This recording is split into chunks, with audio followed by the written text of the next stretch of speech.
What's up? Set review time.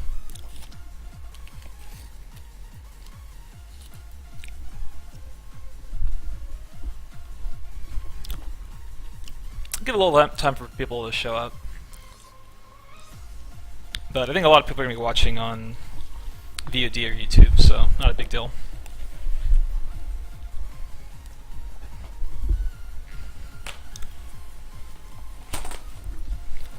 Hey Petty, Molobach, Armada, Marty. Not running deep bot today. Too much spam. Yeah, Ugin's pretty good.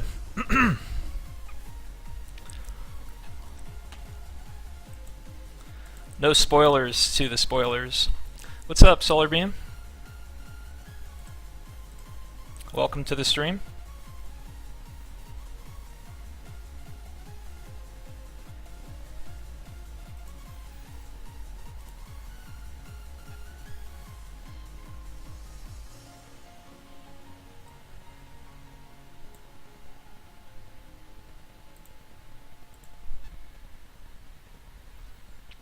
Hey, Hyperman. What? What are you talking about? -0 kill all morphs. That's one or more colors. That's the whole point. What's up, Dan? You played in a morph deck. Like, that's... You know.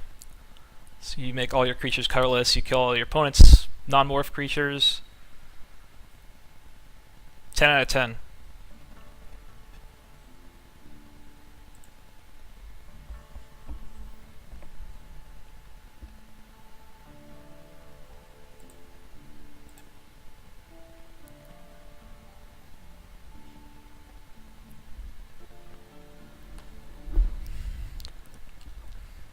See, that's what the +2 is for. That's how you kill your opponent's morphs.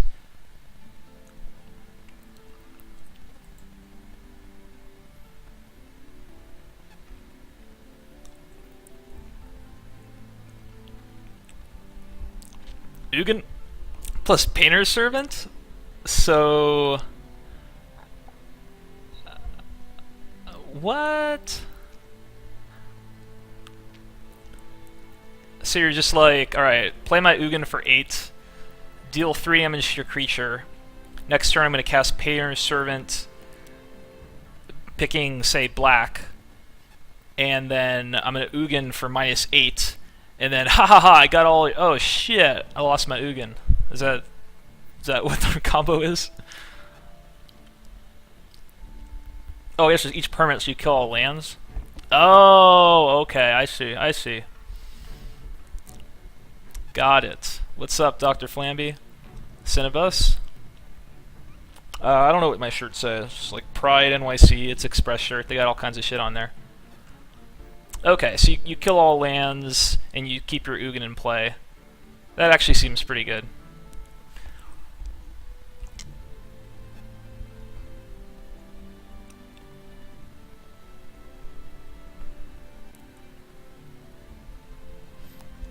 The never get in a pack.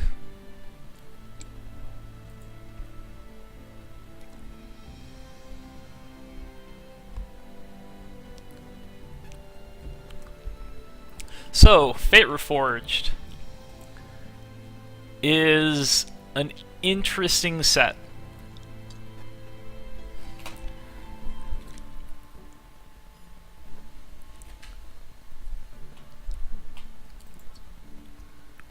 Took me a few hours to come up with that start to the review.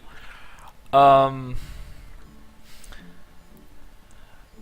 gonna go card by card. I don't think this review is actually gonna take that long. Like, the cons review for me, that was 11 hours, but there was so much more going on with cons. Entering a new big set format is a lot different than adding to one. And a lot of what was interesting about reviewing cons was trying to get an idea for what the format was gonna be like, and then look at each card in context of that format. And since it was a new format, that process of figuring out what the context was like half of the battle. And then for Fate Reforged, we already have 2/3 of the packs that we're going to be using, and so it's about how the format's going to adjust to the new cards. And so, you know, a lot of the foundations have already been set. And but on the other hand, some of the foundations are changing, and so it's going to be interesting. When I first looked at the spoiler for Fate Reforged, I thought, okay, this set's kind of cool. I like it.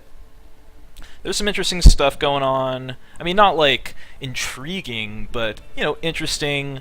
Some mechanics that look like they'll be fun. And I noticed that there aren't any morph cards. There's Manifest, which didn't seem complete, like incredibly interesting. And that's kind of replacing morph. And I like that it doesn't have morph, because I think the games are going to be a little different, a little more like normal Magic, where not everybody has a turn 3/2/2.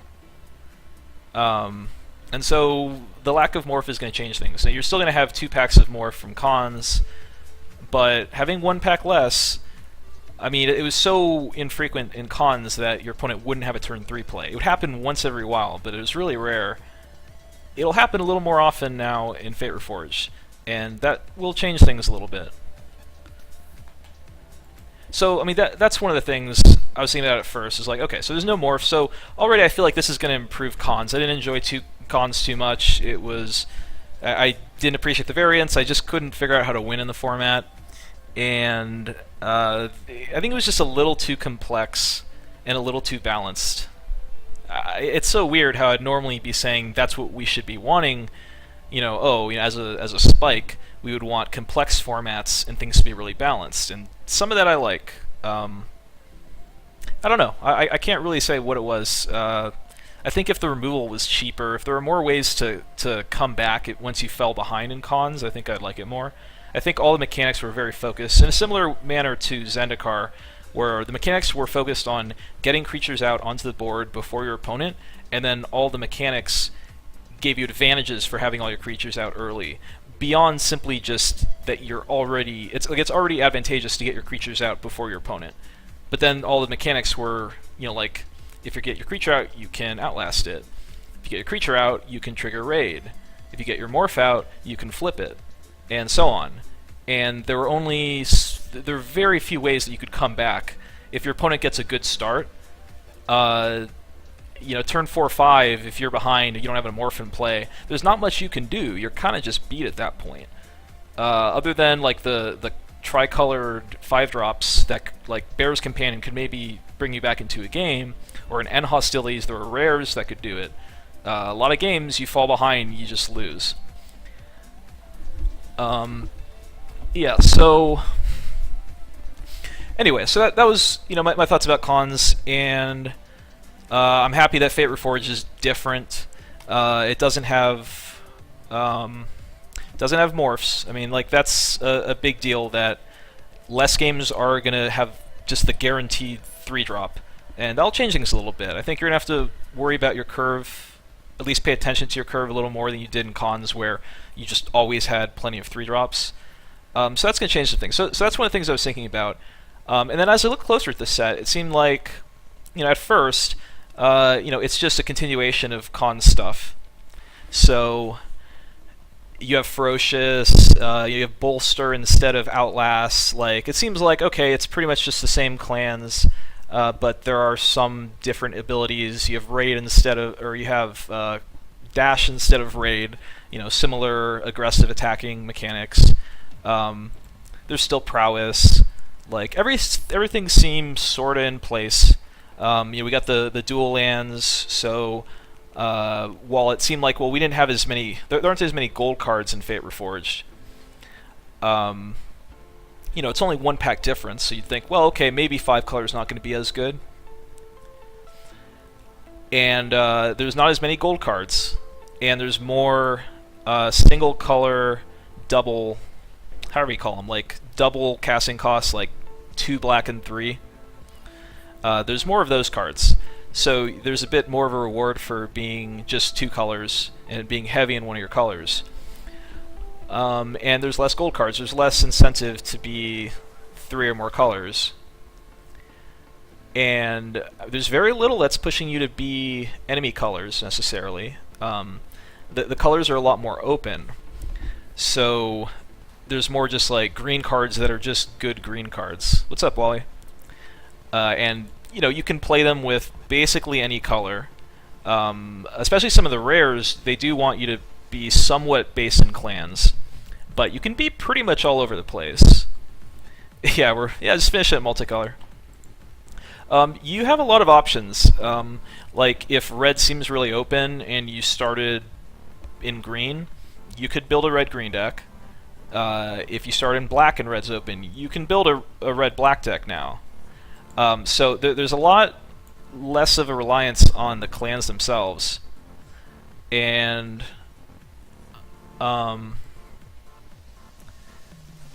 that's what kind of starts to make it interesting. And like as I was looking over the spoiler again and again, I started to notice some things that were a little odd. Because at first glance, it just seems like this is like Cons 2.0 with like a few slight differences. In the same way that Born of the Gods was like Theros 2.0, like pretty much the exact same thing, just with some small differences. But there's a lot of little things that don't really make sense if that's the case, such as Ferocious only being on red and green cards.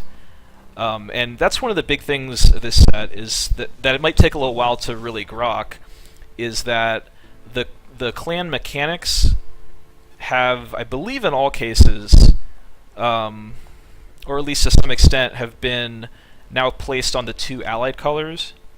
So Ferocious is now red and green, but not blue. Prowess is white and blue, but not red. Delve is blue and black, but not green. And Bolster, like the Outlast Abzan mechanic, is green-white and not black. And there is some overlap with certain types of cards that might still go well, like within that clan, but they won't actually say Ferocious or Delve.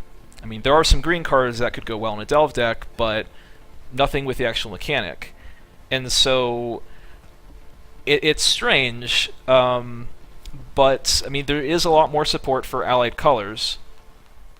And certain ones, I think, in particular, are more likely to be good than others. And I'll go over that.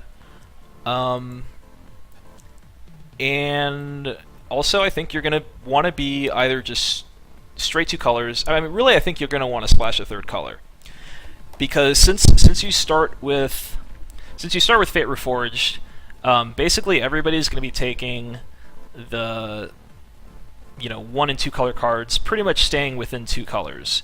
Unless if you're just focused on, like, I'm going to make a straight 3-color deck, I'm just going to take the best cards in all 3 colors, I'll try to pick up fixing, and then I'll get rewarded getting the clan in the second and third pack. And a lot of this format, I think, is going to be based on that, like, of how you actually draft the format.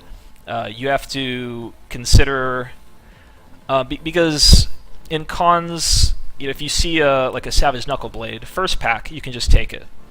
But I think most likely when people get into pack 2, when we first start seeing Cons, they're already going to be put into 2 colors, and going into a third color will be a bit of a stretch, and a stretch that I think people will make.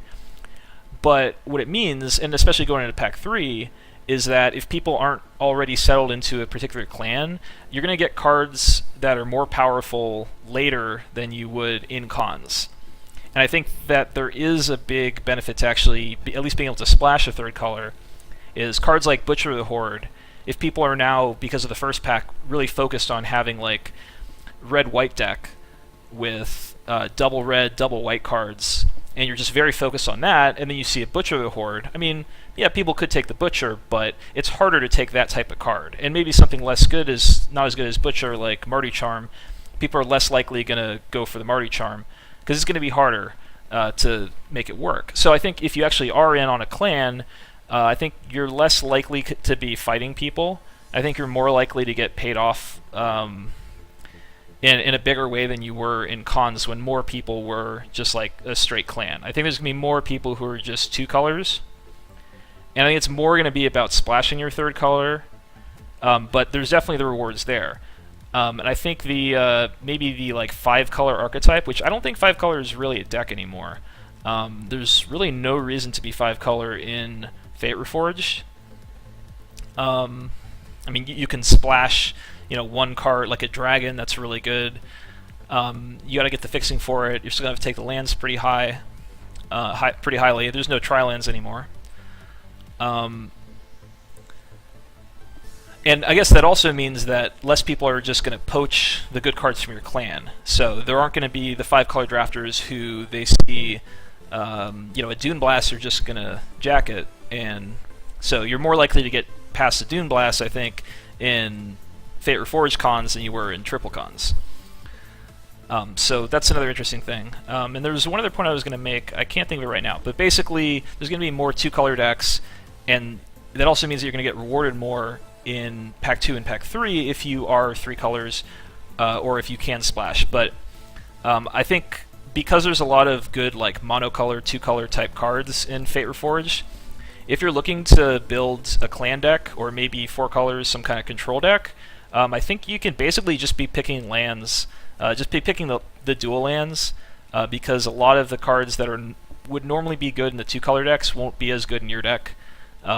It'd be hard to cast like the double color cards. So you can just basically be taking all the lands from Fate Reforged, and then you'll be set up to do whatever in cons. I mean, I guess that could be a strategy, but it still seems like it's going to be weaker than triple cons. And I don't think 5-color was particularly broken in triple cons. It was kind of a, if other people aren't drafting it, it can be good. And I guess less people will be drafting it with Fate Reforged, but I think it just gets weaker. So I feel like overall, you're probably better off just sticking to like 2 colors with a splash, or maybe a full 3, and then maybe you could splash beyond that. If the more controlling your deck is, the easier that would be. So I think that's about all I have to say at the start. So I'm going to get into individual card evaluations. I think I'm just going to go like top to bottom. Last time I did commons, then uncommons, then rares, mythics, and it took me 11 hours. I don't think this is going to take me that long, but I surprise myself sometimes. I just think there's a lot less to talk about with Fate Reforged. We have a bit more idea of how the format is going to look like. And so there's less need to spend like 5 hours going over the possibilities of what the format may look like, if that makes sense. You still need to do that to some extent, but it's not going to be, there's not going to be as many mysteries about that. So I think I'm ready just to dive in. I guess last thing I'll mention is I think there's a very big difference between the rares and mythics and the uncommons and commons. There are so many really good rares and mythics in this set. I mean, I haven't gone and compared it to sets in the past, but there are just so many good rares and mythics that are all, if I borrow the limited resources, F through A, there's so many cards in the B+, A- range in this set, and they're all rares and mythics, pretty much. There's very few cards that are uncommon or common that are in that level of power. So there's this huge gap. I feel like a lot of people are going to be first picking their card, and then you get married to it, just because I think the rares and mythics are just a lot stronger. I think so many of them are very easy first picks, with no other cards that are going to compete. So I don't know, I feel like your first pick is going to be chosen for you a lot of the time in Fate Reforged. And also, I feel like it also means that the rares and mythics, like ranking the rares and mythics, actually isn't that important, because I think like so many of them are just clearly above like the best uncommon, and this is going to be the first pack that you see. So you're pretty much always going to be taking the rare or the mythic.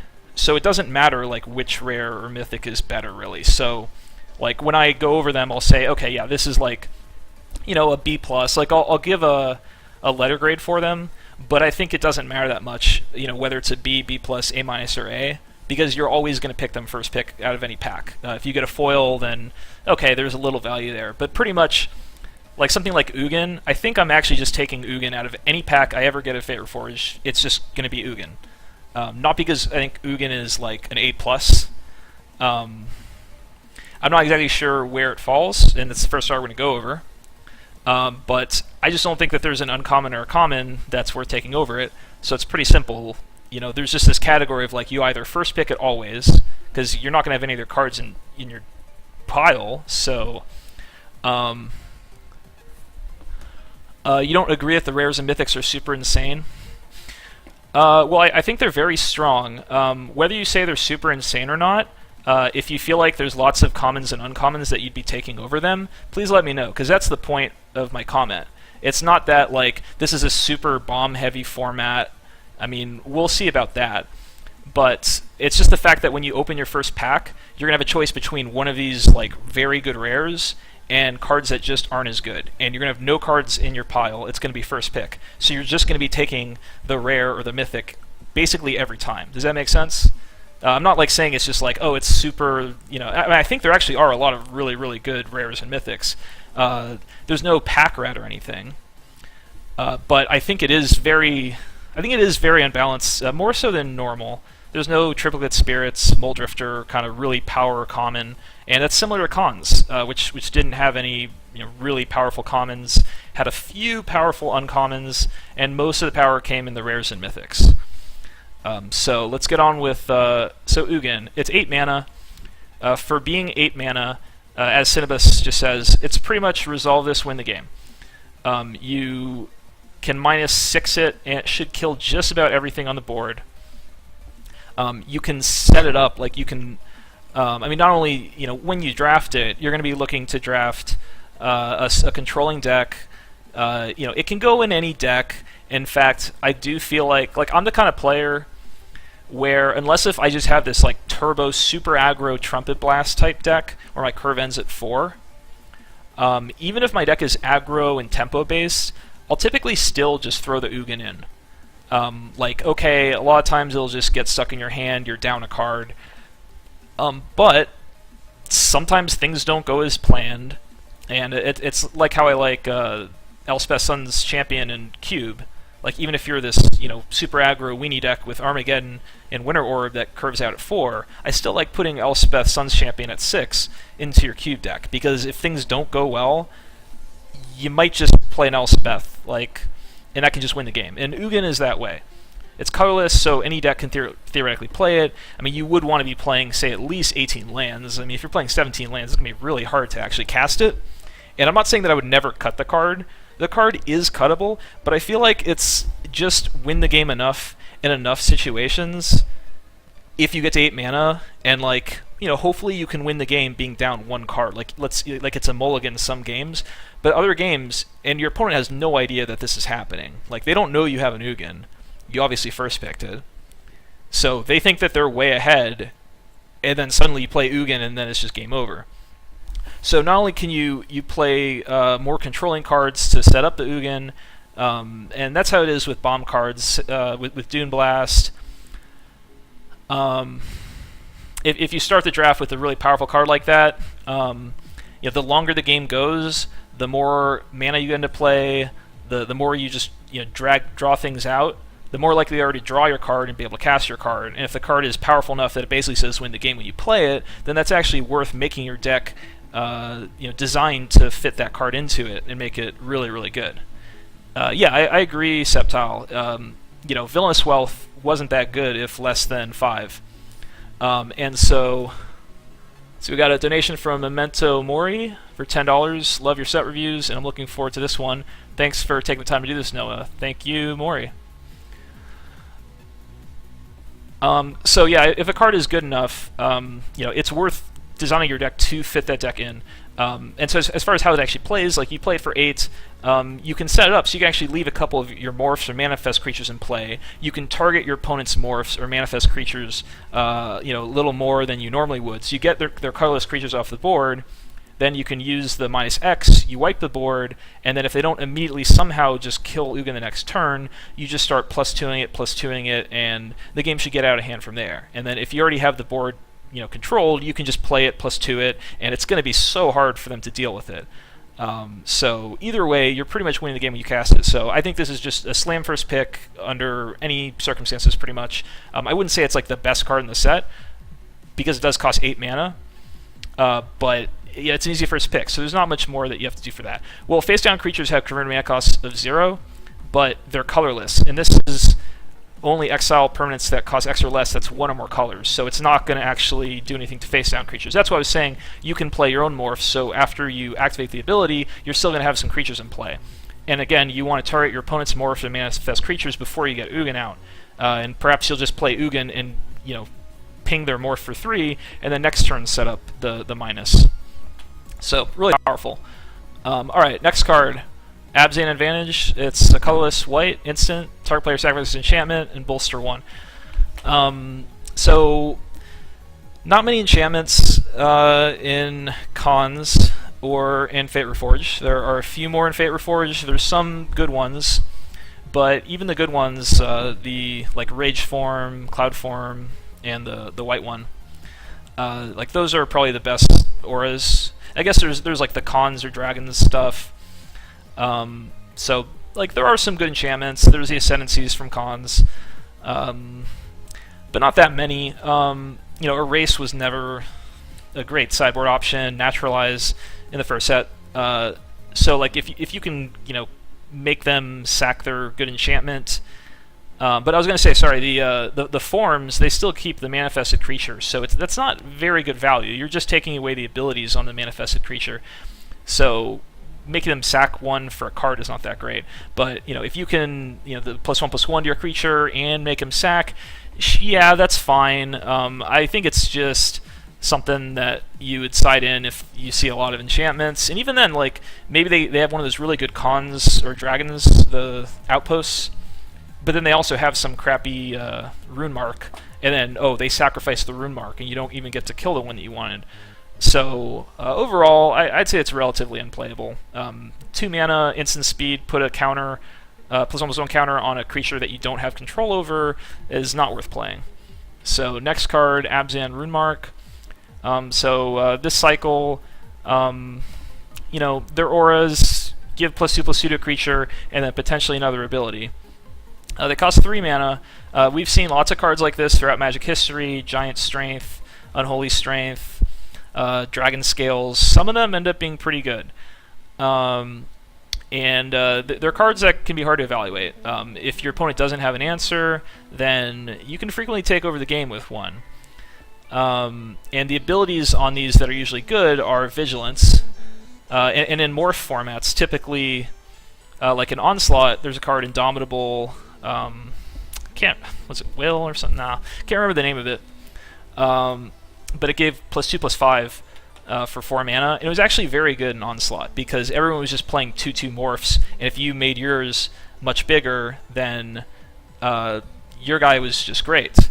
And your guy was just bigger than their creatures. And Dragon Scales was the same way. If you make your morph a 3/4 with Vigilance, you can just attack past their morphs, and you can also block their morphs. So, even though these cards look bad, you do have to consider them a little bit. Now, Siegecraft wasn't really making any waves. It costs 1 more mana and is probably about on par, getting the extra 2 toughness compared to getting some of these abilities. So overall, I'm going to say they're pretty much unplayable. But, if you don't have the answer to them, and I think that there's better removal in this set than there was in Cons, more instant removal. I think there's more ways to actually blow someone out for playing a card like this. So it's not a card that I'm typically going to want to play. But just like with Siegecraft, in the right situation, you put it down and it can take control of the game. So just keep in mind, but typically don't play it. So next one, Abzan Sky Captain. It's 3 and white for a 2/2 flying bird soldier. When it dies, bolster 2. So bolsters, you choose the creature you control with the least toughness. Choose one of them, so if you have 2 that are tied, and that creature gets +1/+1 counters on it, and this gives 2. So for starters, it's a 2/2 flyer for 4, and that is, not really enough by itself.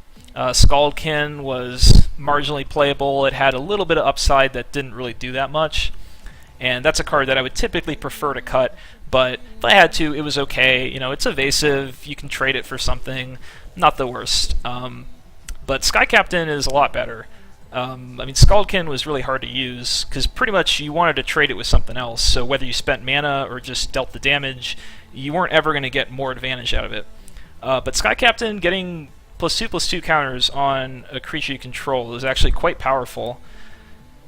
And the card I like to compare this to is Avon Fisher, which was always a solid to strong limited card. or Kingfisher. There's been other versions of it. And it's a 2/2 flyer for 4, where when it dies, you draw a card. And with that card, like, you can get card advantage, just being a 2/2 compared to Scaldkin, which is never really, or very rarely, going to get card advantage. Your opponent like plays a what do you call them, Mage Mark or something, Rune Market, and you kill their guy in response. That's never happening. So that card was good. Like, you draw a card, and compare draw a card to Bolster 2. If there was a card that was, say, 1 mana, draw a card, or a card that said 1 mana, put 2 +1/+1 counters on a creature, like, I would prefer the +1/+1 counters. And that's not like a perfect analogy, but basically it's a pretty powerful effect. And so this is like a solid creature. I would never cut this guy. Just evasive. I think I would give him about a C+. He's not quite in league with the best white commons, but I think the ability is actually very powerful, and so it's a card that you're basically always going to play. It's probably on par with Alabaster Kieran, because you're happy to trade it off for a morph, and then you get +2/+2 counters on one of your other guys, and you can start swinging with that. So while it doesn't have Vigilance, I feel like it can have a similar type of effect on the board. So pretty much a C+ on that one. So next card, Arishan Cleric. It's 1 and a white, a 1/3. When it enters the battlefield, you gain 3 life. So this is not a card you want to play in most decks. It's not a warrior. If you have something that lets you bounce creatures easily, a little extra value there. Pretty much it's a sideboard card against the really fast decks, Mardu based. It blocks morph, sorta.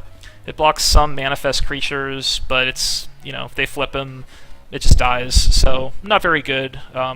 Basically give it a D+. So next one we got Aven Skirmisher. It's a white 1/1 flyer bird warrior. So 2 things about this card. Well, the third is, first, this card is typically just unplayable. There have been a lot of these, and people do play this card. You'll see it. People will definitely play it. But the problem is, like, even if you get turn 1, like, okay, you might get 5 damage out of it. That's good.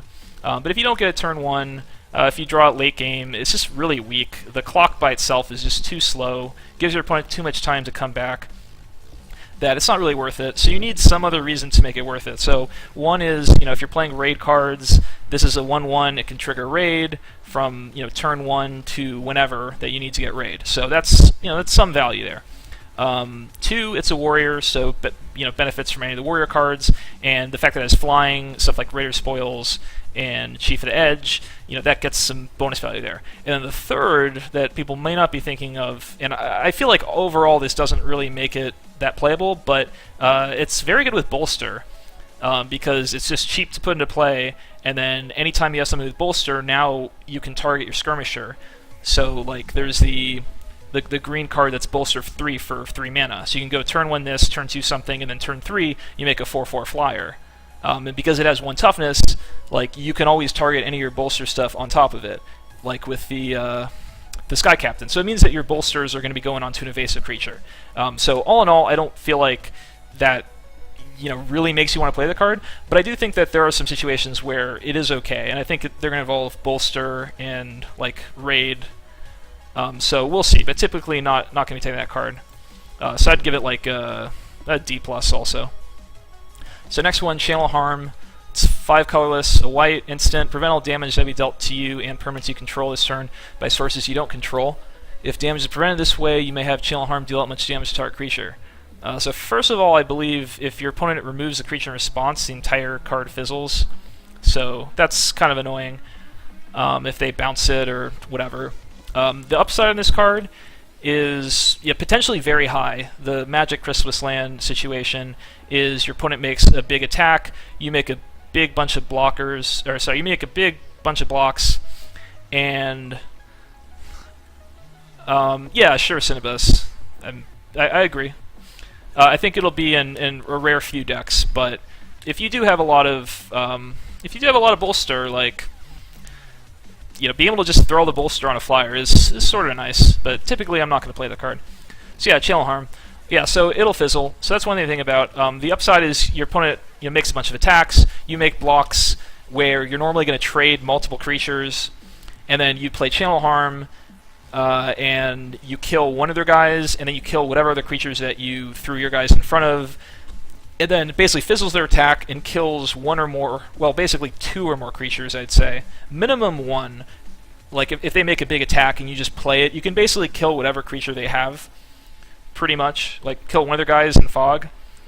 But if you also block with other creatures, then you could maybe kill two creatures, and then, yeah, maybe you kill like three or more, but at that point, it's kind of irrelevant. So, it does cost 6 mana. It does require certain things to make it actively good. You need to have some creatures sitting back. Your opponent needs to not have a removal spell available. That could mess up the play because you can fizzle Channel Harm. I mean, if they have to play a removal spell on their own guy, like kill their own guy, then maybe that's okay. And minimum it pretty much will Fog, but it costs 6 mana. I mean, that's a lot of mana. If it's 6 mana, instant speed, just like kill target creature, the card would be marginally playable. This has some more upside, but it also requires certain things to go your way.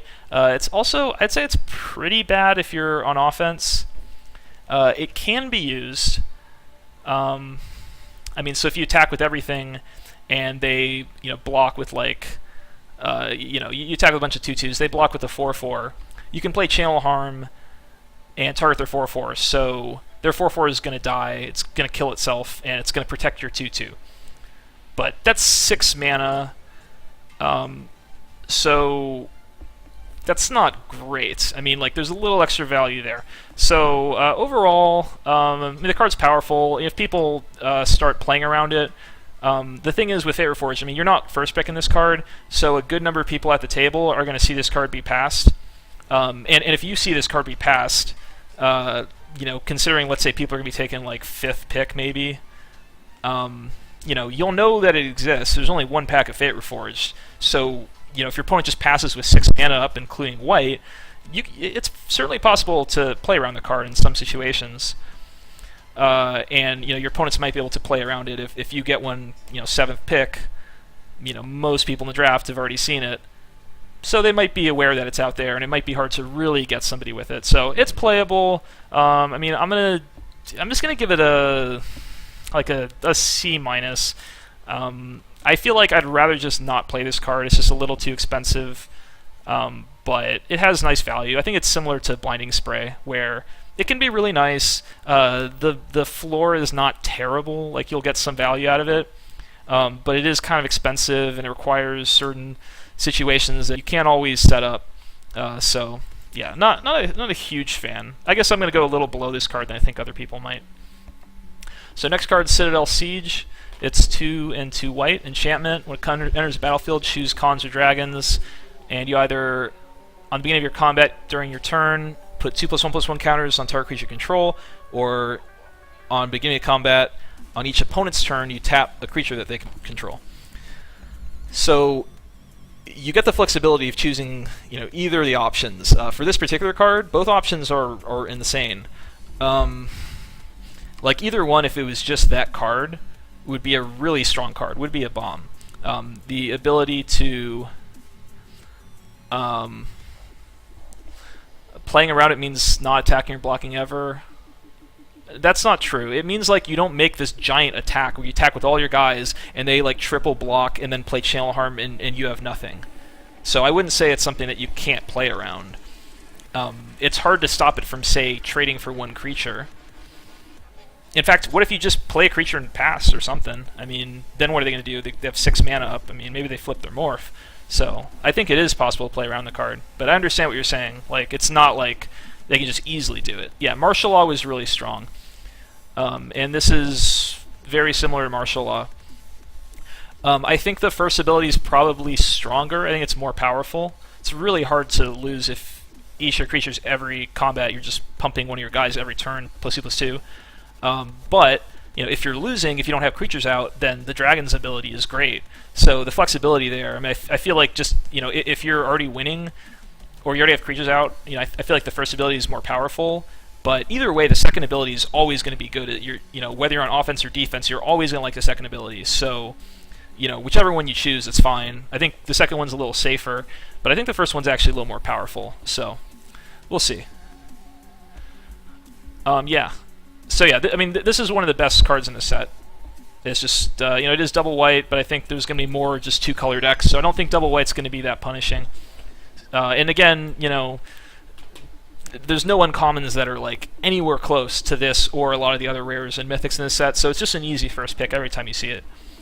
So next card, Dagatar. As far as rating, like, I'd give it like an A-, but it doesn't really matter the difference since you're just taking it first pick anyway. So next card, Dagatar, Adamant. It's 3 and white. Legendary Human Warrior.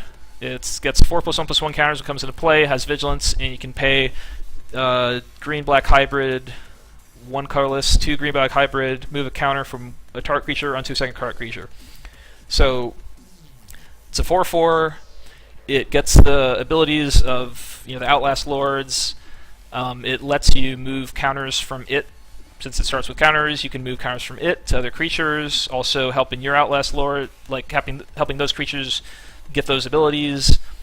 It lets you, if you bolster on your crappy creature, then you can move them from the crappy creatures to one of your better creatures. And then you can also, the really key thing to know is that you can do it on your opponent's creatures and move your opponent's +1/+1 counters onto your creatures. So it can steal counters from your opponent, and that can be really, really frustrating and powerful.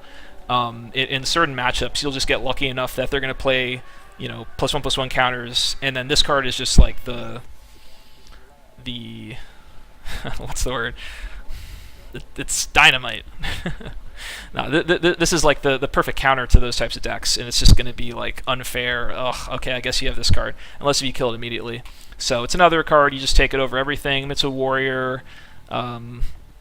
Yeah, and if you're just white, if you're not in black-green, like it's 4/4 for 4 with Vigilance. That's plenty strong to first pick. So easy first pick. I'd give it like a B+. But it's not that far off of an A-. Okay, so Dragon Bell Monk, 2 and a white. Yeah, VODs will be available on Twitch, and I'm also going to post it onto YouTube.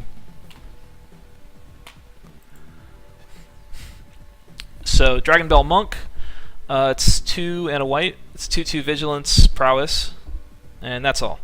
Not a warrior. For starters, the card's definitely playable. 2/2 Vigilance for 3 by itself would be marginal, probably not worth playing. There's that like Warden of the Beyond card from M15, and that wasn't... I didn't like that card that much. It had a nice potential ability if you exiled something. But this one has Prowess, which gives it a decent amount more value. You can attack into morphs, and your opponent has to play a guessing game. If they block, best case scenario for them, you just trade, or you play a trick and kill their guy. And because it has Vigilance, if they don't block, then they can't attack into you. Theoretically, you'd have the same trick up, unless if they have a pump spell.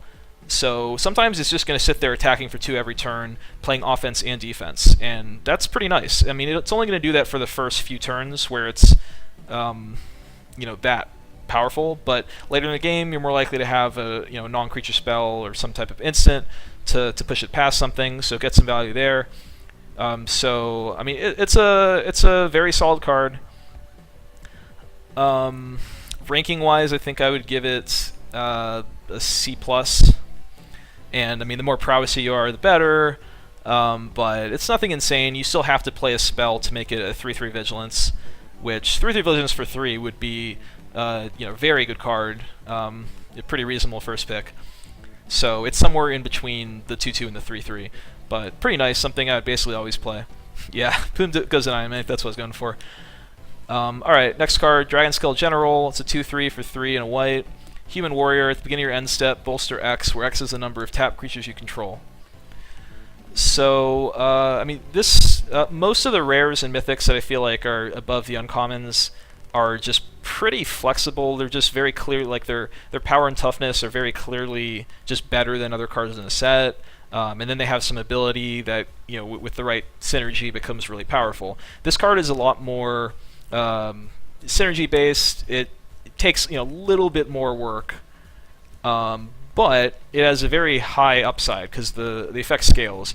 Now, I think most of the time it's going to play sort of like a Mario Heart Piercer. Say on turn 4, you play your morph, you attack with your morph, they take it, where Heart Piercer you'd be like, kill your morph. With this one, you're like, General, pump up my morph.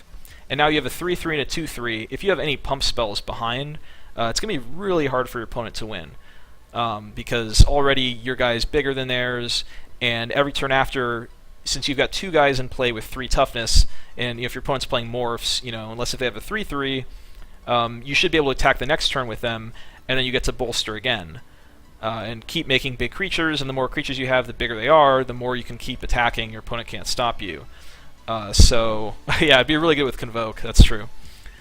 So yeah, I think it's barely in the category of the cards that are better than all the uncommons and commons, so in that sense it's kind of irrelevant. I think that you should probably just first pick this over anything.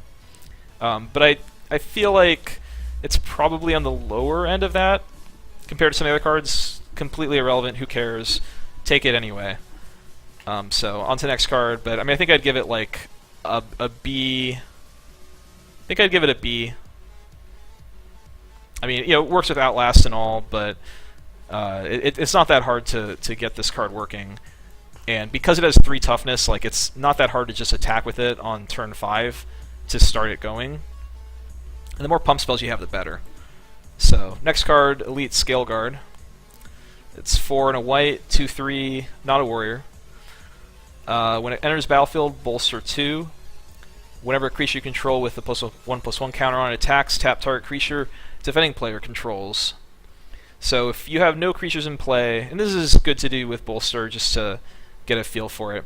If you have no creatures in play, this is a 4/5. When it attacks, tap a creature your opponent controls. So that's very powerful. It's like Marty Rough Rider, just with more toughness. So, like, that's very powerful. Now, most of the time you're going to have a smaller creature in play, like you'll have a morph, some little creature, so while it's not going to actually be a 4/5, like the creature you make is probably going to be a little smaller, it lets you attack with that creature the turn that you play this guy. So if you have a morph in play, you play this, your morph becomes a 4/4, it attacks, and then it taps one of your opponent's creatures. So it basically gets through for damage, just about guaranteed, the turn that you play this. And then if you have other +1/+1 counter stuff, it can get ridiculous. If you're bolstering in some other fashion, like you bolster the first creature, let's say you have a 1/1, you play this, the 1/1 becomes 3/3. Your next turn you have another card that bolsters, now you can target the Scale Guard itself, because it has the same toughness as your other smallest creature. So bolster works that way, where at first you think, well, you just keep putting the counters on the smallest creature, but the smallest creature keeps getting bigger, and so it actually starts to spread counters out as you play more cards with bolster, or as you bolster more often.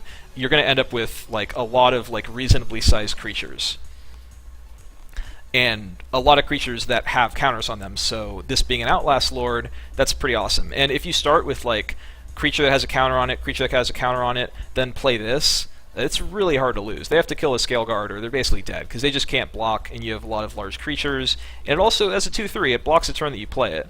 So it's like, it just seems very, very good. So this is one of the best uncommons in the set. And just a white mana, so it goes pretty well. It's one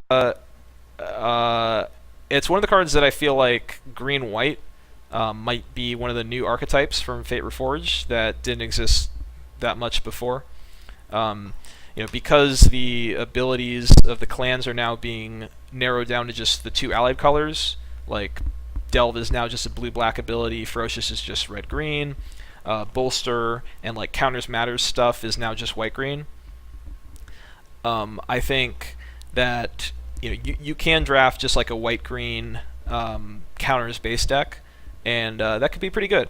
I don't know if it's going to be as good as, say, like the red-green Bear Punch deck from Triple Cons, but it definitely seems like an option. And if you want to be making like an Outlast Lord style of deck, like that's going to be the base of it. Would be white-green, and maybe splash like a few of, maybe like the black Outlast creatures. But typically, like you just build like a white-green aggro deck. The 4 mana manifest +1 guy. Yeah, that's true. Yeah, that's a great start. The 4 mana make a manifest with a +1/+1 counter green card, and then play Scale Guard the next turn, making the Scale Guard a 4/5, and then attacking for 3 and tapping their guy. So then you've got 7 damage, and you get to tap 2 creatures every time you attack. That's really hard to beat. So this card gets like I guess like a B. So Great Horn Kreshok, 4 and a white. It's a 3/5. That's it. Yeah, I mean it blocks Morse pretty well, but you don't get that reasoning. What do you mean? I mean, my reasoning is that I feel like the white-green becomes a deck because that's where all the +1/+1 counters and things that benefit from having +1/+1 counters are now. There's more of it, and like you want to be 2 colors, most like maybe with the splash, but Fate Reforged encourages you to be more 2-color based, and you're able to go beyond just enemy colors. So I feel like if you want to be counters themed, and I don't think there's like I think bolster is reasonably good with more bolster, but it's not just that you want to put a bunch of bolster together. If your question was more like me saying that blue-black is now the Delve, I mean literally the only cards with Delve are blue-black. The only cards with Ferocious are red-green. That's just how the set is designed. The only cards with bolster are green-white. So the Scale Guard better than Dragon Skull General? Yeah, it certainly could be. I think I would agree with that. Yeah, I mean, like, you don't want to stack a whole ton of Delve. You don't want to stack a whole ton of Bolster, necessarily. It's just, cards that take advantage of having +1/+1 counters, you're going to find them in green-white. So I feel like that's probably an archetype now, where it wasn't really in triple cons. So I'm not making an argument that you should just be playing, like, blue-black Delve decks, if that makes sense. And it doesn't get, yeah, I mean, it doesn't really get worse with more, though. At a certain point, you're putting enough counters on creatures that you're susceptible to bounce. But I think because Bolster just keeps spreading itself around, it's not like you're going to get one guy with like 7 counters on it.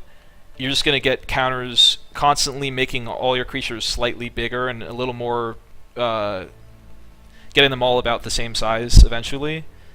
So it spreads out the love. So one bounce spell isn't going to hurt your Bolster stuff that much, because once your guy gets big enough, you bolster the other guy and you start spreading around the counters. So, alright, so Kreshok, I mean, it doesn't have morph. Like, this type of card has been playable sometimes. I feel like it's pretty much not playable here. It's just not exciting enough. So I would just leave it on the bench. Like, if you have to play it, you can. But just not interested. I mean, I think it's probably worse than Rotted Mastodon. About equal. So, don't like it that much. Next card, I mean, so whatever, like D. So Honor's Reward, 2 colorless and a white, instant, you gain 4 life, bolster 2. So I said earlier how I feel like bolster 2, if you compare it to drawing a card, I think it's kind of similar from a value perspective, like for how much mana you're spending for that effect. Excuse me. Paying 3 mana to instant speed, put 2 +1/+1 counters on any creature is very powerful. There's a card like Kithkin Bombardiers, I think, something like that, from Morningtide, and it had some more abilities, but just the ability to spend 3 mana instant speed, well, like Dragon Scale Boon, I guess, just without the untap, for 3 mana is a pretty strong ability. Now with Bolster, you can't choose necessarily which creature goes on, but the fact that you gain 4 life, really,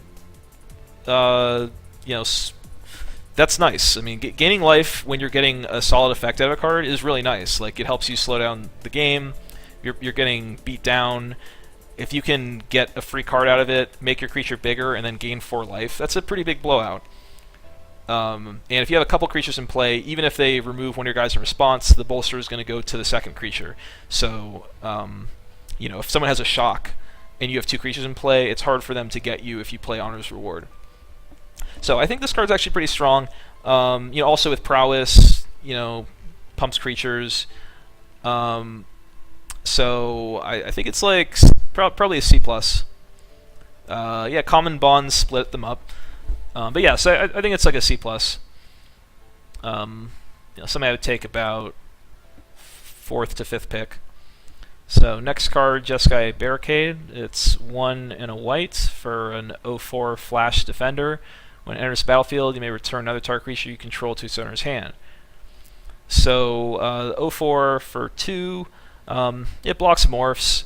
There have been playable 0/4s for 1. I mean, Disowned Ancestor is fantastic as the 1 mana 0/4. It has all those extra abilities that make it better, but Kraken Hatchling was a playable card in Zendikar when people were playing 1-drops, 2-drops, 3-drops, really fast decks. So having an 0/4 that started blocking turn 1 was actually pretty good. This costs 1 more mana, but basically the 0/4 body has value. The toughness is big enough, so it's not going to be attracting all your bolsters.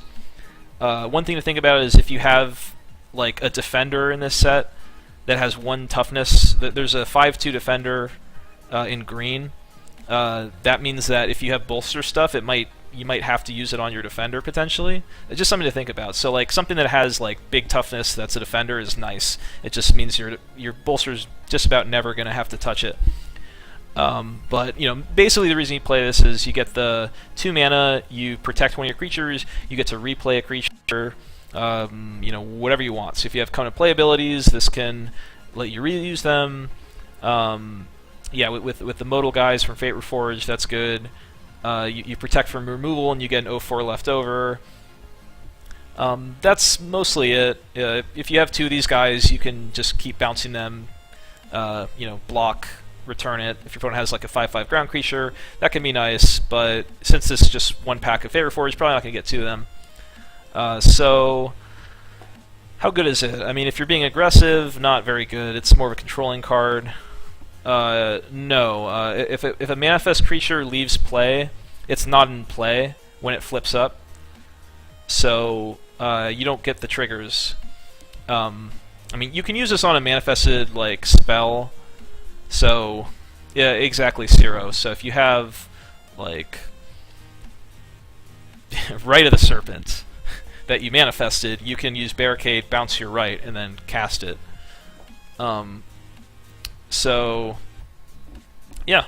How good is this card? I think if you're more controlling, if you have things to take advantage of the effect, if you have creatures that you want to protect, it can be good. But overall, I'd give it a C. Like, doesn't actually deal damage itself, so it's pretty controlling. And returning your own creatures to your hand is also not a very aggressive thing, tempo-wise. So it's more for control decks. But there are a decent amount of things that combo with it, so I guess it does just depend on your deck. So next card, Light Form. I guess maybe I'll just give it a C-, actually. Alright, next card, Light Form. It's a 1/2 white enchantment. Whenever it's a battlefield, you manifest a card, and it becomes an aura attached to it. The enchanted creature has flying and lifelink. So for 3 mana, minimum you're getting a 2/2 flying lifelink. And if you can flip the card, if you hit a creature, you can manifest, you can make it bigger. 2/2 flying lifelink for 3 mana is great. That's just a great deal. They don't really make cards like that, so already this card is very strong. It's probably one of the best uncommons in the set. And one thing that's interesting is that there aren't that many, and maybe it's not, like this card might not be the best example, but there aren't that many just dump cards in your graveyard cards in this set. And not as many good ones as in cons, like Scout the Borders, Bitter Revelation. But I think that there are a lot of little ways to get an extra card in the graveyard, and Manifest is one of those ways. So if you play a spell and you manifest a creature, there's a card that goes to the graveyard from the spell, and then when you trade the manifested creature off, you get another card in the graveyard. And so, yeah, Vampire Nighthawk, that's ridiculous, so there you go.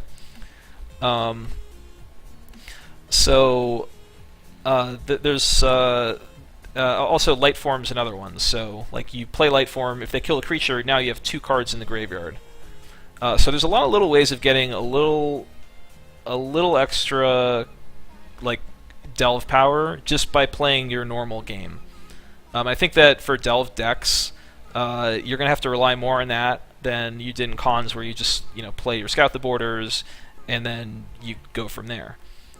So that's just an interesting thing to think about. Yeah, Lifeform is really strong. Like, if you flip something with it, I mean, if you make it any bigger than 2/2, then it's going to be great. The 2 toughness to start with means it's pretty easy to bolster onto it, and the more, if you're attacking lifelink flying, like, it's really hard to lose. Your opponent can't race you. And if your opponent, like, removes a creature or something, or, it's just a 1-for-1. If they remove the light form, you still have the creature in play. If they bounce the creature, it's not the worst. You still get that card in your hand. Yeah, good question, Girls Recall. So there's a lot of spells in Fate Reforged that require double the same color early. How much of a drawback is that? I don't think it's that big of a drawback, because I think you're going to be wanting to play more 2-color decks, maybe with just a splash. I think there's a lot of powerful cards, and that basically just means you don't want to be playing these like full-on like Abzan, where you're just even amounts of black, white, and green. It's just not going to be. You're not going to be able to get the mana base for that. So I think these cards are basically as strong as they look. You're just going to have to build your decks where you're running more like 9/8 type mana bases. But it's not like Hordeling Outburst, where it's like really hard to cast that card in a 3-color deck, where you might not play it unless if you're heavy red. I think if Hordeling Outburst is now just going to be like a strong card for the red decks, because I think there's going to be more 2-color decks with just a little splash. So I would treat Lightform not that much different than you would treat it in any random set. I mean, it certainly is a little worse, because you're going to be enticed into splashing, and maybe you'll end up sort of 3 or 4 color. But I would basically treat it like you would if it's just like M15 and you saw this card. Douse and Gloom makes it look bad. No, it doesn't. It's just like a 1-for-1. Seems perfectly fine. Alright. So next card. So Lightform I'd give like a B.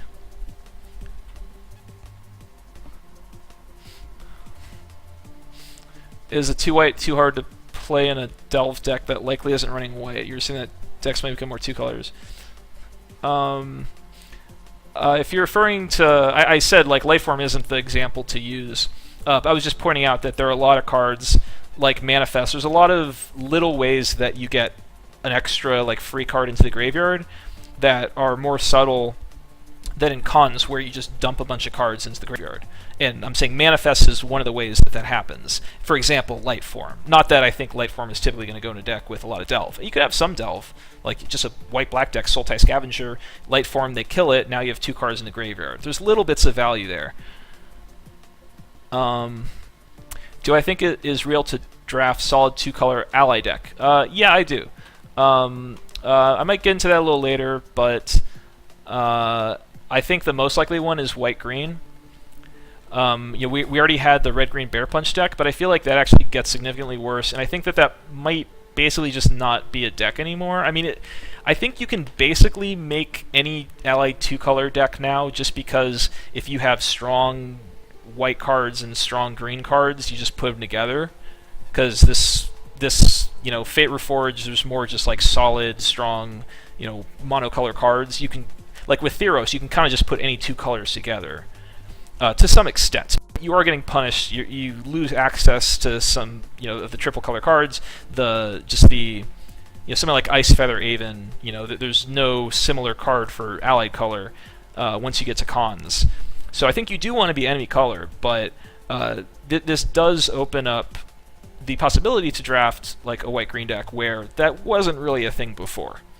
I'd heard some people say they had drafted white-green in triple cons. I mean, given like perfect circumstances with like some bombs, like Wingmate Rock or something, then that can be fine. But I don't think you're going to be trying to draft white-green. I think still, because you got 2 packs of cons, you're going to try to be enemy colors and then splash a few cards of one of the wedges. No, the Double Strike card does not replace Bear Punch.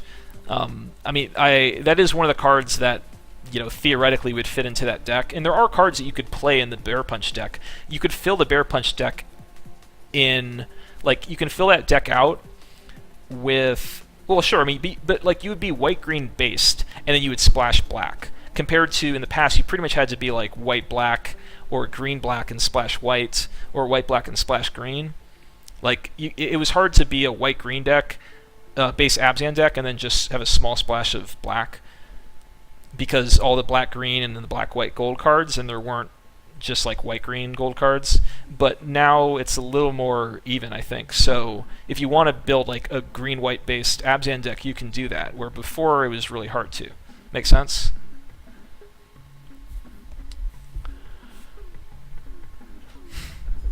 I think the red-green deck, and I'll get to that when we get to red and green, but I don't think that there's enough of an incentive to draft that deck anymore.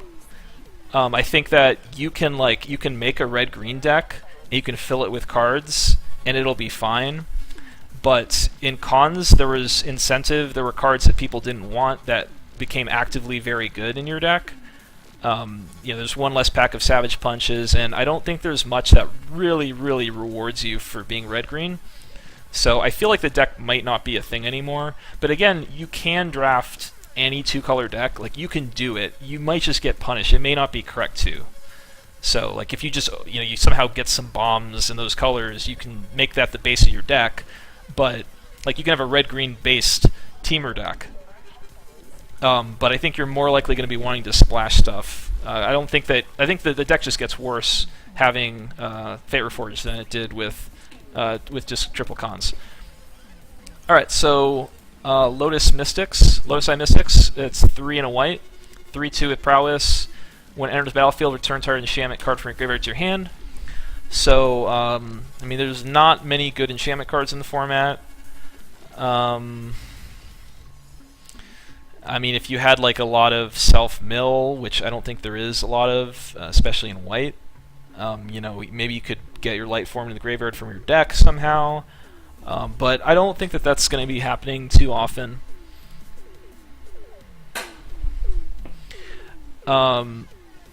So I would like, if you can get a light form back, yeah, this is pretty incredible.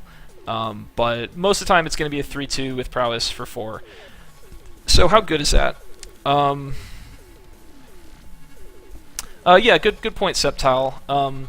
Because the white-green, if you had all the white-green Abzan Lords, and then just like other good white and green cards, then that was a pretty strong deck. But you had to have such specific cards like Abzan Falconer to make the deck work, where now I feel like there's more just cross-synergy between the two colors that you can probably draft it and before knowing if you have something like a Falconer. How many forms and injuries? Oh, actually, good point. Debilitating injury. That's a good one. How many of those would you need to play it? I think 2. I mean, if I have 2 cards that are good enchantments that are likely to hit the graveyard, then I would play this card. Because it's a 3/2. I think it's interesting to. The fuck? Get out of here.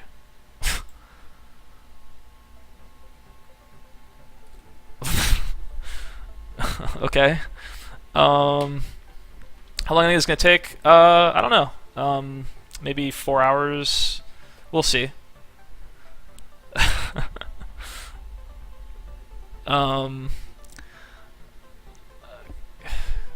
God. Anyway, trolls. Okay. So I think to look at this card, like, look at Whirlwind Adept. So having like 2 toughness as a prowess creature with big power, sometimes you play a turn 4, you need to just trade with your opponents more if you're not that excited about it. But Adept, I think you typically would have some kind of trick. You'd like Crippling Shield their guy and attack, where the fact that it's hexproof is nice, but I mean, you take away the hexproof, you take away 1 power for 1 less mana. It seems like it's kind of on par with Adept. So it's playable, but I'd mostly give it like a C-. Like, I don't think this is a card like you want to be playing in your... Like, if you have a big prowess deck, if you're just very prowessy, like... I mean, like, you can play this card and it'll be fine, but I'm not that excited about it. I mean, having a 4-3 for 4 is good, but 3-2 for 4 is bad. So, anyway, I think this is like a C minus.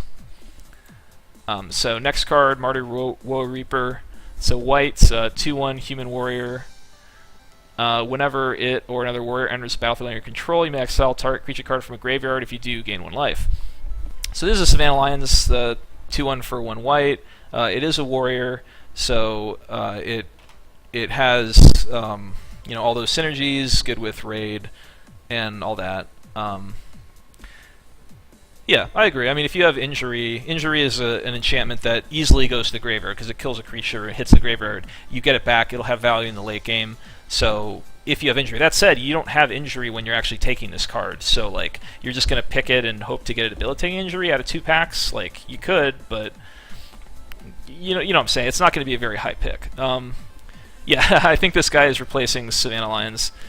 So it has like a little extra value with the whole warrior thing. I mean, you can gain a couple life. That's nice. It's probably better than normal as a 1-drop because it trades with morphs. So even if you get this mid to late game, like, you might be able to have some value out of it. But in the aggressive red-white, aggressive white-black decks, this is going to be a pretty strong card. And I said I think that 2-color aggro decks, 2-color decks are going to be more common, and that makes 1-drops better because you're more likely, your mana base is going to be better. You're going to have more white sources in your deck, so it's a lot easier if you actually cast this guy in turn 1 compared to like a Disown Ancestor and a full-on Abzan deck. You're not always going to get it on turn 1. You might have to play a tap land and then turn 2 play it. So yeah, this card's pretty strong. I'd give it a C+. When you take it, you're not going to know yet if you're like heavy warriors because you're not going to see the warrior lords yet. But if you think you're black-white or red-white aggressive deck, like I think it becomes a B-. So next card, Mastery of the Unseen. It's 1 white enchantment. Whenever a permanent you control is turned face up, you gain 1 life for each creature you control, and you can pay 3 and a white. Manifest the top card of your library. So it's 2 mana, and anything like this 2 mana, you can play it the turn before you start going for morphs and stuff. So that's nice. And then for 4 mana, you can use as many times as you want. You can get a 2/2 with a little bit of upside. So cards that make infinite number of creatures that are mana sinks like have always been pretty powerful. And there's a card, Mobilization, from Onslaught, another morph format, which was 3 mana. You could pay 3 to get a 1/1 token, and they all had Vigilance. And that card was very strong. And so this is, you pay, like, it costs 1 less to cast, you pay 1 more mana, you get a 2/2 instead of a 1/1 Vigilance, and the 2/2 has the, basically, like, if you hit a creature, you could potentially flip it, so there's some value there. And then it also has the whenever a permanent you control is turned face up, you gain 1 life for each creature you control. And that's interesting. So on one hand, you can just play this card and then for the rest of the game do nothing but activate it. And I mean, if you want to, you can take a turn off, do something else. But like from a game theory perspective, that's going to win a lot of games. Just having 2/2, 2/2, 2/2, 2/2, 2/2. Because at some point your opponent's going to brick, they're going to draw a land, and you just make a 2/2. You make a 2/2. And that consistency, eventually you'll probably be able to beat them. But maybe they have a flyer or something, and you're under a lot of pressure. That's not going to help you come back. It's not fast enough for you to race. So the ability of gaining life for each creature control, I mean, the more you manifest, the more likely... the more you manifest, the more creatures you're going to have in play. So the more life you gain off the ability, and the more you manifest, the more creatures you're going to hit that you're able to flip. So once this card gets going, it kind of gets out of control. And if you're gaining lots of life, that buys you a lot of time, and you convert the time into more creatures, which get you more life, which get you more time, which get you more creatures, which get you, and on until you win the game. So it's a card that can just win the game by itself, basically. And that's very powerful. For 6 mana, you get a 2/2. Like, that's not very good, but then next turn you can make more 2/2s. So the floor in this card isn't terrible. If you just play it turn 2, you play a morph turn 3, turn 4 you manifest. I mean, that's a reasonable curve. If you draw this card late, you're very happy. If it's like super late game, you draw it, it's really, really good. And if you turn to it, it's pretty fine. So yeah, I agree. Comparing it to Heliod is what I was thinking. So I think that it doesn't function like a 2-drop. I mean, you play it on 2, it means that turn 4 you can get a 2/2, basically. I mean, the turn you play, nothing happens if it's like turn 2. You're hopefully not just going to play it on like turn 4 and not do anything else. It's cheap enough where you can maybe cast something else that turn. And 4 mana for 2/2. I mean, with some upside, like that's not a bad rate. So yeah. So I think this card's very strong. I mean, I think it's better than any of the uncommons. I think it's like a B+.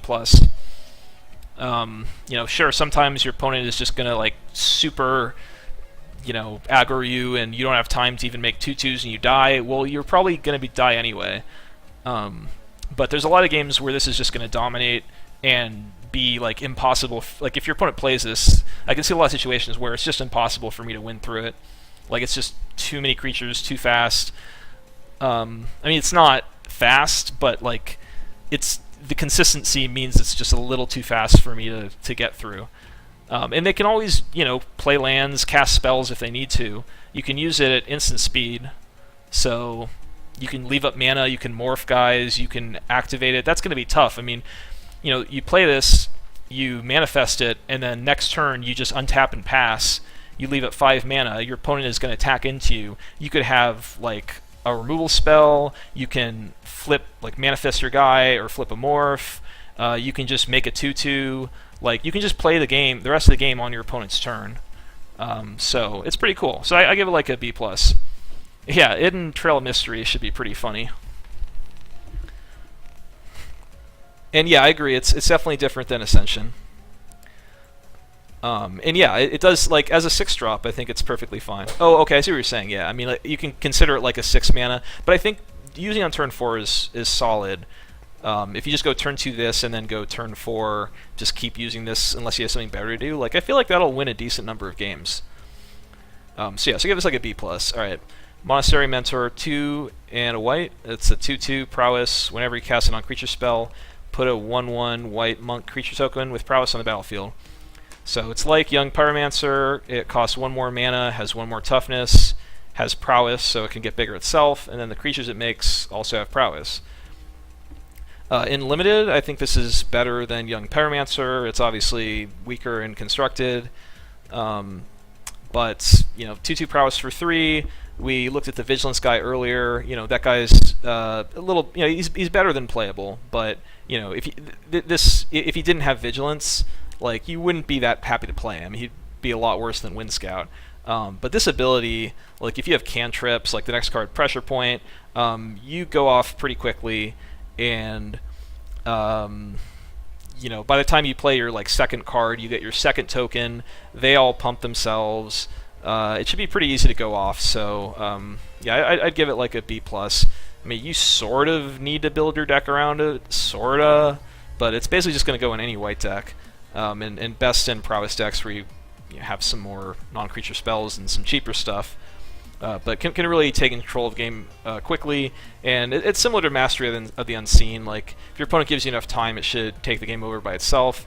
But Mastery is a lot harder to kill, but it's slower. So that's a trade-off.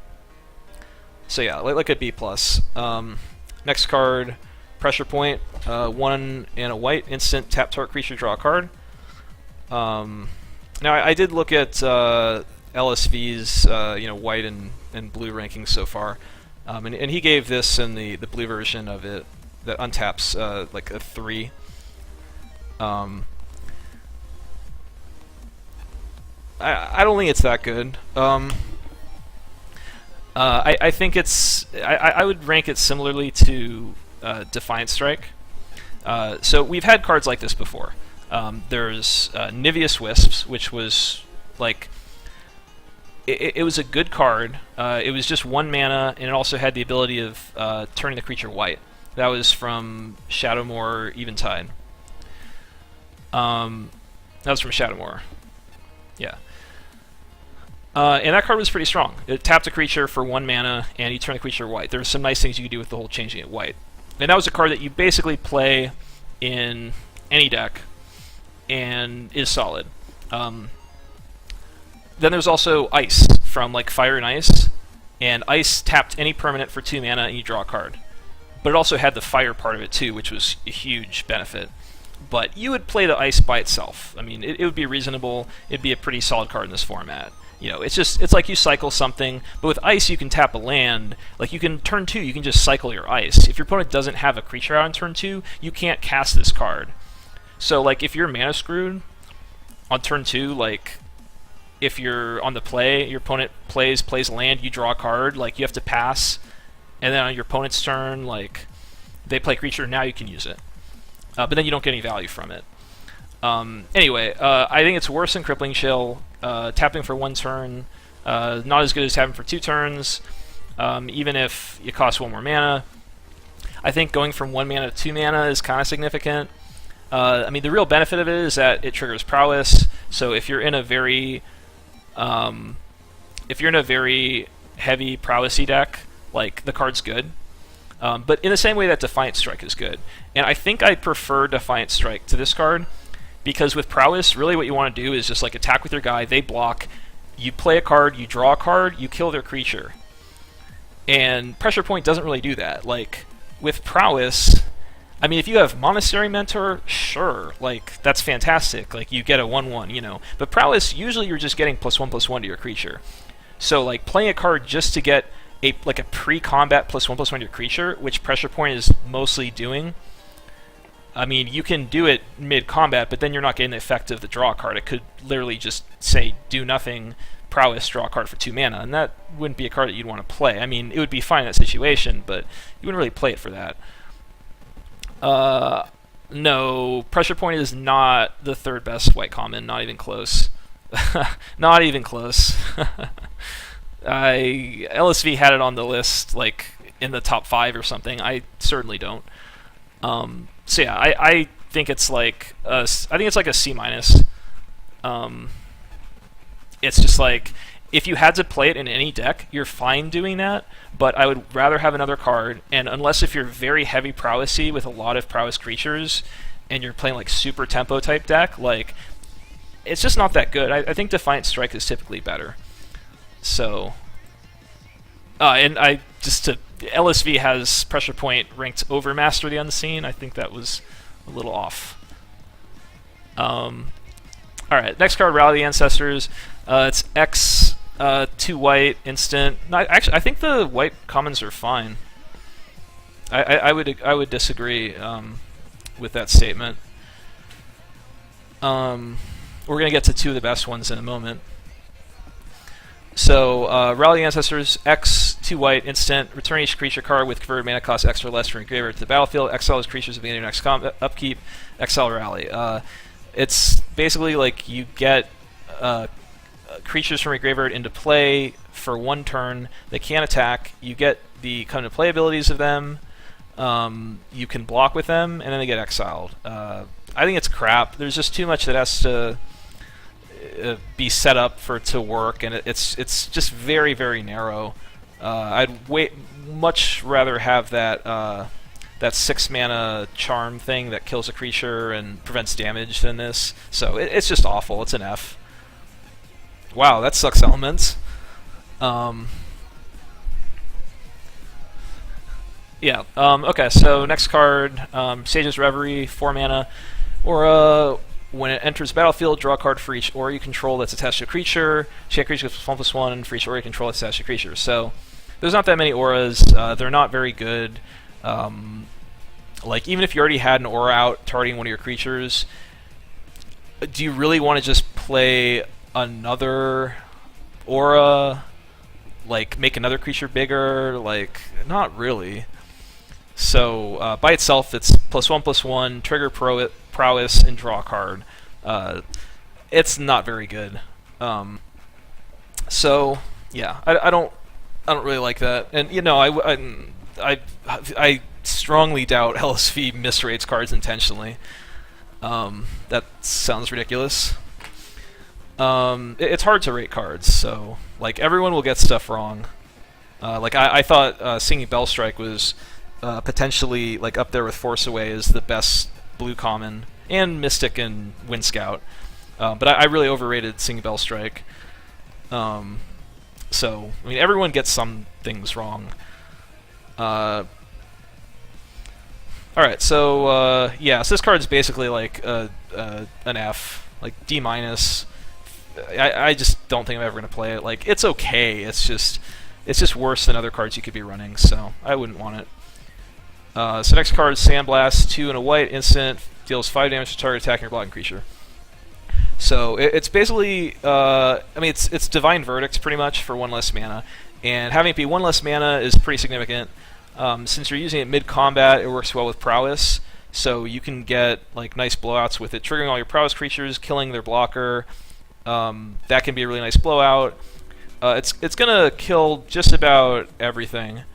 There's some things it doesn't kill. Even those things like a Woolly Loxodon, like, okay, you block with your creature first, like a 2/2, they flip their Loxodon, you Sandblast, alright, you take a 1 for 2. So it's pretty much killing everything. And, you know, they can see up the white and 2 and say, okay, you could have Kill Shot or Sandblast. But, I mean, it's a lot better than Kill Shot. I mean, the fact that you can use it offensively makes it a lot better. So this could be, well, I mean, if you didn't think Kill Shot was very good, it was probably because you can only kill attacking creatures, right? If it's just like 3 mana, kill target attacking or blocking creature, that's really, really good. Yeah, I mean, like, I didn't always love Kill Shot if I'm in an aggressive deck, but this easily fits into any deck that you'd play. So, I mean, so this is like, you know, one of the best commons. Now, one thing I'm thinking about with it, I'm not sure yet. I think basically every deck would want this over Kill Shot. Unless if you're just like the Pearl Lake Ancient Endless Hostilities deck like I had yesterday. So when I'm thinking about, like, what do you first pick? Like, what's the best white common? I think power level wise, Sandblast is probably it. But when I think about like where my deck is heading and like what, like the different pathways I could go down and like making sure that I have enough creatures and all that, like I kind of feel like I might prefer just starting with the Sandstep Outcast, which I think is about on par, maybe a little bit weaker power level wise, but is also really nice. So yeah, Sandblast, I mean, I think it's like a B. Divine Verdict was, something like C+, B-, and it was a lot easier to play around, it was a lot easier to punish people. I mean, you can just leave up mana for Morph, and then, you have a Sandblast, and then you can attack. Like, you can't really play around it like you could with the Kill Shot. So, anyway, Sandstep Outcast, I mean, I'd also give it about a B-, B. It's a 2/1 for 3. It's a warrior. This just has a lot of. This card is just pushed in a lot of ways. So you can put a +1/+1 counter on it. So it's like a 3/2 for 3, which is fine, and it has the counter on it, which means it gets the Outlast benefits. So that's also nice. Or what you'll usually want to do is you put a 1/1 flying token onto the battlefield. So having a 1/1 flying token, I talked about the 1/1 flying bird earlier. How just having a 1/1 flying creature with bolster is pretty nice. So you can always put on, your bolster on a flyer. And then the fact that this is still a 2/1, so it still trades with morphs and manifest creatures and leaves a 1/1 flyer left over is great. The fact that it's a 1/1, like it flies, I think this is better than Mardu Horde Chief, which is already a great card. I think it's similar, but I think it's actually a little bit better. And there's not that many token makers in this format. And there are a few cards that take advantage of having lots of creatures in play, like going wide. And there's also some cards in black that take advantage of like being able, and in red, of sacrificing creatures. So having like random useless creatures sitting around has some value. And in this format, I mean, there's morphs, there's like the manifest 2/2s. Like, you don't really like sacrificing creatures, so having just a random 1/1 token, or the 2/1 body left over to sacrifice can be nice. So I think this, if it's like first pick, first pack, and I have Sandblast or Outcast, I think I would just take Outcast, even though I feel like Sandblast might actually be like more powerful. I just think that Outcast sets me up to have a better creature count. It has synergy with various things. It allows certain things like Trumpet Blast to become better. Like, I think that it opens up more. I think I would just take Outcast first. So that's pretty interesting.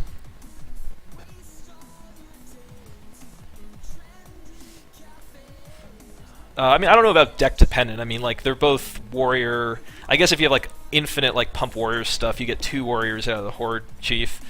But I mean, getting a 1/1 flying creature compared to a 1/1 warrior, I mean, that seems a lot better. And like, yeah, so you're pretty happy to just trade the Outcast off for a morph rather than leave it back to block multiple morphs. Anyway, and this doesn't, you don't have to raid anything either, so you just play this. Has better value randomly in the late game, I think. Well, yeah, I mean, I agree. Like, you want to be taking a rare or mythic out of your first pack in Fate Reforged, like always. But, these are the best white commons. I mean, so Sandblast, Outcast, the next card, Soul Summons. This is also a strong common. So it's 2 mana. It's a bear, basically, with upside. And as I said, with Delve, this card is like 2 cards potentially going to your graveyard out of just what would otherwise just be a 2 mana 2/2. So, in a more format, just being like, having a 2-drop on turn 2, and then it has like a little extra value later in the game. If you get Bolster plus that, are you putting the +1/+1s on the Spirit or the Outcast? It depends, but probably the Spirit. Because the Outcast, you're happy to just trade off for a morph, and then the Spirit, you put +1/+1 counters on and you fly over for a decent amount of damage. Horde Chief, I wouldn't be excited to first pick him unless if I knew I was in like white-black warriors. Then I'd be happy to first pick him, but it leaves you open. But I wouldn't be excited about that. Yeah, exactly. It's also a prowess trigger. So it just this is like the Woodland Changeling. What else? Just these cards that are in formats where they're 2/2s for 2, but they just have all the right upside on them. Just like a lot of times they're just going to be the 2/2 for 2, but there's lots of little potential here and there that they can become better. Like, this is that card for this format. I'm not even talking about like Seeker of the Way or Air of the Wilds. Those are just like better, but anyway, so this is like a solid, like, you can almost never have too many of these.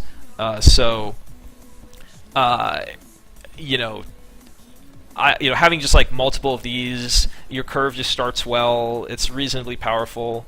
Works well with prowess. I mean, there's just a lot of cool things going on with it. So it's probably like the 3rd best white common. I think it's the 3rd best white common. I think it goes Outcast, Sandblast are very close, and Soul Summons is 3rd. We're almost done with white, and I'll take a break. This is taking longer than I thought it would. So it's been an hour and 20. We've done 1 color. So yeah, I might finish this tomorrow after I get through a couple colors. We'll see how I feel. I was thinking I could get through it in 1 day, but I'm talking a lot. Okay, so Soul Summons I think is like I think it's like a B-, but somewhere from like C+ to B-. YouTube channel is Noah Sandler, and it's linked in my channel bio notes. You just click on the YouTube thing. I'm never doing a 24-hour stream, forget that. Alright, so Soulfire Grandmaster, it's a white and a colorless, 2/2 lifelink, instant sorcery spells, you control have lifelink, you can pay 4 with 2 red-blue hybrid.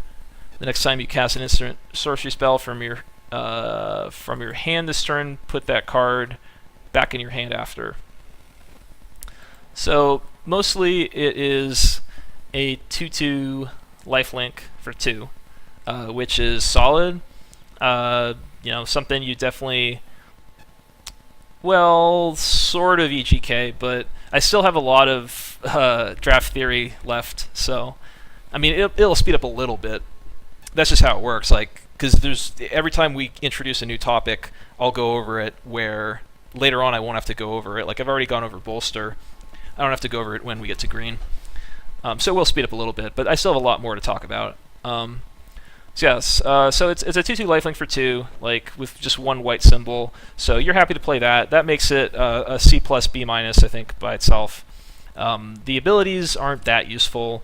If you can pay 4 mana in addition to a spell, like let's say you're lucky enough it's an Arc Lightning, so you're paying 7 mana. I mean, the fact that they have lifelink, I mean, I guess that does make it quite a bit better if you're playing Arc Lightning every turn and you're gaining 3 life. And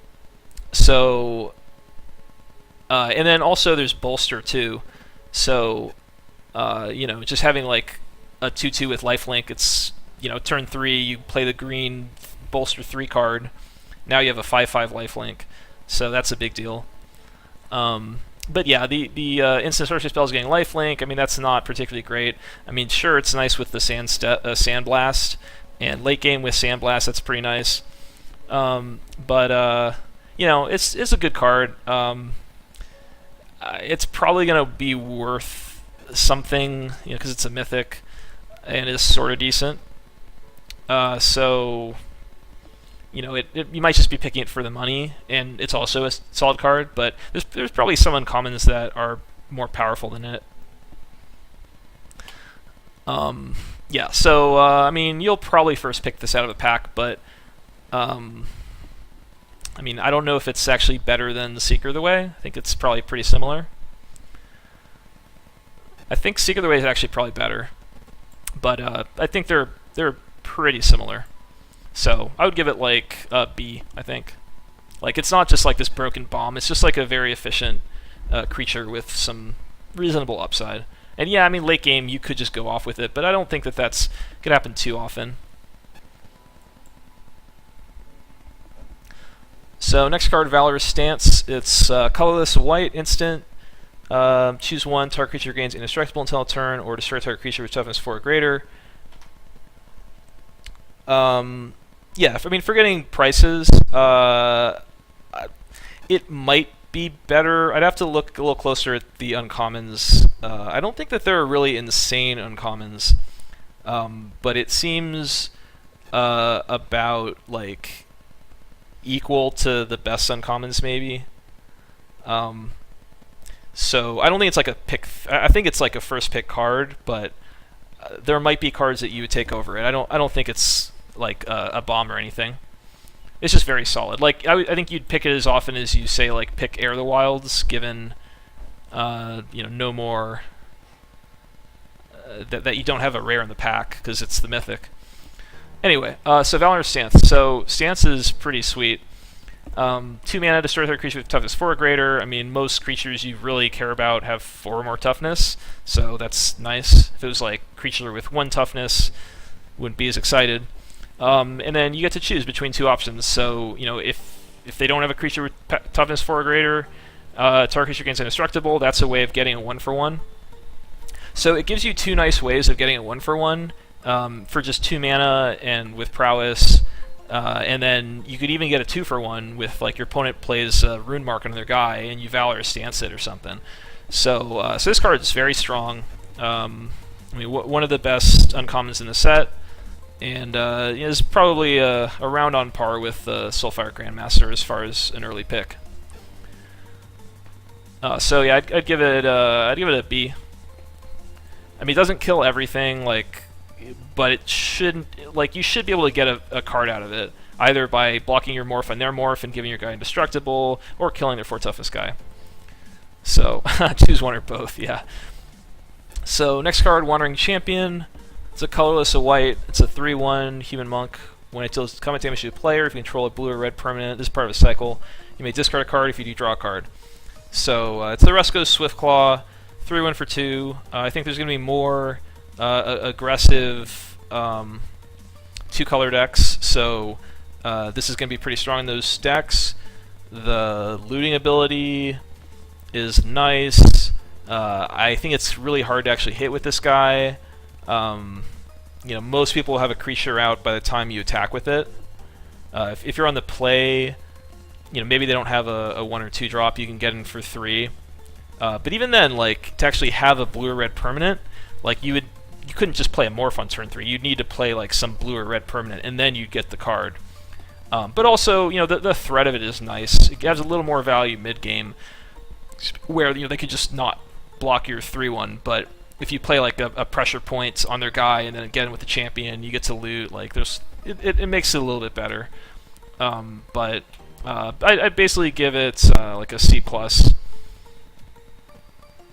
I mean, it gets bolstered, but the ability to discard, like to rummage, is not that powerful. And, like, requiring you to get in with your creature to get that ability, it's also like you're already kind of winning in that situation, in a sense. So it's nice, but it's not. I don't think the ability is that great. But it's nice bonus. So this is pretty much a C+, I think. Has low toughness a real upside with bolster? Well, not for Wandering Champion. I mean, of course not. Like, for a flyer, like a 1/1 flying token definitely has extra value because of bolster. But like a random ground creature with 1 toughness, that just means that your other creatures aren't getting bolstered. So it's not actually like a benefit. It just forces the bolster onto this creature. So, I mean, the fact that you can like discard and draw a card if it hits, assuming you like bolster it, I don't think that makes it much better. Like, okay, your opponent takes 5, and then you discard and draw a card. I mean, that's a little better, but I don't think it's much different than just a normal creature. I got a $25 donation from Hiron King. Says, thanks for doing another set review. Hoping Fate Reforged has less variants for you. Smiley face. Thanks, Hiron King. I hope so too. I think it will. I think Manifest is less like, and it's just like 2 colors pretty much. I think this is more of a normal format. I think I'm going to do better in Fate Reforged than Cons, or maybe it's just the power of positive intention. That I'm just I thought I was going to have high variance in Cons, therefore I did. I thought I was not going to win as much, therefore I didn't. And now I think I'm going to win more in Fate Reforged, and I will. Some stupid bullshit like that.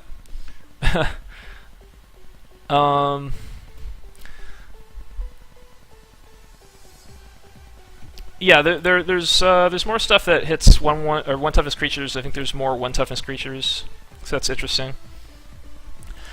All right, last white card. I'm gonna take a little break. Throw a commercial on. Is Word Scale Dragon. It's 4 and 2 white. It's a cycle of dragons. There's 1 in every color. At uncommon, it's a 4/4 flyer. As long as it's attacking, defending player can't cast spells. So each of the dragons, they're all playable. And they mostly depend on your opponent's deck for how good they are, and like which one ends up being the best, and how you'd rank the dragons. Like if you are delving a lot, like the blue dragon could be very good. You mill yourself for 4 every turn, or if you're reanimating or something, like that has some potential. But typically the blue dragon is going to be the worst.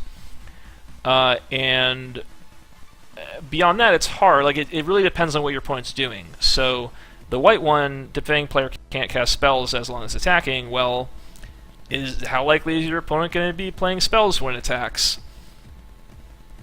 Quick recap. Now you'll have to go back and watch the beginning, Jake. But you can probably just watch from here on out. You'll probably be all right as long as you've seen the spoiler. Do I have a Dolph-Reach set? What? Oh, Vu, yeah.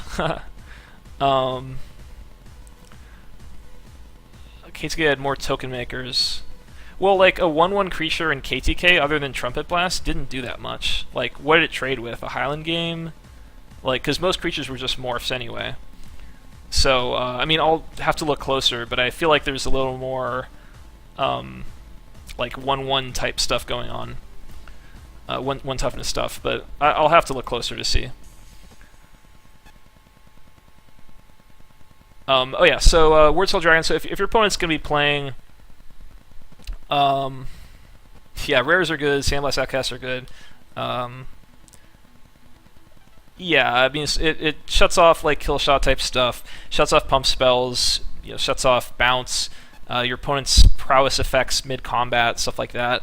I mean, in the right match, like if your opponent has one of those cards in their hand, which I mean it's reasonable that they do, like some of the time they will, well, then that's really good. So, like, some of the times that ability is going to be way better. Like, if your opponent is just going to play Sandblast on your dragon, well, Word Scale Dragon's clearly the best.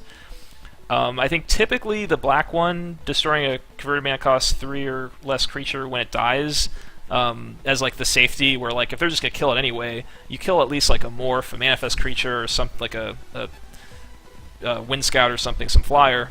You're pretty happy with that. The red one, it's like if they have 1 toughness creatures, and it's not just 1 toughness creatures. I mean, you can make an attack and like end a combat, you'll deal 1 damage to all their guys. So like if they blocked your 2/2 with a 3/3, you'll still finish it off. I mean, but depending on that, like the red one could be the best.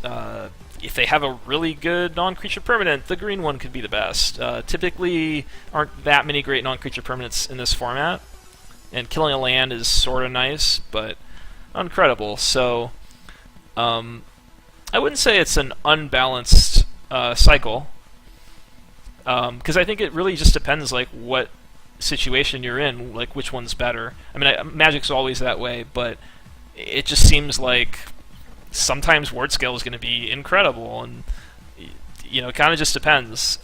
But you know, it's like when should you be picking them based on which dragon it is? I think the black one's the best. I think the red one's probably second best, and then maybe the white one's after that. But it's hard to say what this ability is going to be like, because it lets you play spells. So you can play your pump spells, but they can't. So no, Wild Mongrel wasn't part of a cycle as far as I know. So, I mean, this is a nice thing, but sometimes this is not going to be relevant. Sometimes they'll just kill your dragon immediately, in which case you'd want one of the ones with the leaving play ability. But I think typically the blue one's going to be the worst. And it's the least interesting in blue, because blue already has, you know, other flying creatures. And I think they're all worse than Riverwheel Aerialist, which I'm a big fan of. I think that card has generally been underrated by people. So Mongrel was with like Putrid Imp. Oh yeah, you're right. Sorry, Mongrel. Yeah, with Patrol Hound, Putrid Imp. What was the red one? Oh, the War Dog or War Hound or something. What's it? Oh, Mad Dog. Yeah. The blue one. What was the blue one? Oh, Phantom Hound. Ugh, yeah. Oh no, yeah, Patrol Hound and then Phantom Hound. That's right.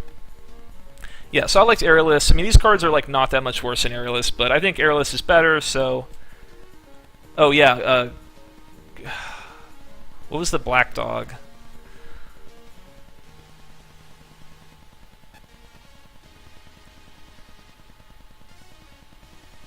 Anyway, all right, I'm gonna take a little break here.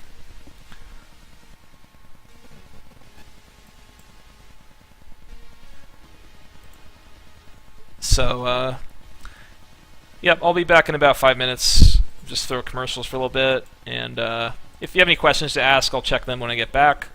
And feel free to talk amongst yourselves as well. Oh, Filthy Cur. That's a bad one.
Alright, back. I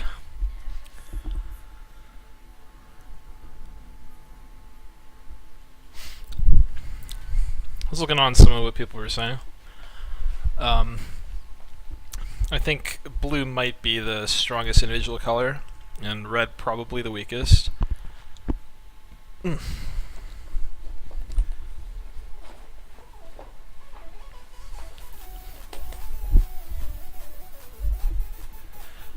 The double strike card is fine. Same for the 4-1 illusion, is good. Alright.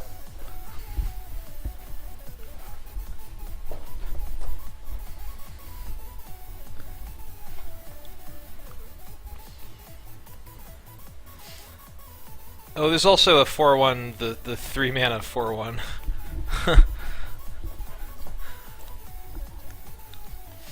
Not just the blue one. But that card probably isn't that great. It's interesting, though. Alright. On to blue. We just did white. So start with Aven Surveyor. It's 3 and 2 blue. 2/2 flyer. When it enters the battlefield, you either put a +1/+1 counter on it, or return target creature to its owner's hand. So, creatures that bounce creatures when they come into play have, always been good, and usually it doesn't really matter how much they cost. Like, they typically end up being good anyway. Case in point was Vidalcan Dismisser, which was a 2/2 for 6 that put a creature on top of its opponent's library, which is a more powerful effect than putting it to their hand. But still, like getting a 2/2 for 6 mana, and that card was still very good. So Surveyor is 1 less mana than that. It's 1 more mana than Mistraven, and so you either get a 3/3 flyer or you get a 2/2 and bounce a creature. Typically, bounce a creature is going to be more powerful. It's the tempo advantage of playing a flyer and returning your opponent's creature to their hand, maybe attacking in that turn. They play their creature, now you have an extra flyer on board, plus what you already had, you could play something else that turn. Tempo is the term, is what it's good at. Now it does take 5 mana, it does cost 5 mana.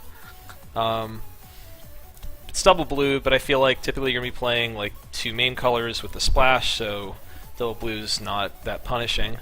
And a 3/3 flyer for 5 is also fine. Nimbus of the Isles, Aven Windreader, back from Odyssey block, Fairy Squadron. I mean, these used to be actually very good cards in limited, 3/3 flyers for 5. And I mean, they're not quite as good as they used to be, but there's not that many big flyers. Now, I guess, with the Dragons, there's more flyers in the format. But flyers are important in this format. The ground typically gets very clunky in cons, and so having evasion is really important. And you can bounce something that has an aura on it. Excuse me. Creature that they've outlasted or bolstered. So this is a pretty high pick, I think. It's one of the... might be like the second best blue common. But it's quite good. Like, 2/2 flyer is very relevant, and then sometimes just having like the 3/3 flyer and getting the benefits of the +1/+1 counter are nice. And I mean, I guess you can, like, the stuff that you like return other ways of bouncing your own creatures, like this is a good card to use those with, I suppose, but it does cost 5, so you're not getting a huge advantage by doing that. But just a strong card on its own. So, and bouncing own manifest cards, that's very unlikely going to be correct. So next card, I would give it like a B-. I mean, it is a 5-drop, but I think it's pretty powerful. I think you'd be happy with multiples. So next card, Cloud Form, 1 and 2 blue, enchantment. You manifest a top card of your deck when it comes into play, you enchant that creature with Cloud Form, and it gets flying and hexproof. So for 3 mana, it's a 2/2 flying hexproof, plus the benefits of manifesting. So, I mean, already that's very strong, 2/2 flying hexproof. Anything with hexproof, you can put other stuff on it, like other auras, and it's going to get better. If in anything that you manifest, if you get lucky and you get like a lifelink or something like that, it could be really sick. So, I mean, this is really powerful. It's on par with the lifelink, the white one. I mean, some situations Cloud Form's going to be better, some situations the white one's going to be better, and it just depends, does your opponent have removal, or are you racing? So, I don't know which one's better overall, but they're both going to be really high picks and are two of the best commons in the set, uncommons in the set. So I would give this, I think a B. Minimum B minus, but maybe a B. So, next card, Enhanced Awareness. It's 4 and a blue instant, draw 3 cards, then discard a card. It's just going to win the game 10% of the time it's played? Yeah. That's probably true. Interesting how you get 10, but... Oh, thanks, Kingpin. It's, not for sale. At least for me. So draw 3 cards, discard a card, instant speed. It's one of the few cards that kind of enables Delve in Fate Reforged. It is better than Weave Fate, which wasn't very good. Because if you're going to spend 4 mana on your turn, I don't think it's that much different than spending 5 mana. Because you're basically saying, like, you can't flip your morphs. So it's going to take your whole turn. And I don't think, like, just spending 4 mana to get a less effect is as good as going further or spending 5 mana and getting a better effect. So I think Awareness is better than Weave Fate. You know, you can instant speed, get prowess, so it makes it like a little better. You can pass, you know, threaten flipping a morph or some other effect. Your opponent plays excuse me. Your opponent plays around it, then you just go end a turn, Enhance Awareness, gets a cycle through your deck. So yeah, I think it's fine. I don't think I would play it in every deck. I would want some amount of prowess, some amount of delve to have good early defense, be sort of controlly, because it's not good for tempo. You know, you're spending your turn to play this effect, and you're gaining 2 cards worth of advantage, and then possibly, or sorry, you're gaining 1 card of advantage, and then if you have, I don't know about standard. This is just a limited review. But it's interesting that it might be better than Ingenuity. I don't know how that deck really plays out. I would imagine Ingenuity would be better. Yeah, it's playable. I think I would give it a C minus. I think some decks are going to want it more than others. I don't think I'd be disappointed to play 1 in most decks, and you wouldn't want multiple. It's not as good as Treasure Cruise. So next card, Fascination. It's just unplayable. It's like an X spell, each player draws X cards, or each player mills X cards. It's just unplayable. Don't play it. It sucks. Flexibility is meaningless when you're choosing between terrible options. So next card, Frostwalker. It's 1 and a blue, 4/1. When it becomes a target spell or ability, sacrifice it. So I mean, this is a very good 2-drop. If your opponent spends a removal spell on it, okay, you 1-for-1 anyway. You know, it trades easily with morphs, just any creature. If you're on the play, you play it turn 2, you can get 4 damage in, and then by that point, you can start doing stuff like Crippling Chill, you know, and, you know, ways to maybe force it through, remove their blockers, you can get more damage in. And most of the time, it's just going to end up being a 1-for-1 when they finally get rid of it. Like, they'll just trade it with the creature. Maybe it gets a little weaker later game, but still sometimes it could have more value than, say, a 2/2 late game. The fact that it's 4 power. If your opponent just has a 4/4 and doesn't have any way to target it, then it's, you know, almost as good as a 4/4. And yeah, it's 2 mana and you get 4 power. So it does trigger Ferocious, though there's no Ferocious for blue in this set, but that can give you some value. And also you should worry, like if you play a spell with Ferocious and you're relying on the Frostwalker, if they target a response, your spell is going to lose Ferocious. I haven't looked too closely at just, you know, all the different ways that you can target stuff in the format, but I don't think that there's that many. Most of the things that will target it, you're getting a 1-for-1, like it would kill Frostwalker anyway with 1 toughness. I guess Bolster. You wouldn't want to play Bolster with it because... Or no, Bolster doesn't target, right? Yeah, bolster doesn't target. Let me just check how that's worded.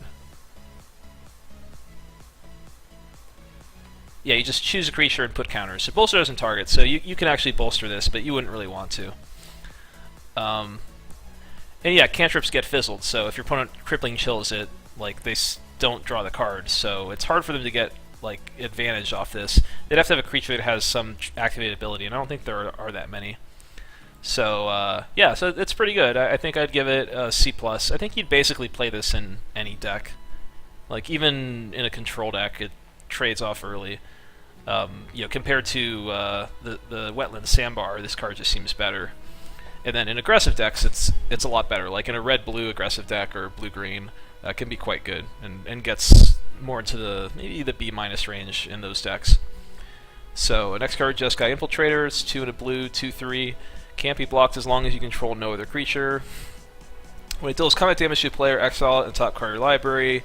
You like shuffle them, and you manifest both cards. So, is there a way to kill it for free? I haven't looked too closely. Like there are, but I mean, like, yeah, like the heel cutter, the activation of a free weapon master, I think, can target opponent's creatures. I don't know, but I don't think that there's that many bolters target. What? I don't think there's that many ways to get it. So yeah, so Infiltrator. So like if you play it on turn 3, you have no other creatures, it immediately gets through, it's unblockable, and then it becomes a 2/2 along with your top card, so it makes like a free 2/2. And then you can flip it back up for 3 mana to give it a 3rd toughness. And if you get it at a different point in the game where you have creatures in play, it's a 2/3 that still has this ability, so it can be blocked as long as you have other creatures, but it's still a 2/3 with this powerful ability. So it's still good, and obviously 2/3s for 3 in this format are good. This has no disabilities. And then it just has that nice value that on turn 3, you get to immediately get in with it, and it makes another creature. So it gives you a nice tempo boost. One problem I had with a Weapon Master is your own creature, so I guess you can't do it. Yeah, you can incremental growth it. That's a good one. So one of my problems I had with cons is that there aren't that many ways to like get advantage. Like you play your one creature, it'll be one creature, it'll sit and play. Your opponent can spend their full turn to remove it, or they can spend their full turn to play a creature that can trade with it. But there's not that many ways to just like get ahead. And Infiltrator, you pay 3 mana, you can get 2/2/2 creatures for just the 3 mana. So it allows you to actually get ahead. And there's a black creature that has a similar effect too. The rare creature that makes a 2/1 warrior when it attacks. So they allow you to get multiple creatures out of your 3-drop. So it's pretty powerful. I think it's probably a B. So if you get on turn 3, that's a really nice edge there. It's kind of like a prowess card, so if you have Crippling Chill things, you can get it through again and get some more creatures. And I mean, the whole manifesting it another creature, like, it's kind of like just getting an extra 2/2. I mean, there's some play to that where like they don't know which one's the Infiltrator. If they have 2/2s, it's hard for them to block because you can just flip the Infiltrator, and their 2/2 will die.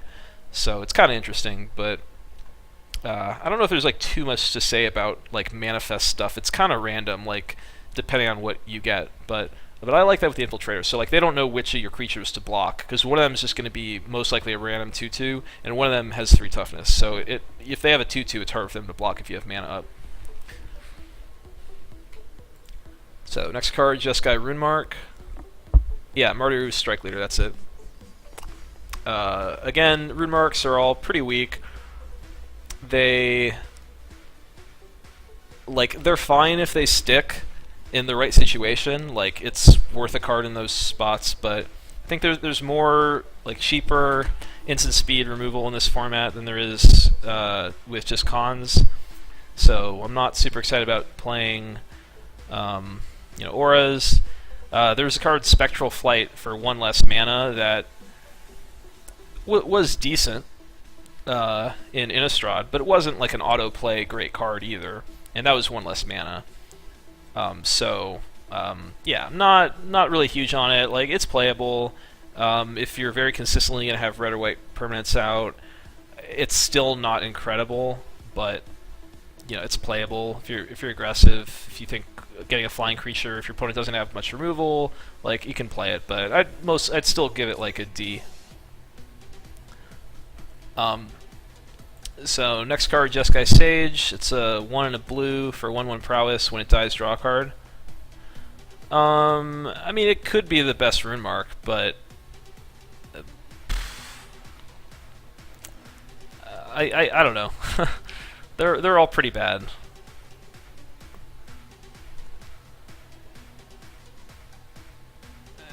Yeah, I don't know. I guess it's the best. They're all pretty bad. So, I mean, the red ones is bad. Alright, so Jeskai Sage. 1/1 for 1 and a blue. Prowess. When it dies, draw a card. It's an interesting card. There are a couple effects that involve like sacrificing creatures, and there are a couple creatures that have that are cheap that have good effects when they die. So that's one to keep in mind. Like, if there is a blue-black delve deck, there could be a little bit of synergy. The deck would definitely like to play Jeskai Sage. As far as just like a prowess creature, you play it turn 2, you attack with it. You better than Elder? No, I think it's worse than Elder. I like Jeskai Elder. Like, I don't like this card because Elder, like, if you get through, you loot. So, like, if you can just keep, removing your opponent's creatures, and they kind of have to block it. So, yeah. Jeskai Sage, like, if you just play this like mid game and you chump with a ground creature, you're not that happy. What's up, Danny? Welcome back. Like, you're not that happy, but it could be worse as far as 2-drops go. I think it comes down to just how prowessy you are. Like, if you can trade it for a 2/2, but like, your opponent attacks with the morph, you're like, okay, block with Sage, now I'll play some spell. Like, what spell are you casting there? That's the thing you have to think about. So, if it's a Defiant Strike, okay, that's cool. But, yeah, LSV there were a few cards that seem very far off. This was one of them. Like, it's like always playable, but another card where like you'd prefer not to play it in your deck, and it's like, even in I wouldn't say it's a great 17 to 23rd. Like, I wouldn't be that happy to play it. If your opponent has like a lot of X1s, then yeah, it's fine. But I mean, it trades with like a token, you draw a card or something. That's not very good. So yeah, it's not much upside. If you get a couple turns where you're prowessing other like, you're gonna play a spell anyway, and you get to attack for 2. I mean, and then eventually you draw a card. Like, I don't know. I don't really like it. It's just like playable. I mean, the white and blue tap or untap and draw. Like, I guess the untap and draw is nice with Sage. Like, you attack with it, then they attack with their morph, you untap and draw. Like, that's nice. But yeah, it's just not very good. I think it's similar to Wetland Sandbar.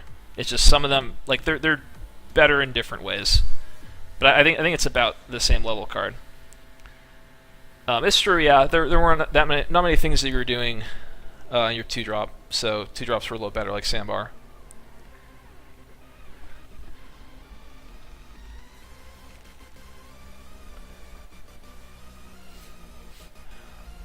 Well, but if you draw it like turn 4 or something, or 5, like, it's just, I don't know. If you play it Anamorph, I guess it's fine. If your opponent has like an X1, then that's pretty cool. Like, I don't know. It just doesn't do that much for having a card in your deck. I guess like it just takes a little bit of effort to get your card back.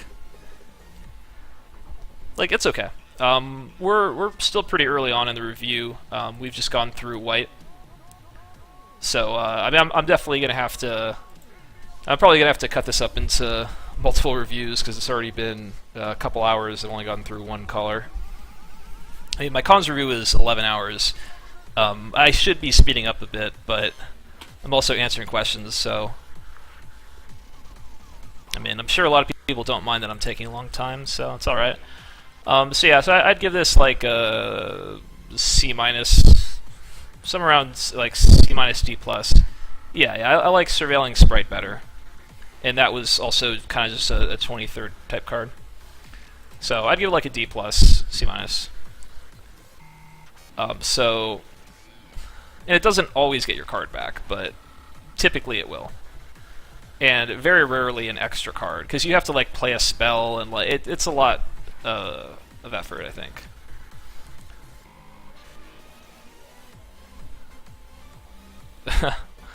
Yeah, thanks, Spoons. I mean, like, I agree that it's reasonable to block, but like paying 2 mana, gain 2 life, and draw a card in that situation, I guess it's Renewed Faith, which is fine. So, we'll see.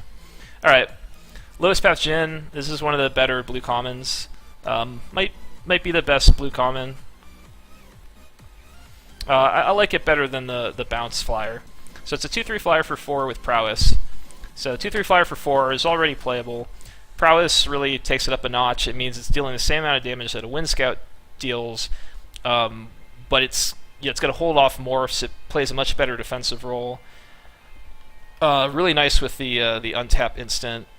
It's going to take out most most creatures you would block. Excuse me. And I mean, not much else to say about it. It's just it's very good. So I think I would give it a B minus. I think it's probably the second best blue common. I think it's a little bit better than the bounce flyer, and I think the 3-mana Griptide might be the best blue common. But we'll get to that. I think it's pretty similar to it. So next card, Meringue River Prowler. It's 2 and a blue, 2/1, can't block and can't be blocked. No, I think I prefer Jhin. But I guess they are probably pretty close. But I prefer Jhin. Also, I think Jhin is better apt to the kind of decks that would play it, like Alabaster Kirin in like just like an Abzan deck or something, compared to Lotus Path in like the red-blue aggro deck or something. Like, I think Lotus Path is probably a little better. Well, I'm not sure, but both of them are quite good. So Meringue River Prowler, so 2/1, can't block, can't be blocked, so it has no defensive value. On turn 3, it's a 2-power unblockable creature, which is pretty powerful. They don't make too many cards like that. So, I mean, in any deck that's blue and aggressive, you would want to play this. If you're controlling, I think you wouldn't want to play it. And then you can cast it from your graveyard as long as you control a black or green permanent, so if they do kill it somehow, you can cast it, or if you mill it, you can cast it. And I don't think that there's that much self-mill that's good in this set. There was some nice stuff in cons, so that's an option. In a Sultai deck, it gets better, though Sultai isn't necessarily the kind of deck that you want a 2/1 that can't block. I mean, you're okay with it, but you want to play a lot of defense early on, so it's a little bit of a liability. But it's still a good card. I think it's kind of in the...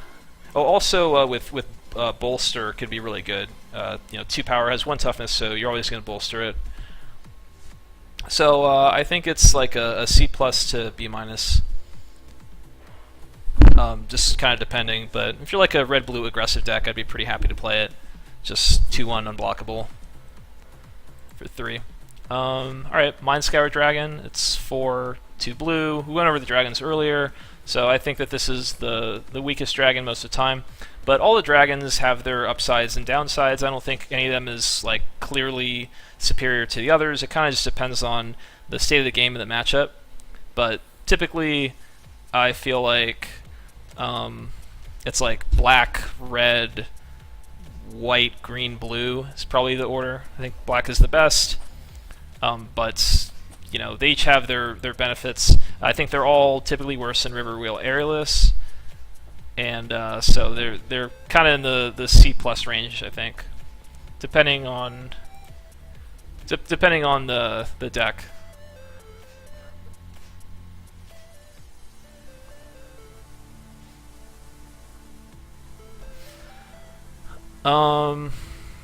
Alright, Misfire Adept, it's 3 blue, 3/3 prowess. Whenever you cast a non-creature spell, target creature gains flying until on turn. When are you blocking with a 2/1? If you're chumping... I mean, you're blocking with a 2/1 because your opponent plays a morph and you trade. So you have to be aggressive if you want the 2/1. So, like, it's not about chumping. But, yeah, the point... just that, like, the more aggro you are, the more you're going to want a 2-power unblockable creature. Not that it's bad in the Sultai, it's just that, like, a grindy Sultai deck, I mean, it'll fit there, but you want to make sure you have enough. How is the Green Dragon not your second or third best? Well, I don't think that there are many very important non-creature spells in the format. But again, all the dragons are variable. I mean, and I put it fourth. It could easily be third. The most interesting dragon, I think, is the white one, because it completely depends on, like, do your opponents have pump spells? Do they have kill shot type stuff? Because if they do, its ability is incredibly useful.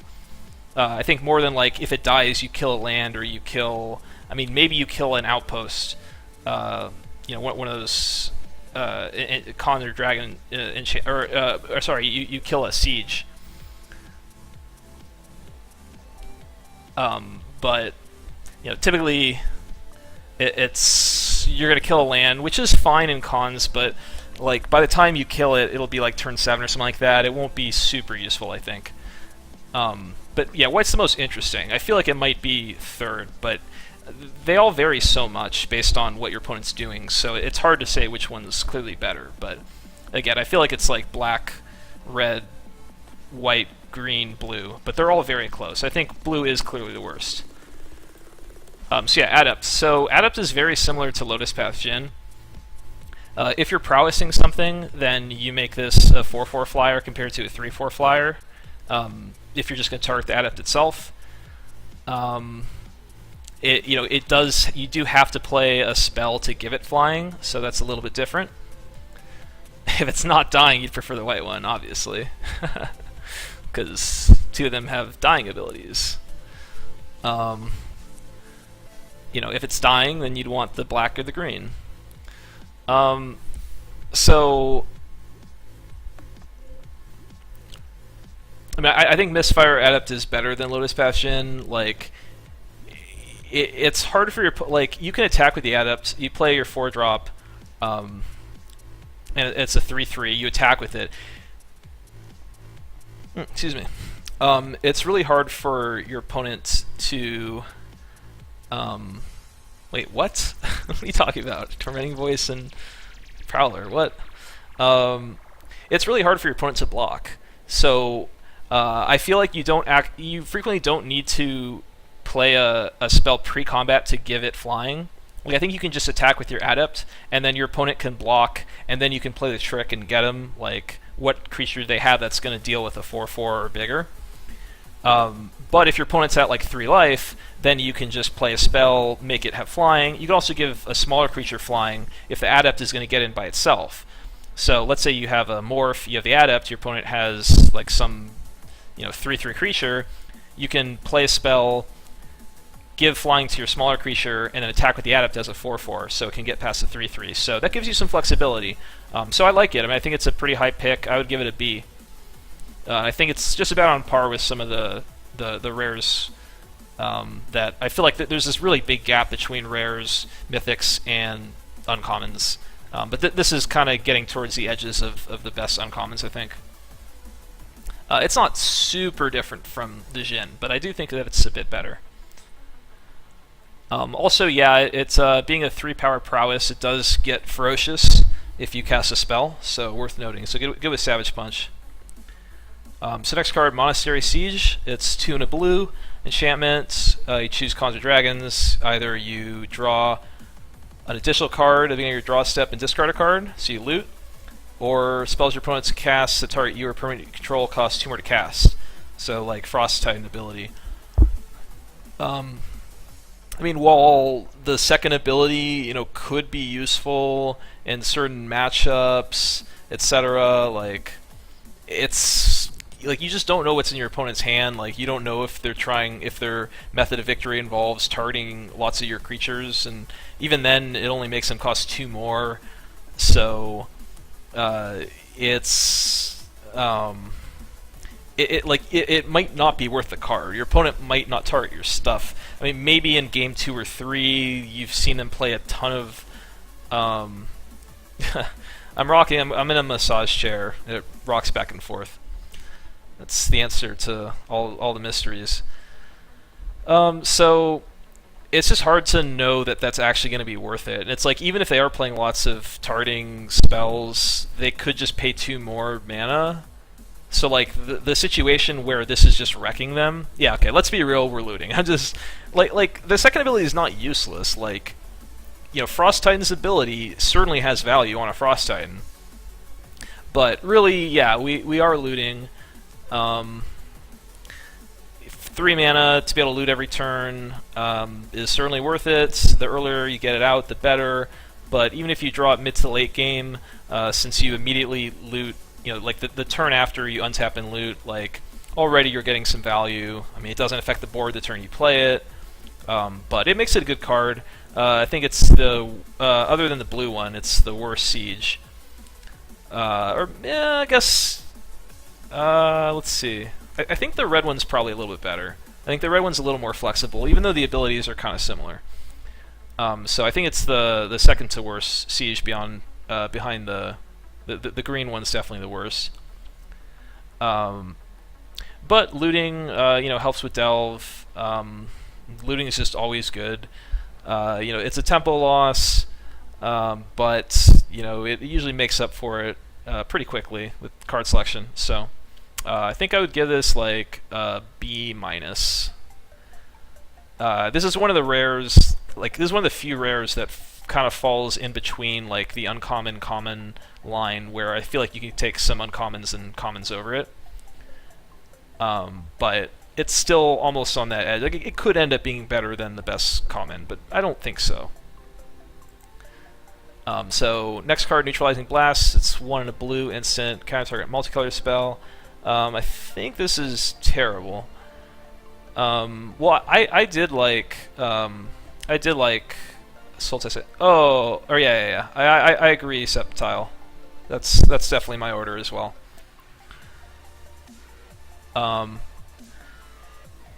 So I actually like Sultai Ascendancy, but it's hard to cast. I think that's the one problem with it. But I think the effect is very powerful, and this is easier to cast and has a similar effect on the game. So, like, it gives you card selection. Hey Nick, yeah, if you want to see the full review, it's going to be on Twitch VOD, and then I'm also going to post it on YouTube. So you can catch up with the stuff that you missed.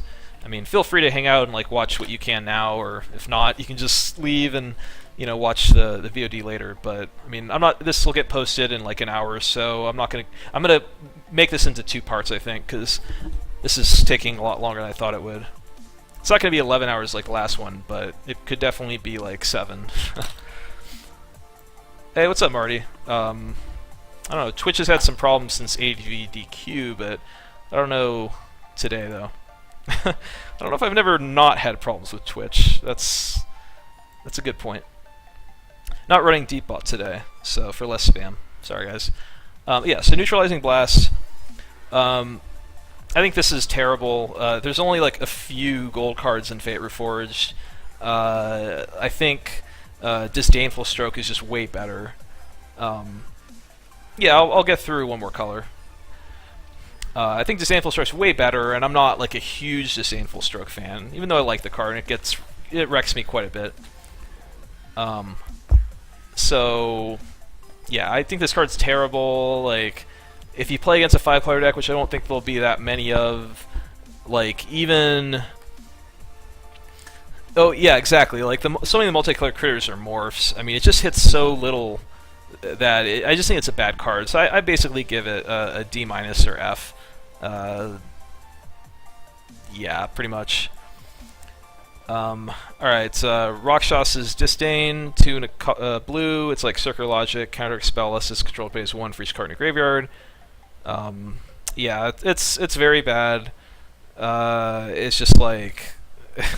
you gotta put a good amount of work in to maybe get a counterspell for 3 mana. Just not worth it ever.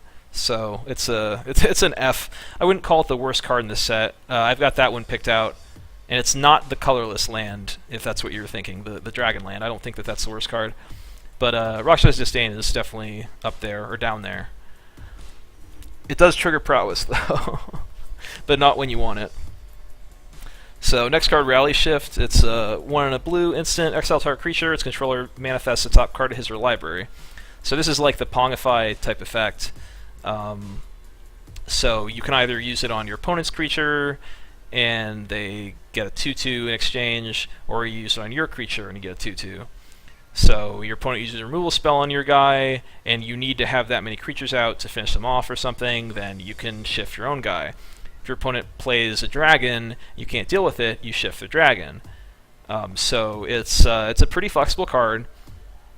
It's balanced because even if you kill their dragon for 2 mana instant speed, they still get a 2/2 with potential upside from being manifest. And if they kill your guy, it's a 2 mana 2/2, which is not super broken.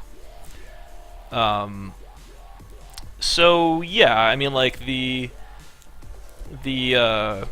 flexibility of it makes it good. The fact that if you have to, you can kill their big creature. They play like a Become Immense on their guy to go for the win. You can Rally Shift it to protect yourself. So I like that flexibility. But it's not like a Swords to Plowshares. Like, it's not just like, oh, you just kill a creature, because like you're losing a card and they're basically not losing a card necessarily. You can get it so they will lose a card, or you'll end up even on cards. For instance, if they play an Aura on their guy, or they try to bolster it. So it's not that hard to set that up, but I think I would give it a B-. So it's a card like I'd be very happy to play, but it's not broken. Like, it's a pretty fair card. It's just really nice to be able to respond to whatever your opponent's doing. Just always have that safety mechanism that if you play something huge, I can deal with it, and also at instant speed. So yeah, so I like the card. I think it's a relatively high pick. So I'm thinking like B-. Would I pick one, pack one it? Of course, no. They bolster one of their creatures, so I'm just saying, like, they put +1/+1 counters on their creatures. After that's done, you Rally Shift it. That's what I was saying, not like in response to bolster.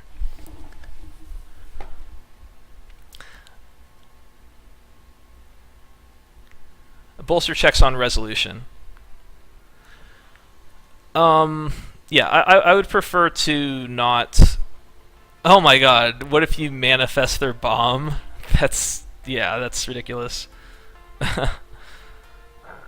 Excuse me. Yeah, anyway, I'd prefer not to first pick it, but like, it's a card I'd be very happy to play, so I think like B-. So next card, Refocus, 1 and a blue, untap target creature, draw a card.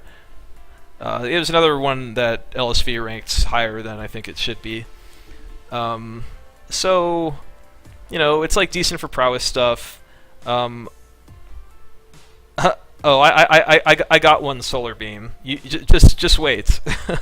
There is a card that is definitely worse than the land that I would 100% play the land over every time. Anyway, Refocus. Your hope with this is to kill a creature and draw a card for 2 mana. So that is that's nice. Like, you want that, and because you can prowess when you play it, it means that when you untap your creature, it's more likely to be able to kill their creature. So if you have like the 2/3 flyer with prowess, you refocus it, it becomes a 3/4 flyer and can block, and you draw a card. So that's pretty nice. Now, like, if you're being very aggressive, like, it's more of a defensive card, of course. So if you're just attacking and trying to get through, then the white one's going to be better because you can remove a blocker. Refocus is for the tempo of removing an attacker, typically. And but, like, you could kill an attacker where the tap one is only going to remove it temporarily. So that's kind of the... It has a higher ceiling, but a lower floor. Refocus does. So in a more controlling or kind of racing deck, I think Refocus could be interesting. Like, it's always fine as a 23rd card, but I'd really want to have some prowess to play with it. If you're playing a lot of like big green creatures, then I think it also gets better. Similarly to Crypsis, it's just you draw a card rather than making it protection from creatures. So it has some value. Oh, I forgot Fascination.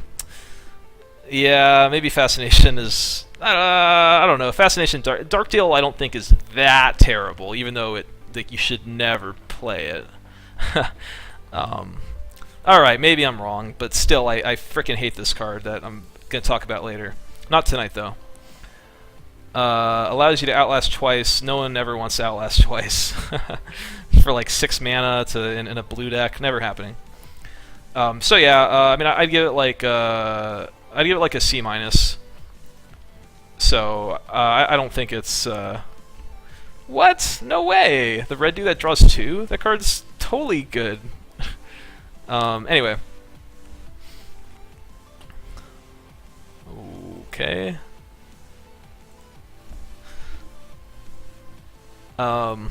So yeah, like a C-. So Renowned Weaponsmith, it's 1 in a blue, it's 1/3. You can tap it for 2 colors, you can spend it to cast artifact spells. There's not many artifacts, so that's kind of irrelevant.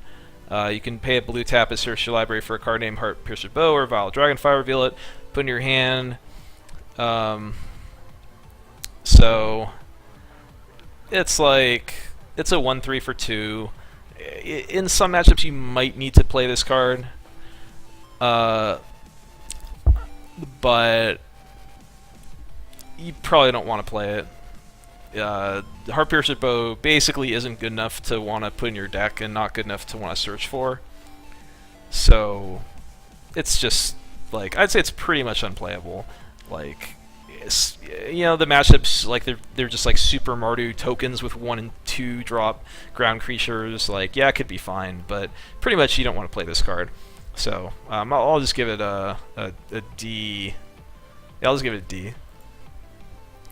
Next card, Rite of Undoing. It's 4 in a blue, instant delve, and again, like, Renowned Weapons, or it searches for Vial of Dragonfire. We don't know what that card is yet; it hasn't been revealed. It'll be from the next set.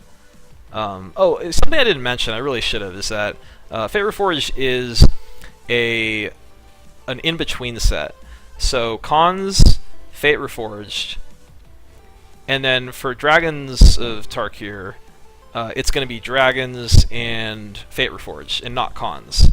So Fate Reforged has been designed to fit, like, equally with Khans and the next set without the others.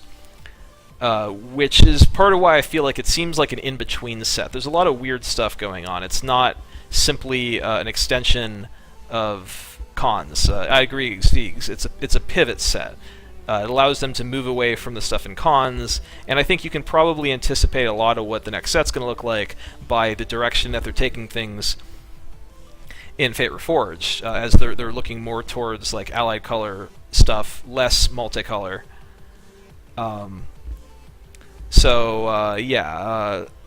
It also means that, like, the set feels a bit incomplete. So not everything in the set is going to be fully realized. Like, all the value of cards is not going to be realized until the last set comes out, and you'll start to look at cards differently, that can make things really interesting. So I don't mind that. So, alright, Rite of Undoing, 4 and a blue, instant delve. Turn target non-land permanent you control and target non-land permanent you don't control to their owner's hands. So this is there's a card. Actually, I just realized it's non-land. I thought it was any permanent. So that actually changes things. There's this card, Aether Trade Winds, that is the same card but lets you return lands. And that costs 3 mana, and this costs 5 with Delve, so they're pretty similar. But this is non-land though, so you actually do need to return like a non-land permanent, which means something that you spent mana on. So it's not quite as good as I thought it was. I mean, Peel from Reality, it's basically Peel from Reality, but you gotta delve at least 3 to make it Peel. And, well, sure, some of it could cost 1. I think that is a problem, though, because Peel from Reality is not a card that you can just, like, miss opportunities for and then still have the card be good. And so, like, if it's early in the game and you don't have cards in your graveyard and you can't cast Right, and then the perfect situation comes up where your opponent tries to kill one of your guys and you could have played Right, but you can't cast it because you don't have cards in the graveyard yet, like, that could be really punishing, where Peel is always going to cost 2. Where, like, you know, more mid to late game is when Right could maybe be cheaper or something. This has non-land permanents, but again, there's not that many non-land permanents in the format. Like, you could return a banner, an ascendancy, you know, one of the sieges. There's not much there. So it's really like a Peel from Reality, but I think it's worse. So I think it's a little more. It has more setup cost, and I feel like it's typically going to be more expensive. So that said, like, how good is this? I mean, you really didn't have that much room to play Delve cards, like, in your decks. Like, whichever the one was that was, like, Griptide, the sorcery speed one, you put a card, like, you time-ebbed. Like, that one was still kind of hard to fit into decks if you were running stuff like Treasure Cruise. So, I mean, I don't know if the payoff on this card is really worth, you know, delving multiple cards just to get the Peel from Reality effect. So, actually, I don't really like this card. I mean, putting a Manifest card in your hand is not that valuable. Like, you lose a 2/2 that's in play, tempo-wise, to get a spell in your hand. Like, I mean, I understand that, yes, if you have a Dune Blast, you'd want to do that. But, like, that's not that valuable. Yeah, Sedrift's the card I was talking about. Like, it's important to note that, yes, you can bounce your Manifest creatures and then cast them as spells, but that's not something that you really want to be doing. Like, unless if it's like a Dune Blast, like, the card is just so powerful. Because think about it, like, you have to, like, use an effect just to bounce your 2/2, so you can't ever play it. Like, it kills a 2/2 just so you can be able to cast a spell on another turn. Like, that's not great, right? So, yeah, I mean, I like right, but what if it's Ugin? Yeah, exactly. So it's like, if it's an incredible bomb spell, sure, but I think while it's important to mention that, yes, you can do that, don't expect to be doing that almost ever. Like, it's extremely rare that you would sacrifice a 2/2 creature that you've already put into play, like tempo purposes. You just lose a 2/2 just to be able to cast some random card out of your deck on a future turn. You know, by playing some other card to get that effect. Like, that's not very good. Yeah, Aether Trade Winds, but Aether Trade Winds can bounce one of your own lands. I think that was the big benefit from it, is that if you needed to, you could play it for tempo. Well, yeah, you can't set up your deck to have the shenanigans. It's like, you just happen to have a Dune Blast or something. Okay, you can bounce it and cast it, but that's more of a, like, oh, here's this cool trick you can do. You're comparing it to Peel from Reality, but Peel isn't in this set. That's how Magic set evaluation works. You compare cards to other cards from other sets. That's how it works. I mean, like, Peel would be good in this set, but tempo-wise, though, like, bouncing one of your creatures can be very devastating. in this format. Like, remember, this is such a tempo format of like you play your morph, you play. I mean, at what point do you have some random creature sitting in play that you can bounce like easily? I don't think that comes up that often. So I feel like it's a disability where in some sets it could be like an ability to do so. So I just don't like this card, and the fact you have to delve, it takes up delve space in your deck. I feel like I'm not really going to end up running this that often. So considering that, I mean, I'm going to give it like a C minus, but I might lean even closer to D plus. Like, the card's serviceable, it's fine, but I feel like I'm not going to want to spend the room in my deck to play it. Like, because, you know, returning one of my own guys is actually kind of punishing from a tempo perspective, I think, in this set. I don't think there's that much incredible come to play effects that you're just like gonna kill multiple creatures with it or something. So yeah, like there's no Frost Links, like a really powerful effect for like 3 mana. So anyway, I think this card is actually kind of bad now that I'm thinking about it. So I'd actually just let's go for D plus. I'm gonna take a little extreme there. Next card, Sage Eye Avengers. It's 4 and 2 blue. It's a 4/5 with prowess. Whenever it attacks, you may return target creature to its owner's hand if its power is less than Sage Eye's power. This card seems great. This is like a 6 mana bomb. If you untap with it and attack with it, then it's very good.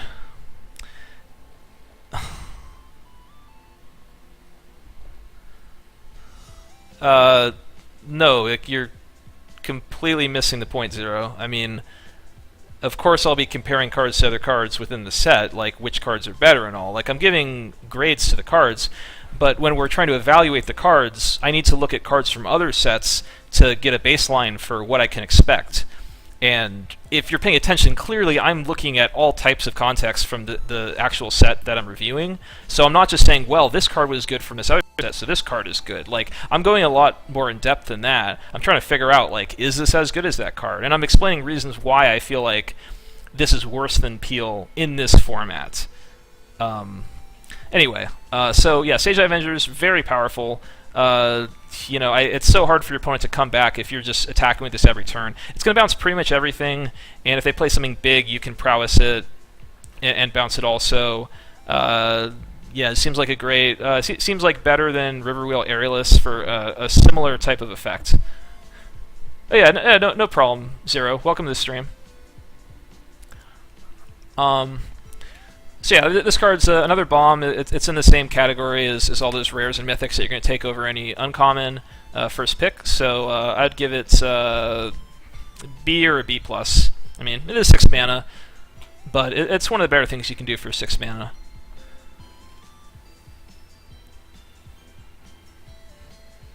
Next card, Shifting Loyalties. It's 5 and a blue. Sorcery. Exchange control of 2 target permanents to share a card type.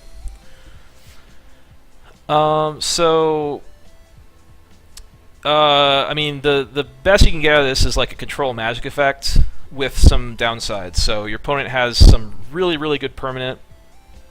You can take their permanent, but you got to ship a permanent of the same type. So, you know, you give them a weak creature and you get their strong creature. That said, what's up, Bisho? That said, this costs 6 mana. I mean, I think that's frequently a very powerful effect to be able to swap one of your crappy creatures for one of their good creatures. But this costs 6 mana. Like, if they respond to it and they say, like, remove one of the creatures, or maybe they let them switch and then they bounce their creature back. I mean, yeah, you can bounce your creature back, but yours is theoretically the crappy one anyway. So I think it's just too expensive. So I'm just not seeing it. Like, if it was 4 mana, I would consider it. But I think 6 is just too expensive for the effect. So yeah, I mean, I'm gonna give it like a D. I'll give it a D.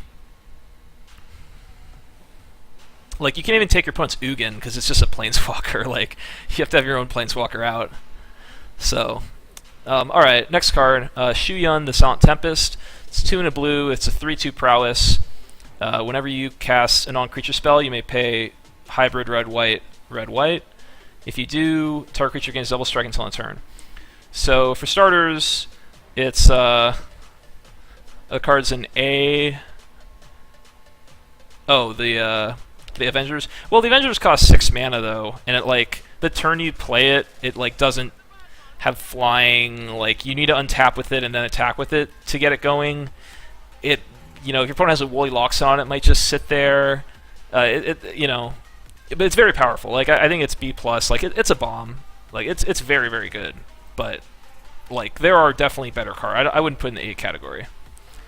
But it's very good. Yeah, Swisheroo is just creatures, but that's pretty much what you're doing anyway in this format. So, alright, Shuyun.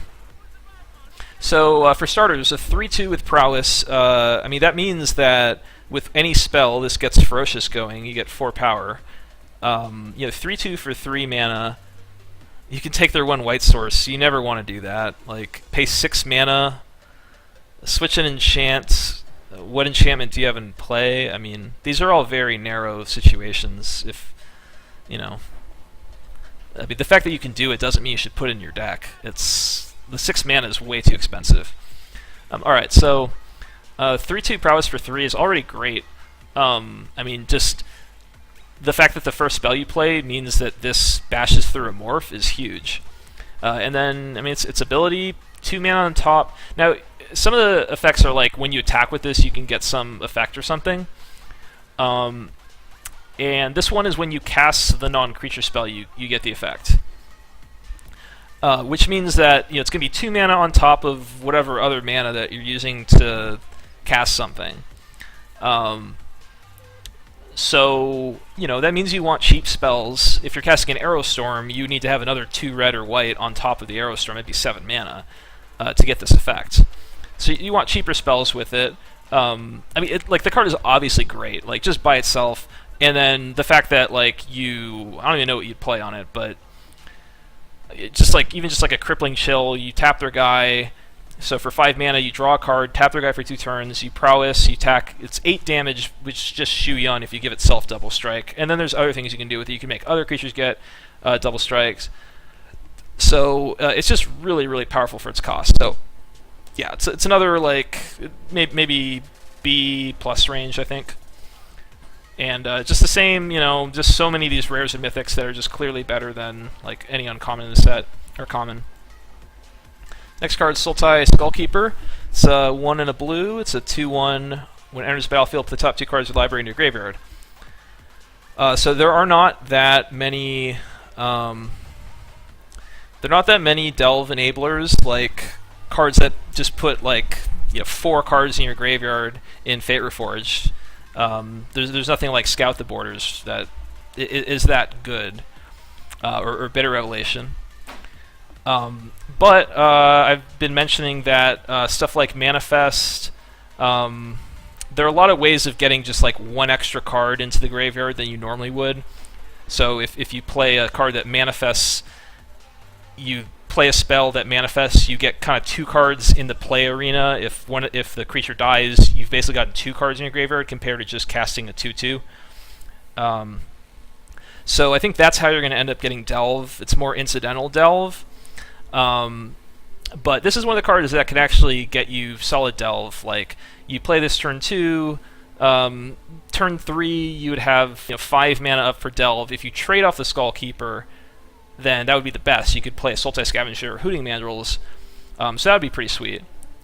But this is better than Woodland Sandbar, so this card is pretty sweet for a 2-drop. It still is just a 2/1 for 2.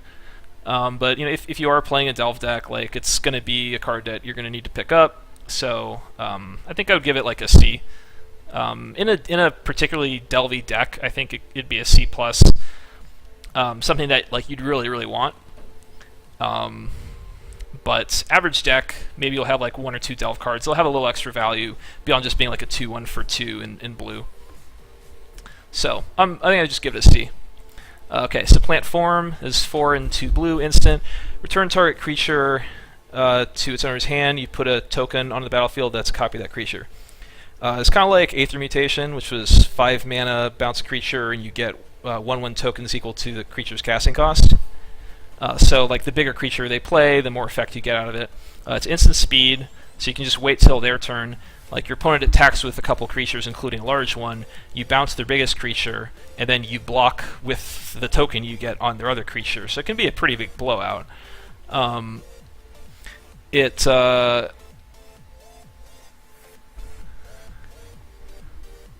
Hmm. I mean, it's really powerful. Like, it costs 6 mana. That's the only downside. It also triggers prowess. I mean, you can use it on your own creature if you really needed to, but you probably don't want to. I mean, if you have a dragon out and you attack, and then they play like a kill shot, you can supplant form your dragon, you get the token, and then you get to cast a dragon next turn. That's pretty good. But yeah, very powerful card. I think I'd give it a B+. I mean, it does cost 6, and it is sort of dependent on the current board state. If your opponent is just rushing you with a bunch of small creatures, and it doesn't do too much, but it's pretty sweet. So B+, another over all the uncommons and commons. Is instant mind control that lets them draw a copy of the controlled card. Yeah, pretty much.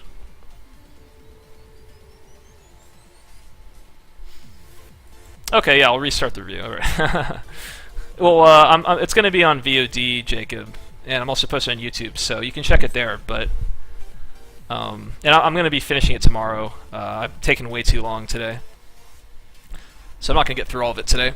All right, so yeah, so B+. Next card, Temporal Trespass. It's 3 blue and 8. I know you're joking, fucker.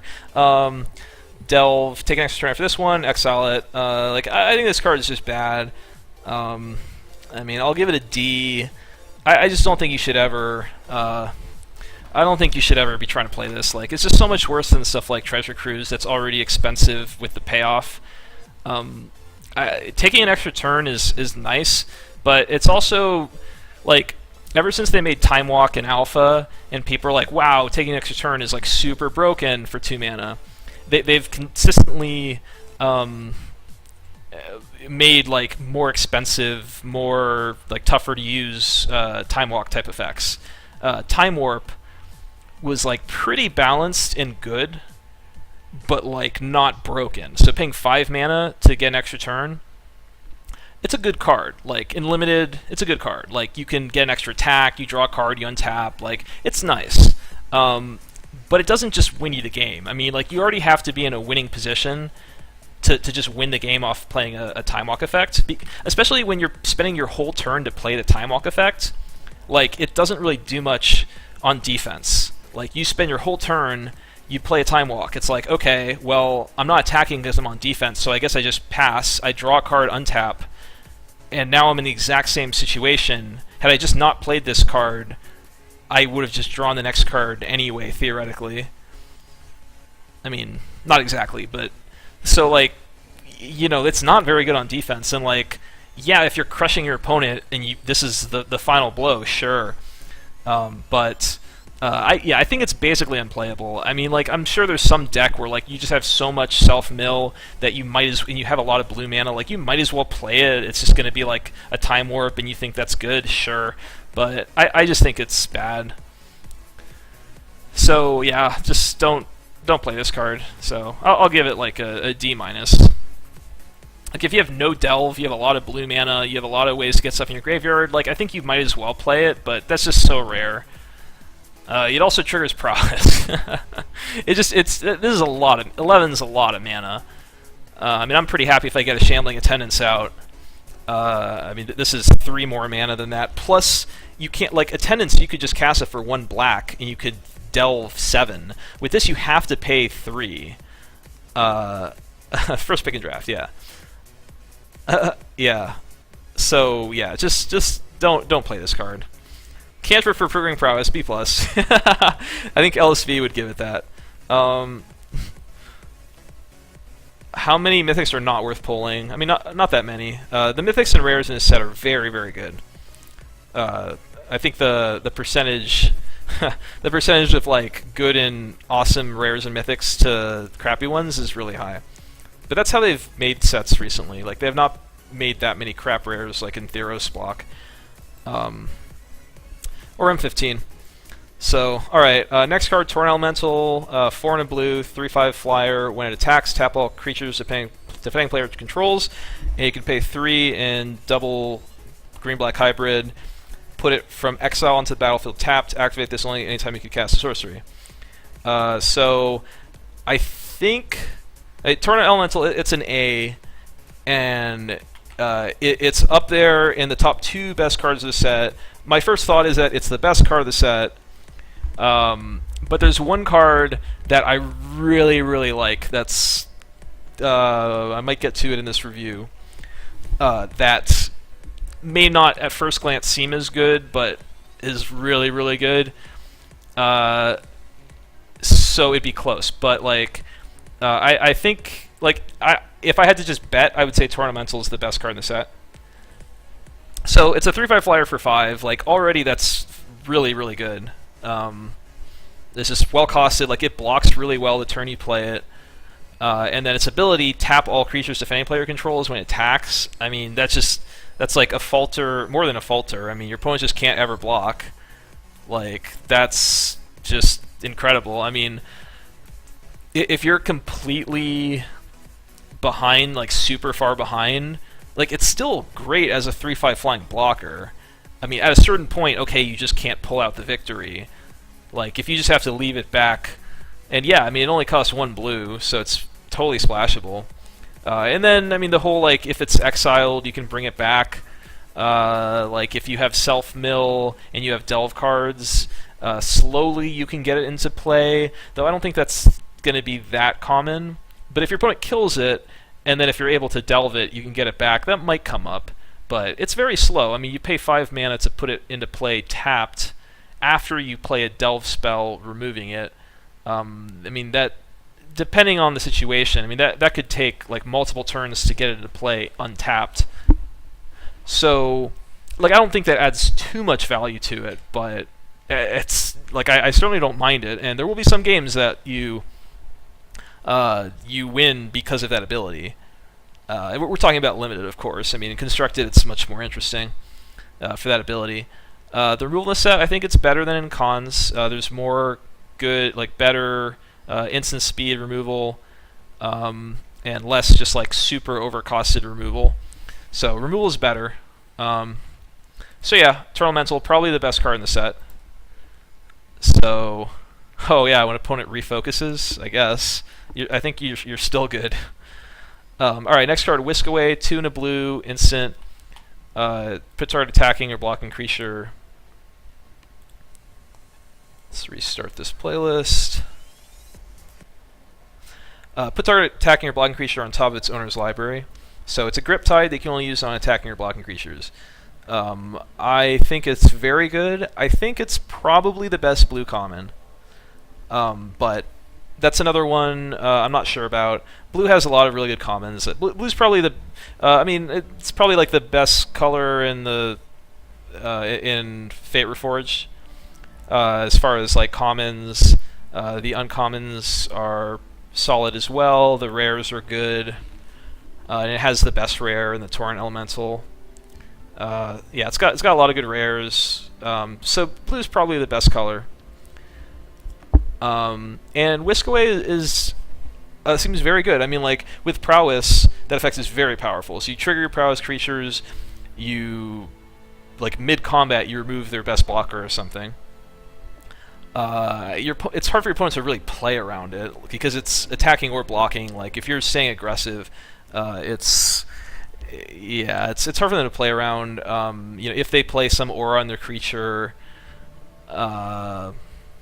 you know, if they're outlasting their guys, any of the usual stuff, why bouncing is good, and then put it on top of their library, pretty big tempo swing, denying them the card, and you can maybe play something else in the same turn. 3 mana is not that much. So, yeah, I mean, it's up there with the Bounce the Flyer one, with the Lotus, the 2/3 Flyer Prowess, and was there one more? No, okay, so, yeah. So those are the 3 best commons, and then these 2 as well. The last 2 are good too, but yeah, so I think this is the best blue common. So yeah. All right. So I mean, I'd give it like a B minus B. So, I mean, no commons are better than B. Maybe the red burn, deal 4 could maybe be a B+. Alright, so next card, Will the Naga. It's 4 and 2 blue, instant, delve, tap up to 2 card creatures. Those creatures don't untap during the controller's next untap step. So it's like double Crippling Chill, don't draw a card. Kind of like Sudden Storm. Definitely worse than Sudden Storm.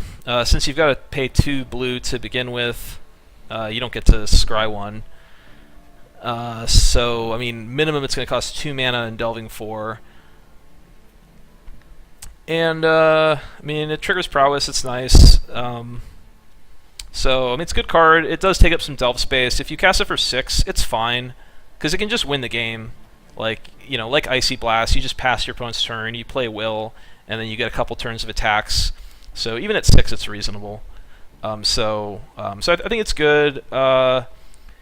Because it requires you to have like a pretty good board presence out to make it really good, I don't think I would like be first picking the card. I think I'd rather be taking some of the other like blue creatures, like the 3-flyer. But you know, once you have a good creature base, then the card becomes pretty strong. If you're running like 17 creatures and they're just playing stuff like Will, Crippling Chill, with some prowess creatures, it'd be pretty sweet. I'd give the card. I'll go B-, but it's somewhere C+ to B-.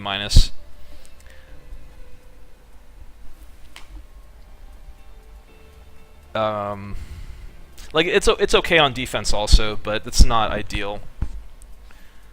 So yeah, I mean, like it's okay even if you're not being super aggressive with it. Like stopping your opponent, like fogging for 2 turns potentially can be fine. Yeah, it's not good in development. So C+ to B- around there. All right, right into being. It's 2 and a blue, sorcery. I mean, that said, like Sudden Storm definitely got up into the like B-, maybe B range. So, like in the right deck, in the right circumstances, that effect is very powerful. But C+ is a pretty safe place to put it. It's certainly not going to be worse than that. So right into being, 2 and a blue sorcery. Look at the top 2 cards of your library. Manifest 1 and put the other either on top or bottom of your library. There's a lot going on with the card. It's one of the few cards that lets you choose what you manifest.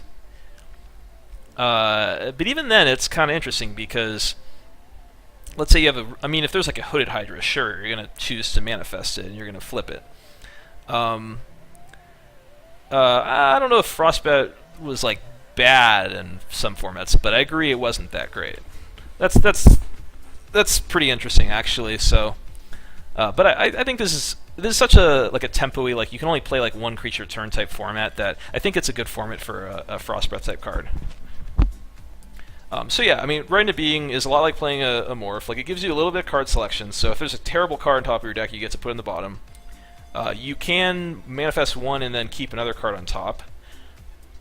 And then if you have like a good creature you want to manifest, you could, you know, manifest the, you know, that creature. If you have a good creature, you could also manifest the other card, maybe. I don't know. You probably want to manifest a good creature.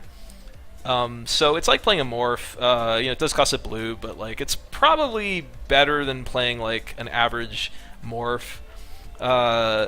You know, compared to like a Glacial Stalker, it does require you to have blue, but you know, because you get that little bit of filtering on top of your deck, it puts an extra card in the graveyard, and then you manifest, so it's kind of good for delve.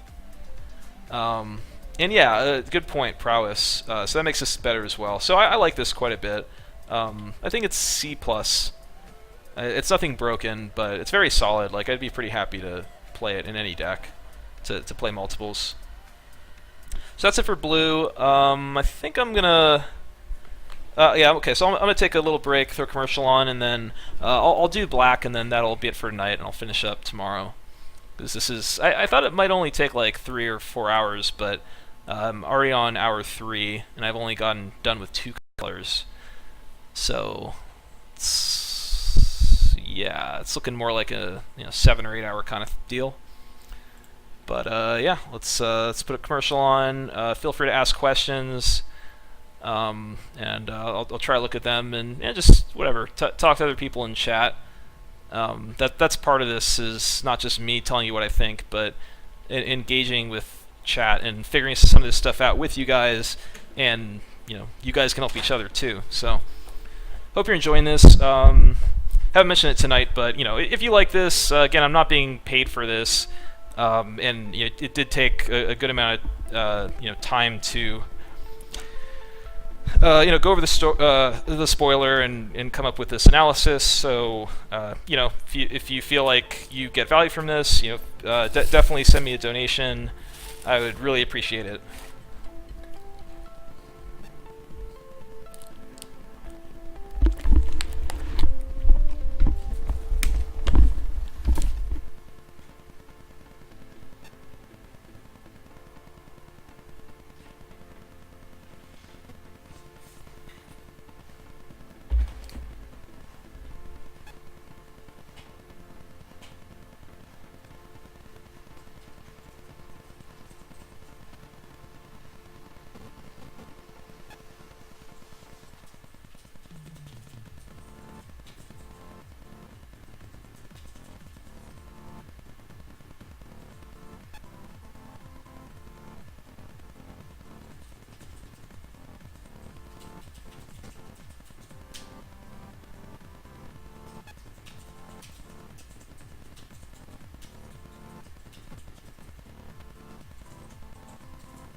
Hey, what's up, Athena?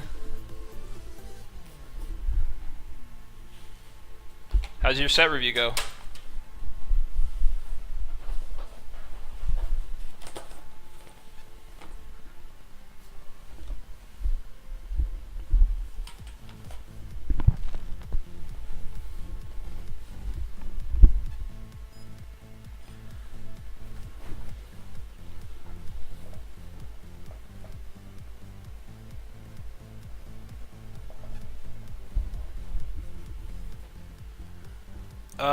It's going pretty slowly.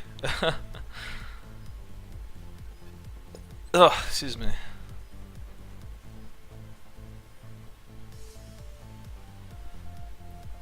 Ugh, I've already been going for 3 hours and 24 minutes, and I've only gotten 2 colors done.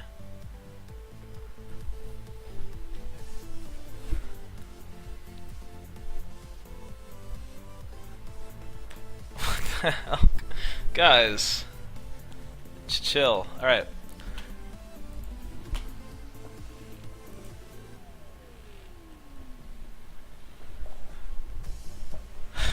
Hey, Ryan, okay, whatever happened in the drunken stream is, stays in the drunken stream. So, no mentions of things that happened in the drunken stream. That's just a benefit for the people who were there. Alright, so let's get on with black. So, Alicia's, Alesha. I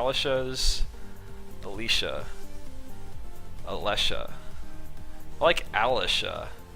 Or Ailsha. Or I'll say Alicia's. I mean, that's the most obvious, possible thing. Jacob! You heard me! Alright, Alicia's Vanguard, 3/3, 3 and a black. It's a warrior. It's got dash for 2 and a black. So now we're introduced to the dash mechanic. So you pay 3, enters the battlefield, has haste, and then you return it to your hand at the beginning of the next end step.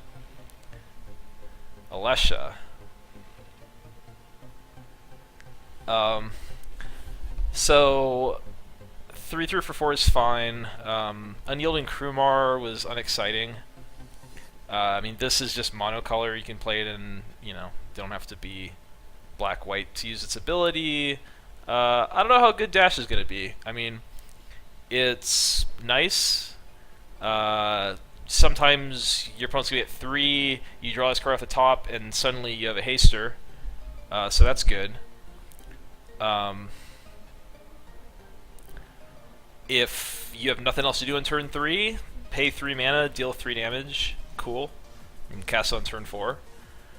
Now there is a theme. At least there's like one card, the 4/2 for 4. That'll be coming up in black, where whenever a creature enters the battlefield under your control, you give a creature -1/-1. So if you can keep abusing dash effects to each turn, maybe get multiple -1s out of it. So that's something. Well,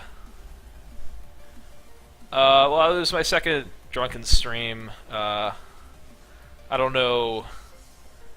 I went a little far as how much I drank. I had set a cap and then I broke the cap, so I think I gotta adjust things a little bit. But I will be doing drunk streams at some point in the future, but they'll be few and far between. If you happen to get one, lucky you. Yeah, so I don't know. The card's fine. Like, I'd probably give it like a C-. It's a warrior, but like Unyielding Krumar was kind of a 23rd-ish card, so it's not great. So yeah, this might be the card that I have just like the least to say about, because it's fine. It doesn't do anything particularly well. It just kind of is there. You think dash is going to be nuts? I'm not seeing how it's going to be nuts. Yeah, it's true, Dumont. Went from 6 to 11 in about an hour. That was incorrect. Not the correct play. Hopefully that's not going to happen next time. But how can you really stop that? If you set a cap at 6, by the time you're at 6, you feel like you can do 11. So that was such a mistake. All right. Anyway, this card I'll just give like a C minus. I don't know. I just don't know about Dash. It just doesn't seem that interesting. Like, because if you just cast it, it's as if you spent the dash like next turn. I don't know. Like if your opponent's really low life, sure you could just be dashing your creatures every turn. It's a little better. So whatever. Next card. Spending too much time on that. All right. Ancestral Vengeance. It's 2 black aura. When it enters battlefield, put a +1/+1 counter on target creature you control. Enchant creature gets -1/-1. It's another minus aura potentially for that the 3/2 prowess white creature to get back. Maybe. You know, if there's a lot of good one-toughness creatures to get, that's kind of cool. If everyone has Wind Scout, putting a +1/+1 counter on a creature means Outlast Lord kind of stuff. You can help that out. I mean, +1 and -1 is okay. Oh, thanks, Max. Much appreciated for the host. Yeah, triggers prowess. There we go. A-.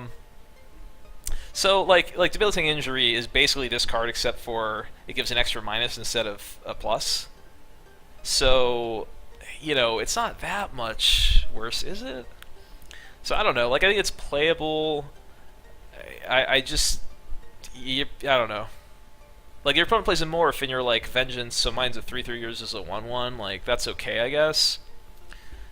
It's also just double black, so I think it's more of a sideboard card. I think just if your opponent has, you know, 1/1 creatures, like it's okay.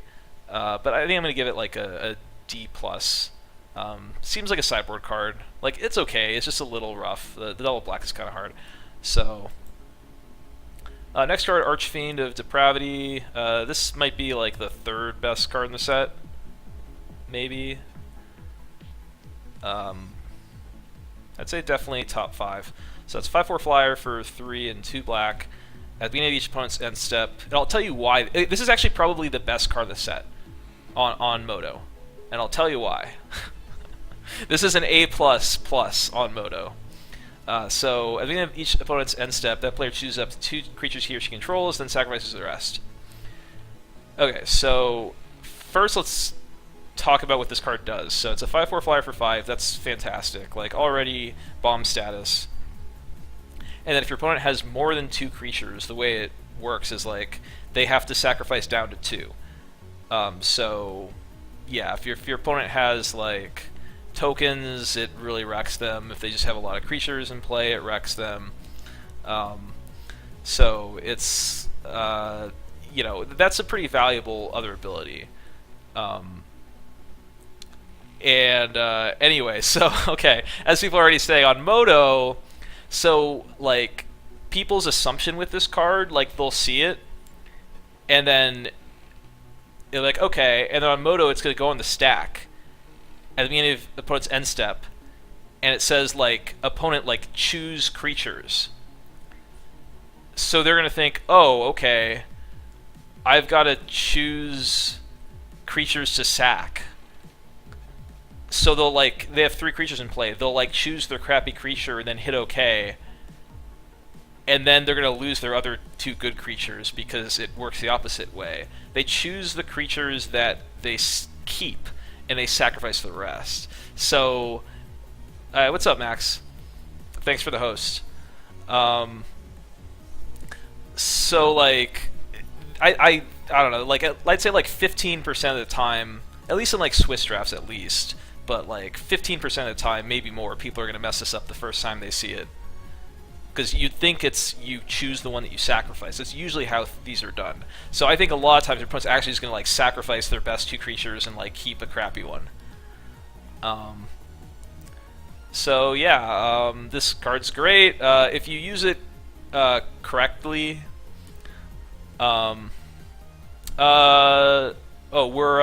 We've been through white and black, or sorry, white and blue, and we're we're just starting black. I'm over like 3 hours into it, so I'm only gonna finish up black for today and then do the rest of it tomorrow.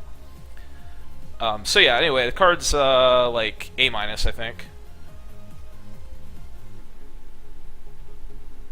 Yeah, that's possible. Northos. They have been better with the prompts where they'll say which creatures do you want to save, but it might just say choose up to 2 creatures. So we'll see. And if you just hit OK when the prompt comes up, you just sack your whole board. That's true. So I'm just saying, like, this just like the way it's worded, it seems like very clearly gonna get people to mess up. So maybe on Moto they specifically like do something to make sure you don't mess this up. But like this is just like so easy to mess up. It's already so powerful. Like that makes it like an A++ on Moto, but otherwise like an A minus. I mean, there's no reason that this isn't an A, but it's just like a big flyer. If your opponent has another like a dragon in play, it's just going to trade for their dragon, pretty much. Anyway, so next card, Battle Brawler. This card's great. 2/2, 1 in a black. It's a warrior. So already it's a 2/2 warrior for 2 in black. So that's pretty sweet. And then if you control a red or white permanent, it gets +1/+0 in first strike. So that's like that cycle from Alara Reborn. The 2/1s that get +1/+1 if you have like the other color or like a multicolored permanent in play. And one of them was get +1/+0 in first strike or something. +1/+1 in first strike. And that's like really strong. So, and yeah, definitely best of the cycle. A 3/2 first strike for 2 mana. That's a warrior that is triggering raid on turn 3 is fantastic. And you can just play this if there is just a red-black aggressive deck. I mean, this is going to be one of the all-stars of it. So yeah, this card's great. I think I would give it a B, but it is dependent on having red or white permanents if it's that good. Yeah, Bant Sureblade. So I think I would give it a B if you're gonna have like red or white permanents. The thing is though, you're gonna pick this so early. Fate Reforged is the first pack, so you're probably gonna have to take this like second pick. And I guess in that case, maybe I would just give it a B minus because you could be black green, you could be black blue, or I don't know, but strong card. So maybe B minus is the correct call on it. But a lot of upside, and I mean, not black white warriors was a really strong archetype in cons. I don't think it gets better or anything, but this is a really strong card in it. And I think red black aggressive could be a deck. I don't think that there's a lot. I don't think that there's a lot there that's saying definitely go red black aggressive, but I think that there's enough that you could make red black aggressive decks in this format. All right, so here's the card that I was saying might actually be the best card in the set. Where it's a little unassuming. Like, it seems great, certainly. Like, your first look, you're saying, oh, this card's great. Like, obviously first pick. But I think it might... So I think Torrent Elemental seems like the best card in the set. This card might be better than that. Now, first of all, it's 1 less mana, so that's certainly nice. Now, it's 3 colorless, a black, 3/3 Orc Warrior. This is the card where, like, I think everyone knows this card's good, but I think it's actually insane and better than people even think. Like, it's actually just insane. So yeah, 3/3. Whenever a creature you control attacks, if any player loses 1 life, you gain a life. You can pay 3 and 2 red-white hybrid. Creatures your opponents control block this turn if able, and you choose how those creatures block.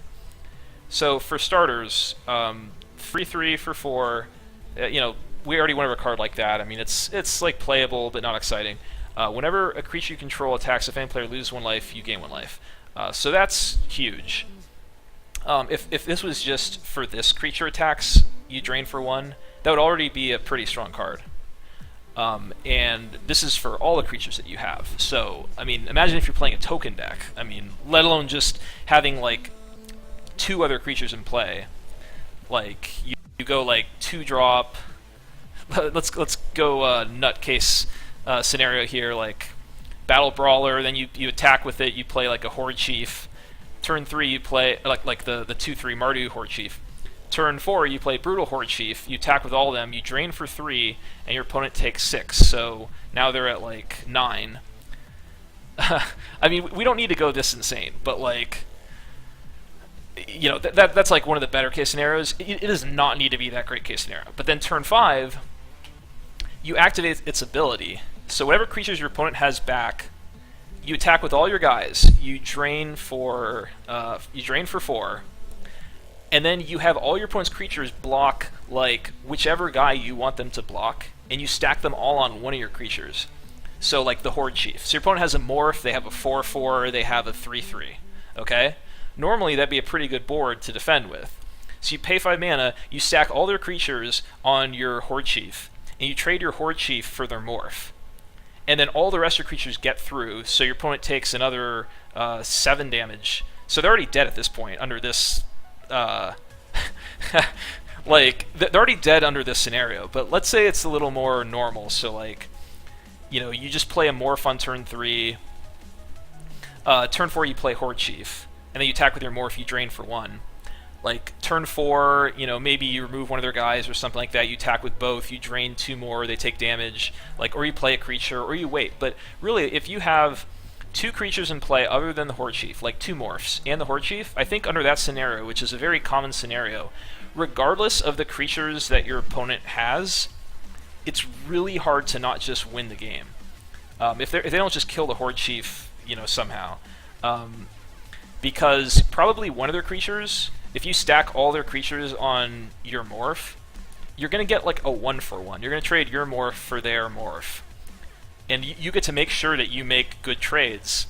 And then your other creatures are getting through, including your Brutal Horde Chief. So the Horde Chief is like never getting blocked if you're activating the ability, until you're down to Horde Chief as the only creature in play. So, and since you're draining life every single attack, you're getting in, like, the lure effect, putting it all on your worst creature, and you're still 1-for-1ing most of the time. Like, if they have a 2/2, like, your 2/2 is trading for their 2/2, no matter what other creatures they have in play. And then just imagine, let's say, late game, you draw this card, and, you've got, like, 4 other creatures out, you play this, the board's, like, kind of stacked. Like, a lot of times, falter effects, like, you either win that turn, or you lose, like a lure effect. But with this one, like, you drain life every single creature that you attack with. So you're trading your one like weak creature for one of their weakish creatures. Your opponent's taken like 9 to 10 damage. You're gaining like 4 life. So when it's their turn, like, they can swing back, but you just gain a bunch of life. So no matter what they do, like, they can't race you. If they just leave all their guys back, you just pay the 5 mana and stack all their guys on your worst creature again, and they take a bunch more damage. Like, it just seems so absurd, and it's single black mana, like, just 4 mana. It's already, like, reasonable for the cost, 3 toughness, so it doesn't die to shocks, douse and gloom. And it just, like, doesn't enter combat with anybody. So, anyway, I think this card's, like, disgustingly good. So, I mean, I guess, you gotta have, like, the red and the white mana to make it insane. Like, on its own, like, in a black-green deck, this card's still great. Just the drain life for every time you attack with a creature, 3/3 for 4, that card's great. That would still be a first pick. But, like, if you can activate the abilities, it's pretty insane. And, I don't think it's better than Wingmate Rock, but, like... I think it might be better than Torrent Elemental, so this might actually be the best card in the set. And I think other people... I haven't even looked at what other people are saying. Like, obviously people are going to like this card, it's obviously good. But I think that's just, like, my... I feel like I might be a little bit ahead on realizing exactly how insane this card is. Like, it's actually just, like, an absurd bomb that... whatever. If they can deal 3 damage to it, sure. But anyway, so that I feel like this is, like, number 1 or number 2 card in the set.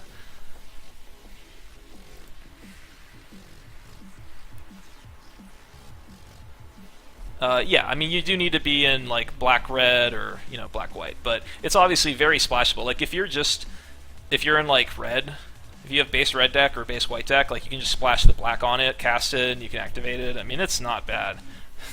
Not that hard. Alright, so enough about that card, but that card's an A, for sure.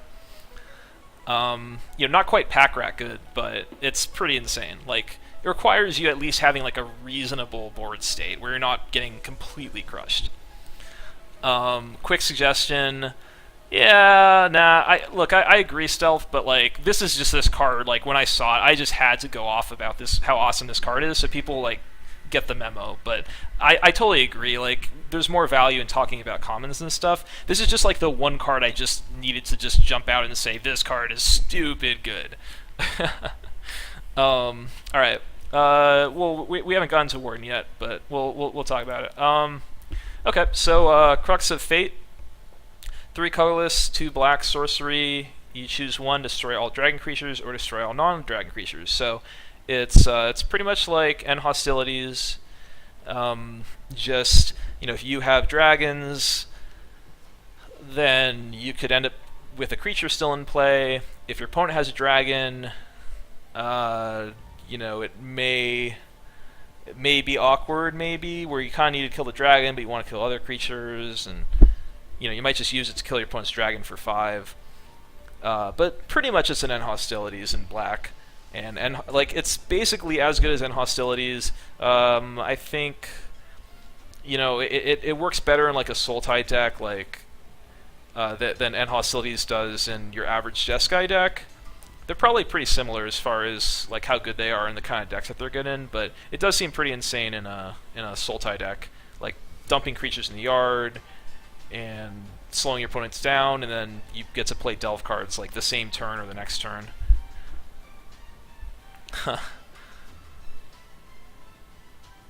Yeah, for sure, stealth. Crux. Crux could be good and constructed too. I think it's like it's basically where End Hostilities was, which is like I think a B plus.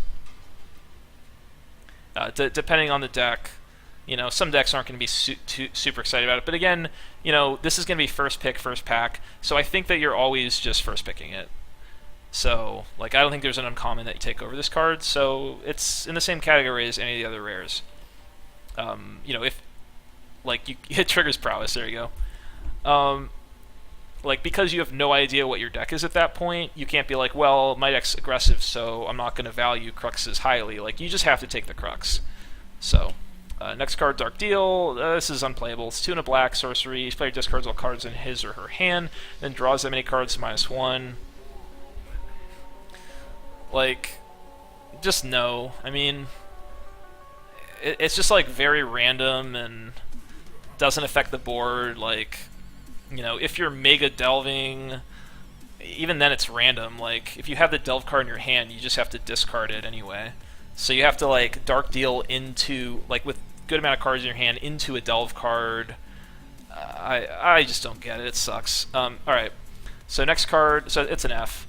Diplomacy of the Waste, 2 and a black sorcery. Target opponent reveals his or her hand.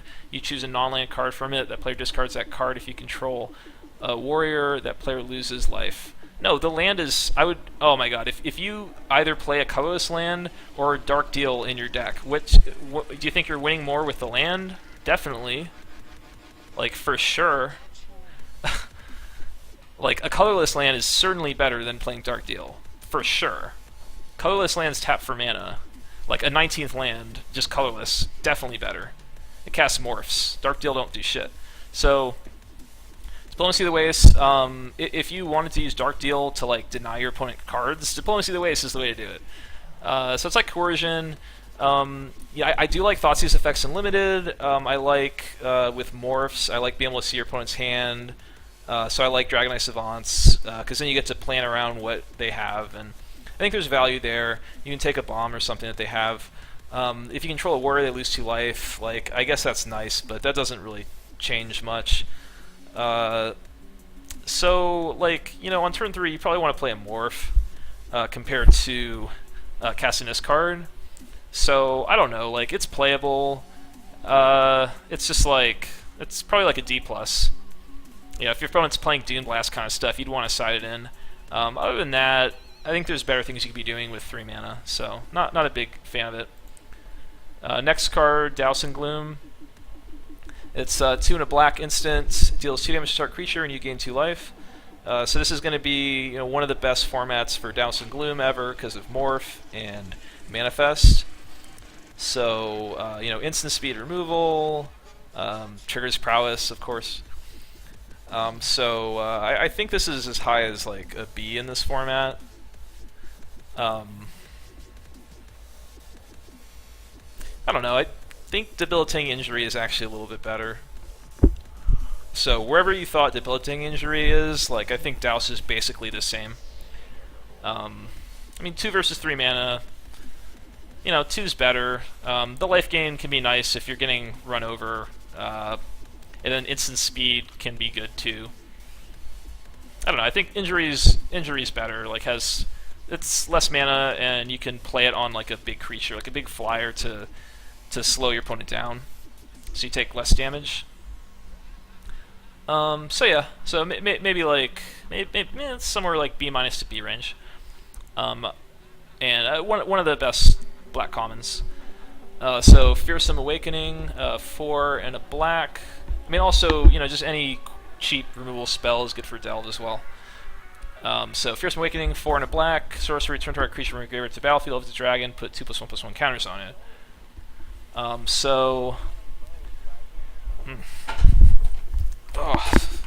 starting to get kind of sore. I'll just finish that black and that'll be it.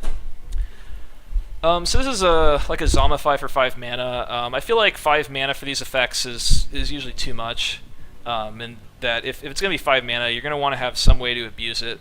So if you drop some giant dragon in the graveyard and can get it back, then that might be a way. I don't like these as value cards. If you're just choosing from your graveyard, it's just a little too much effort. And I don't think that there's that many good ways of dropping cards into your graveyard from this set. So I mean, there is a lot of there's a lot of like graveyard-based black stuff, but I'm not sure if it's that powerful. I don't think the enablers are quite there, and it sort of goes against Delve. Like if you want to delve your entire graveyard to cast a card on curve, then you don't have the creature in the graveyard to use Awakening on. So I don't really like it. I mean, I'll give it like a D+. There can be some. Oh, I guess Morph's dying. That's kind of interesting. Yeah, that's kind of interesting. That makes it a little better. I guess C-. So you just have like Locks It On and some other stuff. You just set it up for turn 5, trade off some kind of expensive Morph, and then get it back for 5. That seems reasonable. So I guess C-. Alright, next card, Ghastly Conscription, 5 and 2 black, sorcery, exile all creature cards from target player's graveyard in a face-down pile, shuffle a pile, and manifest those cards. I mean, I'm just going to say no. It's fine. The effect is pretty powerful. It just takes a lot of setup. It's hard for me to think about exactly what kind of a deck would really be looking for this. I mean, self-mill, obviously, but again, I don't think that there's a lot of good self-mill. I mean, if you're sure that you're just going to be killing a lot of your opponent's creatures, you have a lot of removal, after you kill their 3rd creature, if you pay 7 mana and you get 3 2/2s with some upside, and I mean an interesting thing though is that because you're removing all creature cards, all the creatures that you get from the manifest are all creatures that you can actually flip.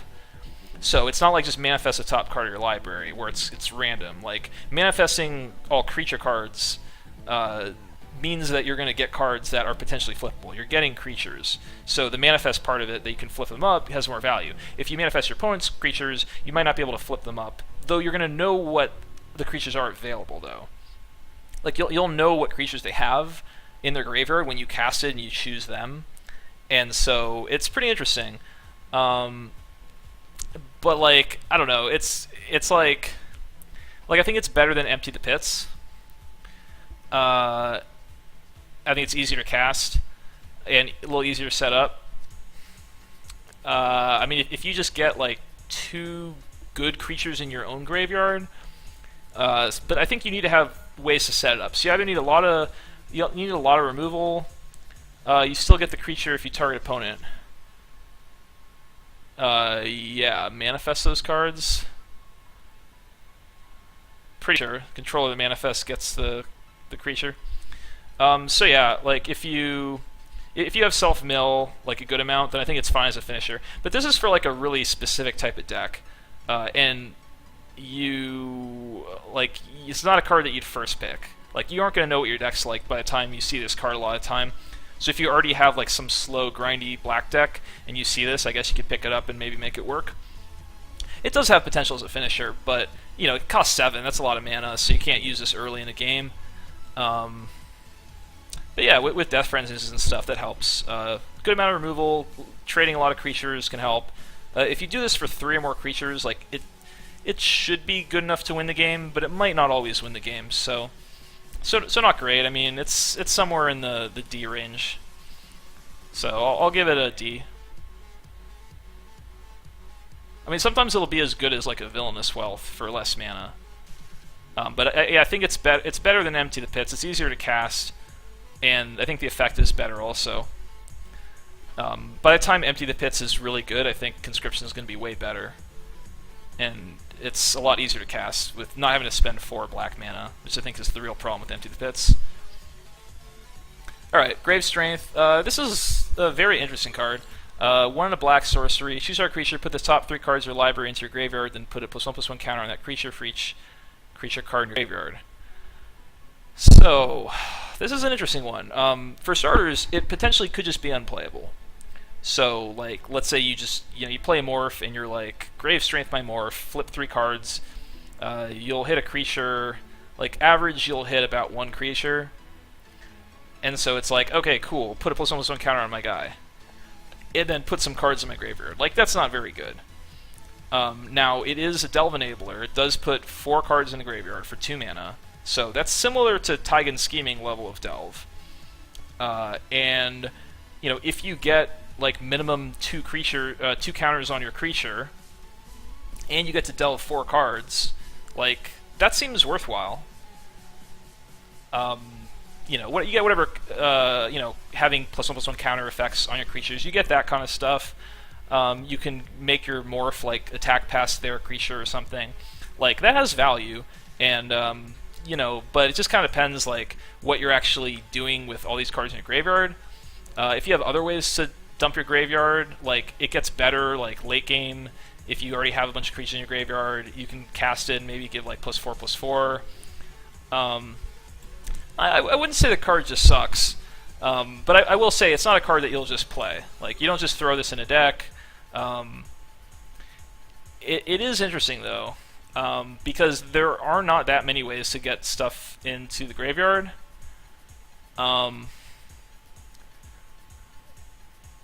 Yeah, it's total creatures in graveyards. So if you delve, if you play like a Scout the Borders or something, like, and you like delve your non-creature spells, creature cards, and just kind of leave creatures, I don't know. I mean, it's not great, but it just seems like it's reasonable. What's the dream deck for this? Yes, I don't know.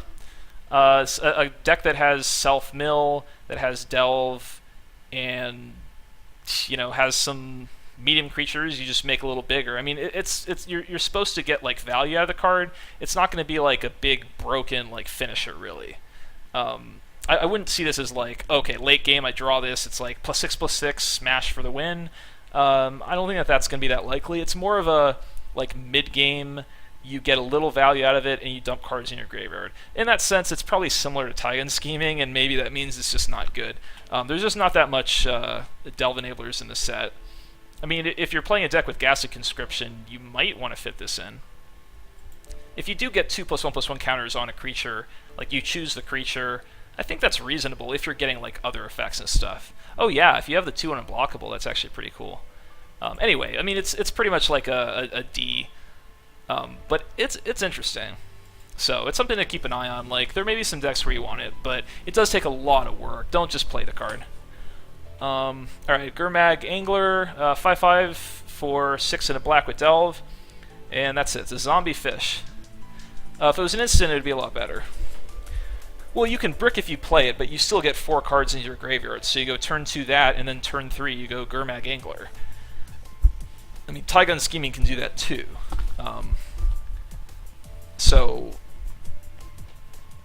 Anyway, just, it's like something to think about. You also need to have a creature in play. You can't just play this on turn 2. Alright, so Angler, So you gotta compare this to Sultai Scavenger, Hooting Mandrills, and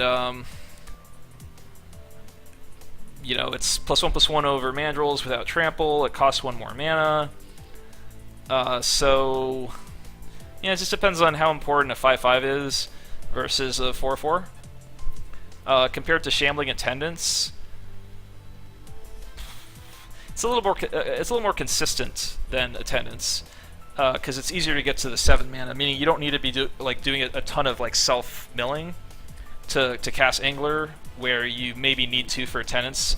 Even though 3/5 Death Touch should be better than a 5/5. That is true. It is pretty big for black commons. So it's a good card. I mean, I think I'm gonna go in the C+ range. Yeah, Wesley. I think C+ is about right. You only have so much room for delve cards. You can still get Attendants late if you don't pick up something like this early. But yeah, it's somewhere around Hooting Mandrills. I think a little bit weaker. But you know, being 5/5, strictly better creature type. That's funny. Well, that's interesting stealth, but I don't know, the 1 mana reduction and still triggering ferocious. I think Mandrills is a little bit better. So yeah, so I think like C+. I mean, for a creature, like just for a random dumb creature, I think it's pretty good. It's pretty well costed. Late, early. FF, it's always late. You thought Angler was bad? Well, it's a 5/5. You can cheat it out sometimes. If it ends up being a C, I wouldn't be surprised, but I think C- would be too small. So let's move on to Assassin. Oh, and then also there's a lot of incidental just throwing a random card into the graveyard from Manifest and all, so it's not that hard to end up with like 2 cards in the graveyard and cast this. If this is a 5 mana 5/5, that's pretty strong. I mean, that'd be like a solid, pretty high pick common, and like by the time you get to turn 5, you probably have 2 cards in the graveyard. So if you think of it from that perspective, I mean, C+ is pretty reasonable. Like a 5/5 for 5 would be probably a C+. Potentially, like depending on the format, could be a B-. And then yeah, like late game could be even better. Would it be possible here with the scale? It's the same scale that the limited resources crew uses. So if you've listened to them before, you'll know it. I mean, I don't know. It's like C is like average, something you're not really excited about, but kind of makes the cut. And then from there, B stuff you're like pretty happy about, and then A is like just the nut best bomb in the format. D is stuff you don't want to play, maybe in some situations. That's a pretty simple version of it. So alright, Hooded Assassin. 2 colorless and black. More of such a large ground creature format. And I think I don't know, I think 5/5 for 5 is pretty good, and it can be cheaper sometimes. So alright, Hooded Assassin. So it's a 2 and a black for a 1/2. It either gets a +1/+1 counter, or you destroy target creature that does damage this turn. So minimum, this is the 2/3 for 3, which in this format is good.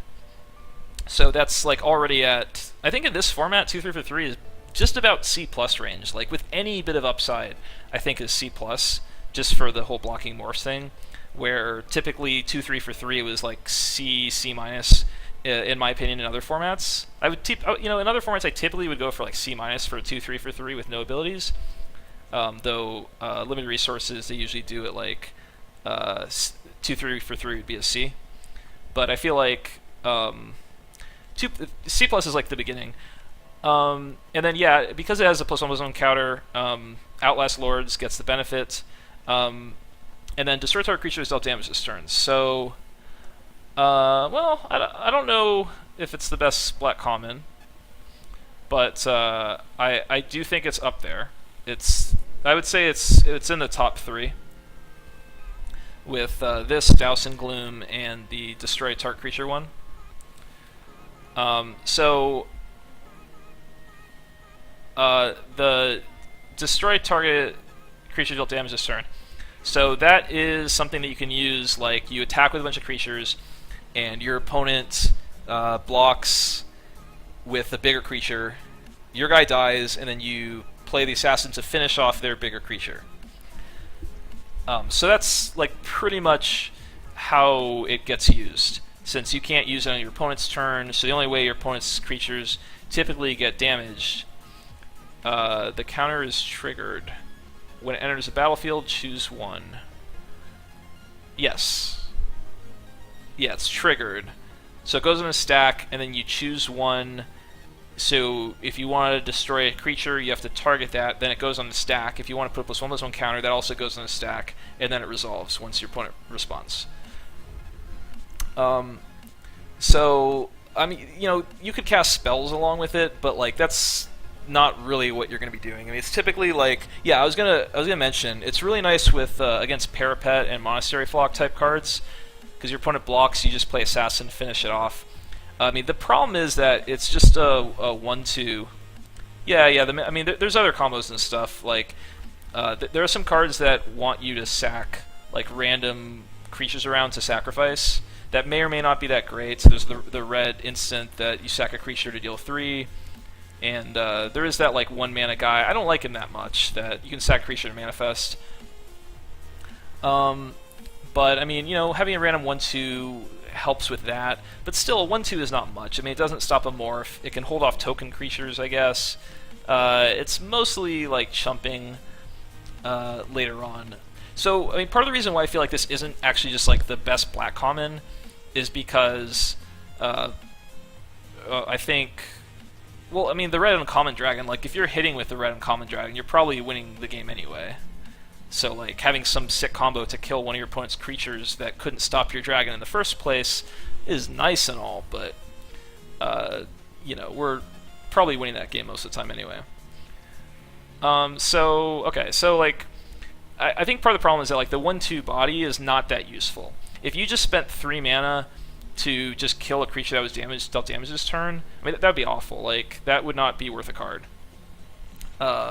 So, like, you get the 1/2 body. Now, I understand it's the modal ability of this card that makes it good. I agree with that. And I like the ability to use this. Like, I like being able to attack a bunch of creatures, my opponent blocks, and I finish it off with the Assassin. But the 1/2 for 3 is, like, it just doesn't do that much. So, I think that's part of why I'm, like, not super high on this. Like, I like it a lot. It's very flexible.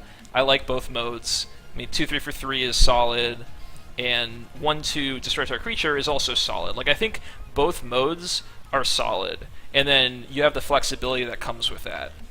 But it's not the kind of card where I'm just like, oh, like, just wreck your opponent with kind of thing, if that makes sense. What are you talking about, Jake?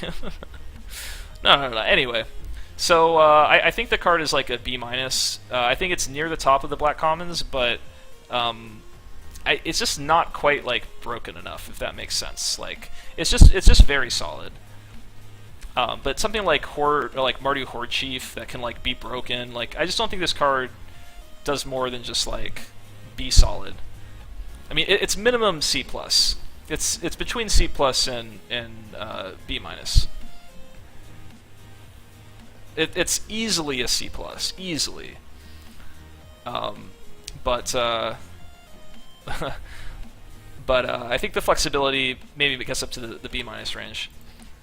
So, okay. Mardu Shadow Spear. Interesting people are... Yeah, it's a C. If people are you saying that this is a C? This can't possibly be a C. Like, having the +1/+1 counter, like, so it triggers all the Outlast Lord type stuff, and, like... Nah, this is definitely better than a C.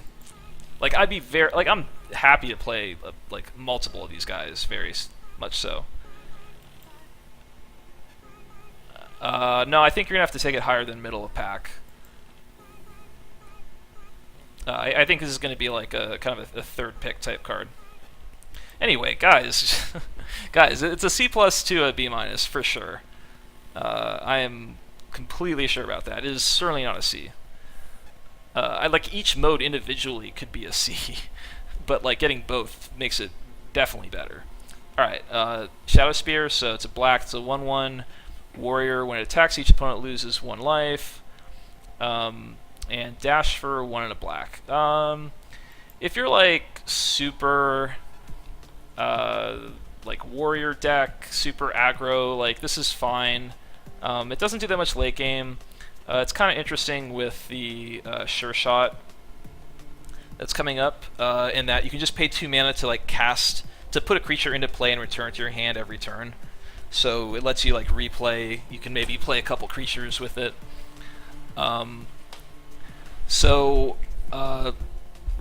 You know, it's kind of weak. Like if your opponent plays a morph, it kind of just sits there. The upside is basically like a 2/1 creature that's a warrior. You know, it does trigger raid and all. Like there's the dash. It's guaranteed 1 damage to your opponent. But that's not very good. I think this is significantly worse than the 2/1 white warrior for 1, the Savannah Lions.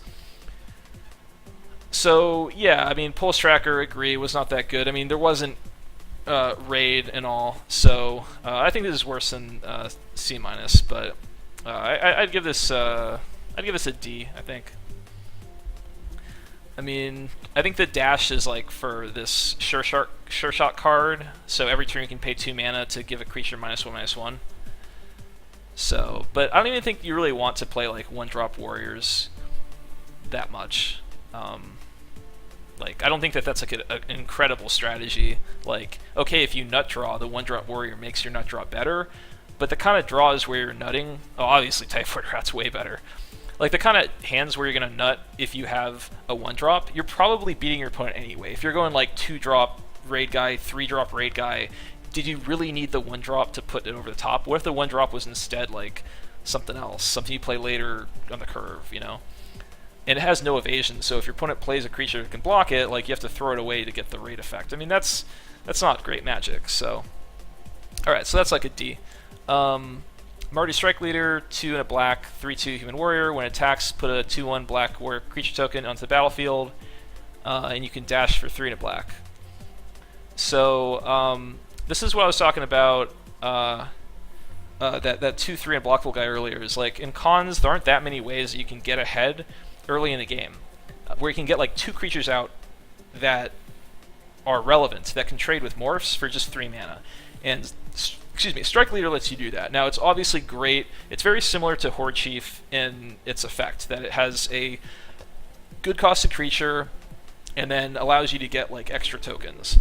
If you can clear the way for it, so you have removal spells to back it up, if you have ways of pumping warriors, that kind of stuff, the card can quickly get out of hand, and you just, if you can make multiple tokens off of it, the fact that they're 2/1 warrior tokens, they trade with morphs and manifested creatures, means that you already got a lot of value just by attacking with it once. The dash ability, I would probably rather just like put this guy into play on turn 3, but if you draw it later and you don't have much going on, you might as well just dash it, and it speeds up, you know, how fast you get the warriors into play. So I mean, yeah, the dash ability adds a little extra value, but it's already a great card on its own. So this is in like the B. I think this is like a B. In some decks, it can be a B plus. Or sorry, in some decks, like in a black-white warrior decks, you know, definitely be like a B plus type card. But I'd just say B overall, because like sometimes you're just gonna have it in a black-green deck where it's good. Like it's, you know, very effectively costed and all, but not broken. Because yeah, it does just trade with morphs. So unless if you're clearing the way, you know, you're gonna get value. You're gonna end up with like an extra 2/1 creature or something, which is good. But like that doesn't necessarily just win you the game. Do you think dash is insane? Gives the ability to combat redundancy in your curve. I mean, the problem. I mean, dash is interesting, but like dash, it's like I can pay 3 mana now, and I can attack with this creature every turn after, or I can pay 4 mana every turn to attack with it every turn. Like I can see how dash, like for 1 turn, or in some situations, it'd be better to just dash every turn, like at the end of the game. But like that's not insane. Like I think most of the time you'd rather just cast the creature, because then you invested your mana, and now your mana is free to do other stuff. It's just that like at the, you know, when it's like your last creature in your hand, maybe you might as well dash it instead of casting it. Makes sense? Like I don't think it's insane. Like it's nice to be able to have the ability to do, but play around Wrath. We're talking about limited, so like it just seems like a not very useful ability. I don't think dash is that strong. It's just nice to have. Like sometimes dash will be better, but I feel like casting the creature is not going to be that much worse than just dashing it. They're kind of similar. Because I mean, think about it. Like you could just cast your guy, or you could dash it, knowing that next turn you're also going to have to dash it. But what if you draw another creature you want to cast next turn? So, well, you're protecting your dash guy from sorcery speed removal, but your opponent just blocks your dash guy maybe and just trades with it because you're attacking with it, right? So yeah, it's more options, but I don't think it's like an insane ability or something. It's not like the ability itself has like a ton of value. It's just another option, I think. Like I don't think it does anything particularly broken. It just increases the value of the card because you have another option, marginal advantage. That's all. All right, Merciless Executioner. It's 2 and a black, a 3/1. This is like Fleshbag Marauder. When it enters battlefield, each player sacrifices a creature. So your opponent plays a morph. On turn 3, you play this card, and it's basically like an edict effect, where you sack your 3/1 and they sack their morph. So that's like a very common situation that you can set up with this. So in that sense, the card is already reasonable. Now, if you have tokens, if you have stuff like the Hooded Assassin, stuff like the 1/1 that's coming up that manifests a card when it hits the graveyard, or the Jeskai 1/1 that draws a card when it dies, like if you go like turn 2, you play it, and then video and audio are desynced. That's really weird. I'm just streaming. Man, I'm getting sore. Hold up. Oh.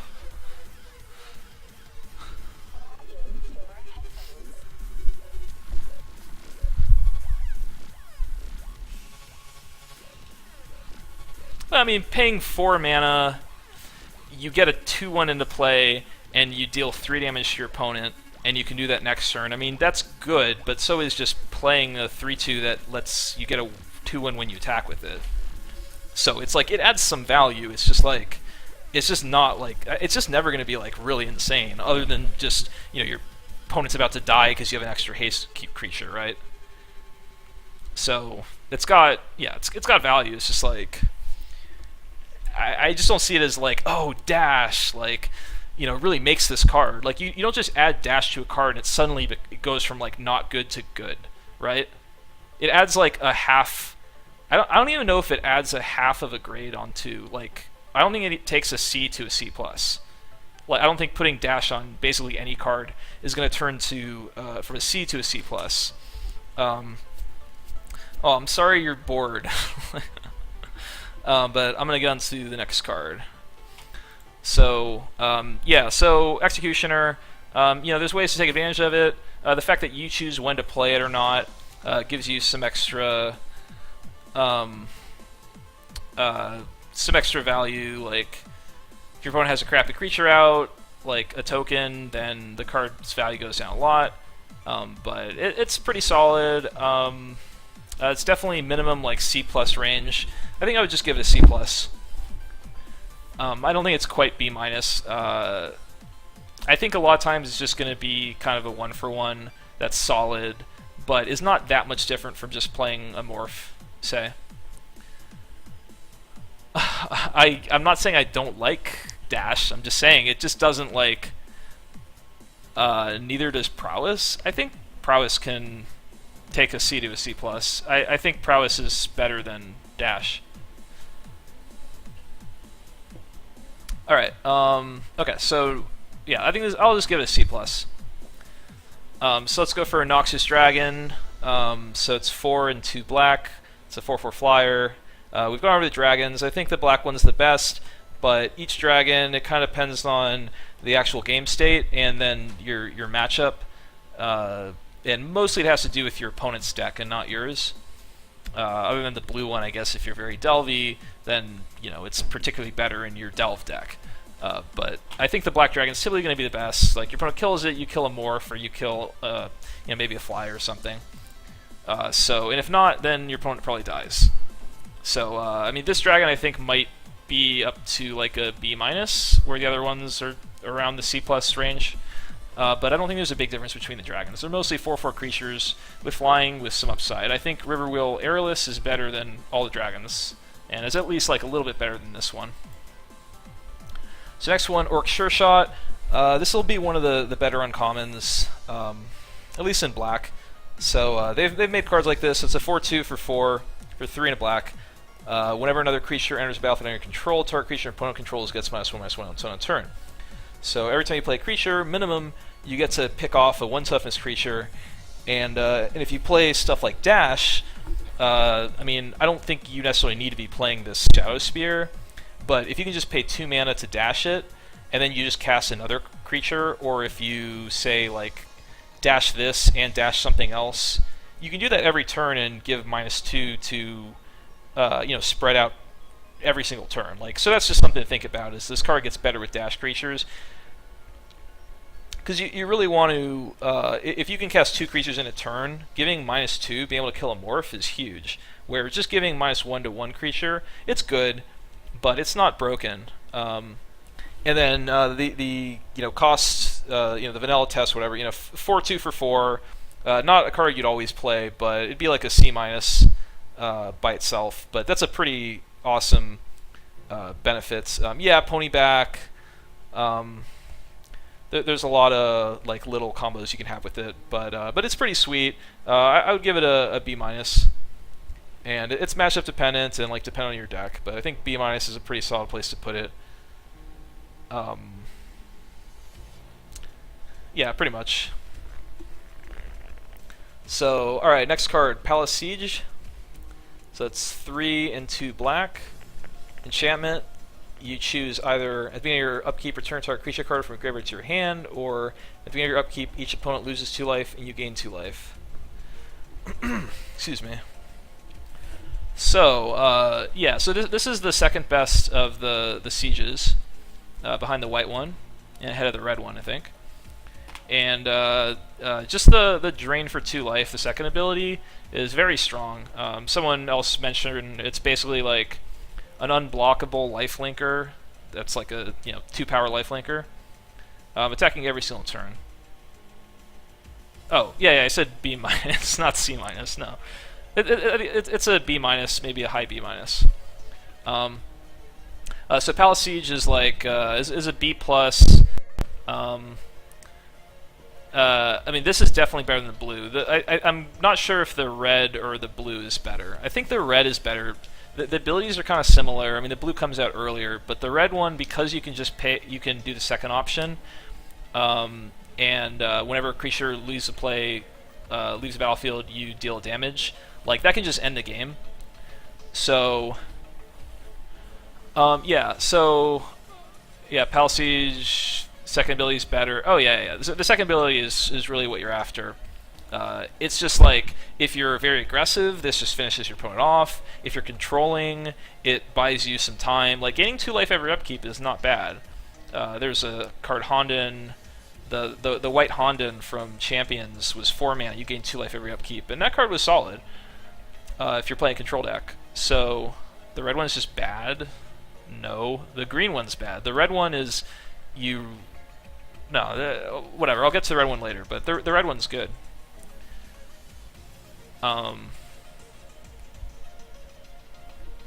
So just the second ability is very strong on its own. It's hard to beat. There aren't that many ways to get rid of Palace Siege. And then the first mode, beginning your upkeep, return target creature card from graveyard to your hand. I mean, that's also very strong. But I just think in just about any situation, you're just going to want to be draining 2 life. Like, if you're really far ahead, you'd rather just drain life. If you're really far behind, you'd rather just drain life. I mean, if you have very specific, really good cards in your graveyard already, which I don't think that's going to be that common, like, okay, yeah, you could do the first one. But I think just draining 2 life a turn guaranteed is just going to be so good every turn of the game. So yeah. Oh yeah, Dutiful Return. That's what you're talking about.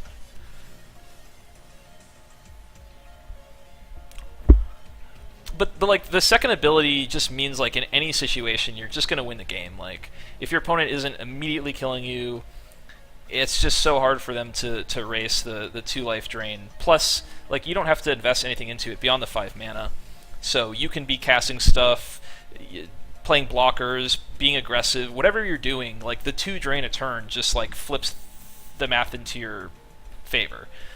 Yeah, it's a lot better than Caustic Tar. Like the fact that you're gaining 2 as you're dealing 2 means that you're like delaying the game while ending the game quickly in a good way. Yeah, I agree, Glass. I think it's almost always the second option. I mean, the first option is still very powerful. It's just the second option is just really, really strong. So I think basically anyone wants the second ability. Like any, I just can't really see where you don't want the second one. Like whether you're aggro, mid-range control, like that just seems like it slows the games down and it finishes the game at the same time. So, all right, Karsi High Priest, 1 black. It's an 0/2. Pay 1 and a black. Tap, sack another creature. Manifest top card of your library. I don't like it. I just think it's like a little too slow. This type of effect can be good. But I don't think that there, like, I guess there are, like, you could make like a black-white tokens, kinda, but the black-white tokens that kinda just wants to finish the game quickly. This is more of a grindy, like, get little bits of advantage type card, like, and I just don't think any deck really wants it. Like, there's some specific combos, like with this Sultai Emissary, but I mean, like you have to like leave 2 mana up. Your opponent plays a removal spell. You get a 2/2 out of it. I mean, that's nice. I think the Stitcher Apprentice from Innistrad is way better. I mean, yeah, it is like free blocker every turn. That's true. But like, it's an 0/2. Like, it can't sack itself. Stitcher's Apprentice could sack itself. I think that was a big benefit. Well, I don't know what people have been saying about him, but he's good in the black-green toughness stack. I don't see why. I mean, just because he's slow, like slows the game down a little bit. Yeah, I'm just not seeing him. I think it's just a little too weak for a card. I'd rather play like a morph instead. All right, so Reach of Shadows, 4 and a black instant. It's a target creature that's 1 or more colors, so it can't kill morph creatures basically. And it's 5 mana. I mean, it's similar to Throttle, but it'll kill more things. Throttle kills morphs, but this can kill, you know, dragons, like the rare dragons and stuff. Yeah, but I mean, sort of Sceptile, but I'm just not sure like what the right deck is for the High Priest, where, because like if you're playing a lot of tokens, you're probably just very aggressive, and this card's really slow. I mean, I guess it can raid, but it's just an 0/2, and like, just remember how tempo-y Cons is. Like, you're playing your morph, like there's no time to even play a banner, let alone like sit around with an 0/2 waiting for your opponent to kill a creature, and then I'm just not seeing it. Like, just to get a 2/2 out of it, it just seems like it takes a long time. Like, if your opponent's just kind of like putting pressure on you, it's too slow. If you're putting pressure on your opponent, I think you'd rather have a different card. So it'd be for like some kind of long, grindy game against a deck with a lot of removal, but that's just pretty rare. So I don't like it. Yeah, Act of Treason kind of stuff, that makes it better. But I just don't like the card. So yeah, Reach of Shadows, so I mean, it's basically better than Throttle, and I think you should pick it a little bit higher than Throttle. Like, I'd give it a, I think I'd give it a B-, but it might be a B. But probably the best black common. So somewhere between B- and B. And I mean, not much else to it. If your opponent is just leaving their morphs in play and not flipping them, then you don't really need to kill their morph. So yeah, it's like Flesh to Us, but it's just 1 mana, so it's easier to splash. Alright, Sib Sig Host, 4 and a black, 2/6. When it enters battlefield, each player puts the top cards of their library in their graveyard. So, I mean, compared to Rotted Mastodon, like, milling 3 into your yard is not that great, and it's got less toughness than Mastodon, and Mastodon kind of sucks. So, I think this is, like, basically unplayable. Like, even for the kind of deck that you'd want this type of effect and this kind of body, like, I think it's a little too expensive and just not that exciting. I mean, like, even the high toughness deck, I'm not really sure you want this. Like, a high toughness Delve deck, I don't really think you want this. Like, you'd be sort of unhappy to play it. Alright, so I'd give this like a D. Sib-Sig Muckdraggers, 8 and a black, 3/6 Delve. When enters the battlefield, return target creature card from your graveyard to your hand. So this is interesting. Gravedigger effects are really powerful. Getting a nice body, plus getting a creature out of the graveyard is really, really good. There's a card, Deadwood Treefolk, that was 6 mana. That was a 3/6, returns a creature from your graveyard to your hand, and then when it leaves play, it did that as well. But it had Fading 3, so it was a little different. But that card was insane. But this one's got 9 mana in the cost, so it's like Necropolis Fiend, and so like it's got it certainly has potential because like a Gravedigger effect could certainly be better than Death Touch on Shambling Attendants, but also costs it also costs more. It costs 1 more mana, and it's certainly not as insane as Necropolis Fiend. So this is kind of tough. And then obviously there's a bit of anti-synergy. There's some synergy in the fact that a Delve deck, you want to play cards that put stuff in your graveyard, enablers, which will make it more likely so you can get a good card in the graveyard to get back. On the other hand, you know, if you have just enough mana to cast this and Delve, that means you're not getting anything back. So you need to actually have like 10 mana. Does that make sense? You need like 10 mana to cast this. This literally costs 10 mana, right? Because like you need to have an extra card in the graveyard just to cast it if you're gonna get the Gravedigger effect. So it actually costs 10 mana, and like 10 mana is a lot. That's dead drop level, and I think I just kind of think it is too much. I don't think it's like terrible. If you have no Delve cards in your deck and you have Delve enablers, like I would totally play this card. Like it's powerful, but I think it's just worse than Shambling Attendants, and so I don't like it. I think I'm just gonna give it a D+. I mean, it could definitely be like a C. I just think, like, because you also have to pick it up in pack 1, where you haven't even seen your cons packs yet. Like, you might pick up Treasure Cruise, Attendants, the 3/3 like Sultai Scavenger, like, you know, you have to take this guy early, and he's pretty intensive and doesn't really have that much upside. Like, I mean, it's value, but it's just really expensive and doesn't help you early game. So I'm gonna go low on him. I'm gonna say D+.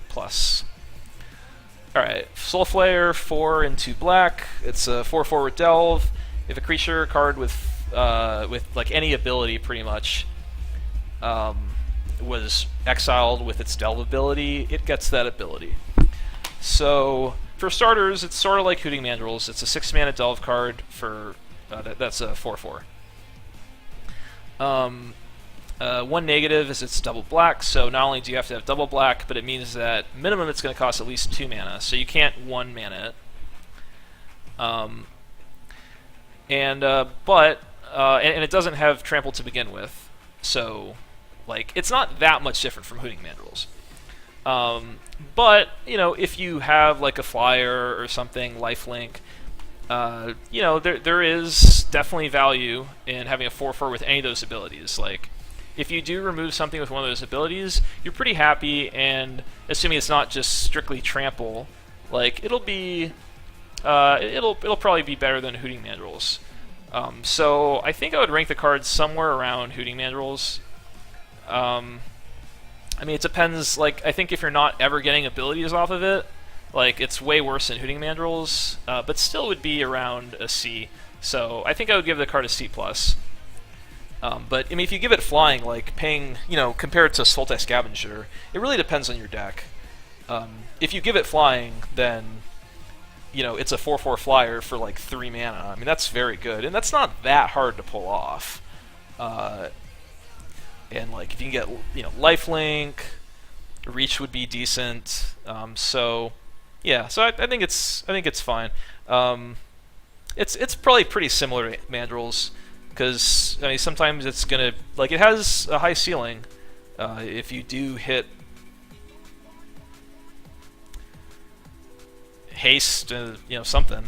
But it does depend on your deck, and like it's not like even if you have a couple, like I should mention, like even if you do draft a couple cards that can work with it, like you draft a creature with trample, you draft a creature with flying, like to actually get that creature into the yard in time to delve out the Flayer is not going to happen that often. So I should mention that. So like even if you have like a couple cards that it works with, you're still frequently not going to end up getting any of the abilities for it. So in that sense, it's pretty similar to, I mean, like Mandrels will very frequently be ending it better.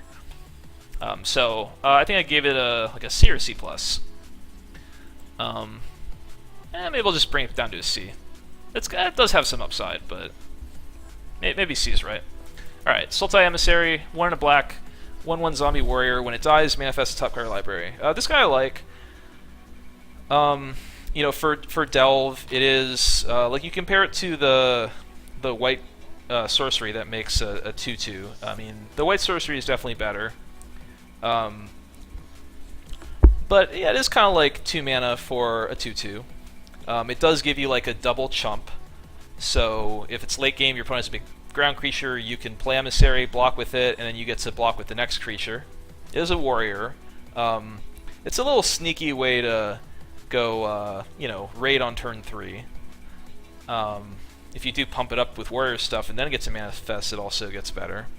And there's a few ways to sack creatures for abilities, because this is one of the few cards that you're actually more interested in getting the ability off of it when it dies than you are in the creature itself. So that O2 that sacks a creature to manifest, I mean that's a good combo with this card. I don't think it makes me want to do that. Would you chump a morph on turn 4? I mean, with Emissary, yeah, probably. Just getting the 2/2, having just paid 2 mana and preventing a little damage to myself, that's worthwhile. And then you get an extra card in the graveyard. You get the manifest creature, which if it hits the graveyard, you get an extra card to delve away. So there's a lot of little stuff. There's also the red instant that is a bolt where you sacrifice a creature, instant speed. I mean, I don't know how good that card is, but it goes well with this card. So I think this is kind of like a C. Might be a little high, but black doesn't usually get creatures that are very good for cheap mana costs. And it just seems very similar to Highland Game. Like, I don't know, I kind of feel like this is better than Highland Game. If you think about it, like, you're going to get a 2/2 out of it. So eventually you're going to trade with, like, your opponent's morph, potentially. And then the first time you block with it, you prevent 2 damage. So it's kind of like you gain 2 and you trade with a morph. So it's very similar to Highland Game. So yeah, I'm thinking C for it. And it also makes 2 cards in the graveyard after doing that. So it's better for Delve than Highland Game. So yeah, I'm thinking C. Alright, Sultai Remark. Yeah, all these remarks, I mean, I don't like them. You can play them, if your opponent doesn't have an answer, they can be good, but I'm typically going to avoid them.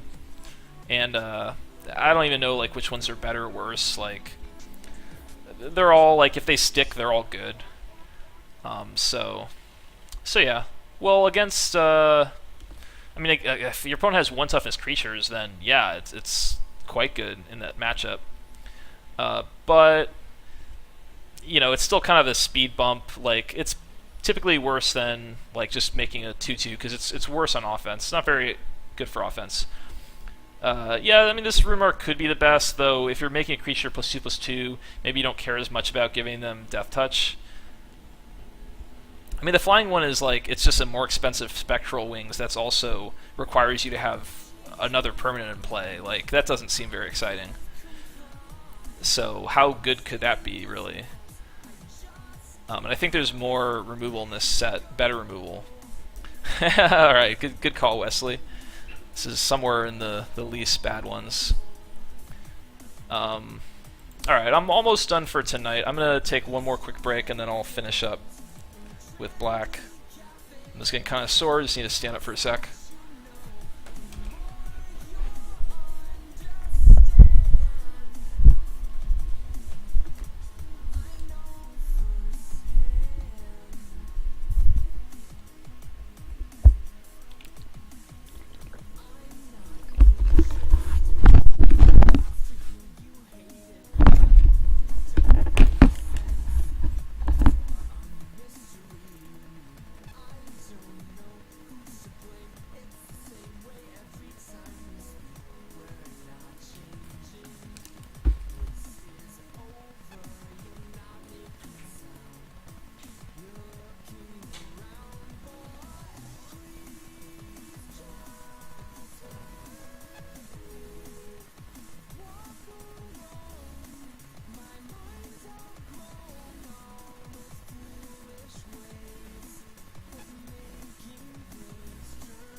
Alright, back. There's not much left. I'll finish up with red, green, and gold artifact lands tomorrow.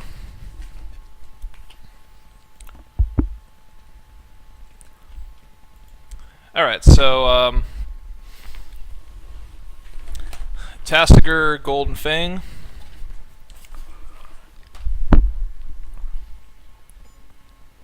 Five and a black, delve. It's a 4/5. You can pay 2 and double hybrid blue-green. Put the top 2 cards of your library in your graveyard. Then return a non-land card of an opponent's choice from your graveyard to your hand. So it's better than Soul Flare. Only has the 1 black symbol, so you're able to cast it for just 1 mana if you're delving 5. The extra toughness definitely adds a decent amount as well. And its ability is useful. Hard to say how much so. I mean, you're going to get a spell back, and then you have to cast a spell. And then, like, next turn you can get another spell back, and you have to cast a spell. So it is very slow. I mean, if your opponent's not doing anything, if you have the board locked down, I mean, eventually you'll win the game from just using its ability over and over again. It does make, your opponent does have to return an on-land, so you're going to keep getting, you're going to keep getting spells to get back. But you need to have a lot of mana in play. Excuse me. You need to have a lot of mana in play to... Let me get the music back on. Or no, it's on. The song's just really quiet. So you need to have a lot of mana to, like, pay 4 mana, get the card back, then cast a card. It might take 2 turns for you to use this ability, and then cast a card that you get back. So I don't know. It's I mean, the card is definitely good. I mean, just the body itself and then having this extra ability on top is definitely good. It's still hard for me to gauge exactly how good its ability is, because like it is powerful. Like if you have plenty of time, like it will just win you the game using its ability over and over again. But it's also like you're paying 4 mana to draw 1 spell.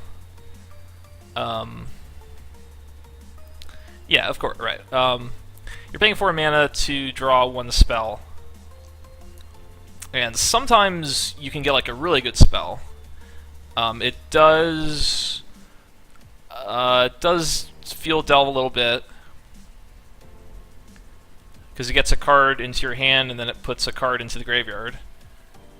So I don't know, it does a lot of like little like small things and then has a lot of potential. Yeah, I don't know. It's weird. It's hard for me to though say like the ability is like broken, that you're just like boom, pay 4, use. I mean, your opponent has some control over it, so like you're not necessarily just gonna get Dune Blast over and over again. Repeatable 4 mana to draw a spell is really good. It is, yeah. I don't know. It's just hard for me to gauge that. I mean, I feel like giving him like B-. Like might be B. I don't think it's B+ range, but like I think it's definitely better. Like if I have Hooting Mandrills at like a C+, I think this is like B- to B. So I don't know. It's way better than that Sultai, that like 4/4 for 6. That was terrible. Yeah. So yeah, it could be a B. Maybe I'll go B. Alright, so 2 more cards.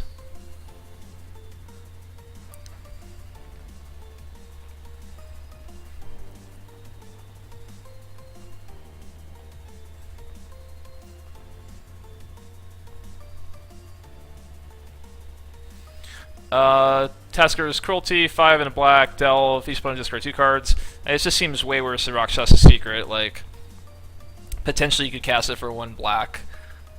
You'd have to be like so Delvey to be like, well, I could just pay 1 mana and make my opponent discard 2 cards. So I think it's basically unplayable. It's just too much effort for a Mind Rot. And then Typhoid Rats, which is great. I'm thinking, is Typhoid Rats maybe even better than the Assassin? It's probably pretty similar.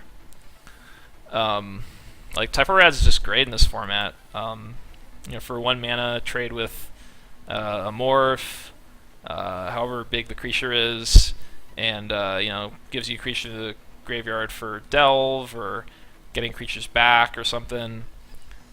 So I don't know, but Typhoid Rat seems pretty sick. One of the better black commons, for sure. Maybe like the 2nd best. We'll see. How do I feel that in 2-headed? That's certainly better there. Yeah, I mean, Hate Blade was good, and this is obviously a lot better. It's not a warrior, but still a lot better. Alright, so that's it for black. So tomorrow I'll get on with red, green, gold, artifact, and colorless. I hope you enjoyed this. Hope it was educational. I'm going to be posting it. It's going to be on Twitch VOD, so you can go over it again or catch what you missed. And I'm also going to be uploading it to YouTube. So yeah, you can check out there also. If you appreciate me doing this, I do appreciate donations. I'm pretty much doing this as a job that doesn't really pay well, but I put a lot of time into my set reviews and feel like they're definitely worth dollars. So some subs or donations would be nice. Thanks to those who've donated already. And yeah, I'll see you tomorrow night. I'll finish this up. So good night, everybody.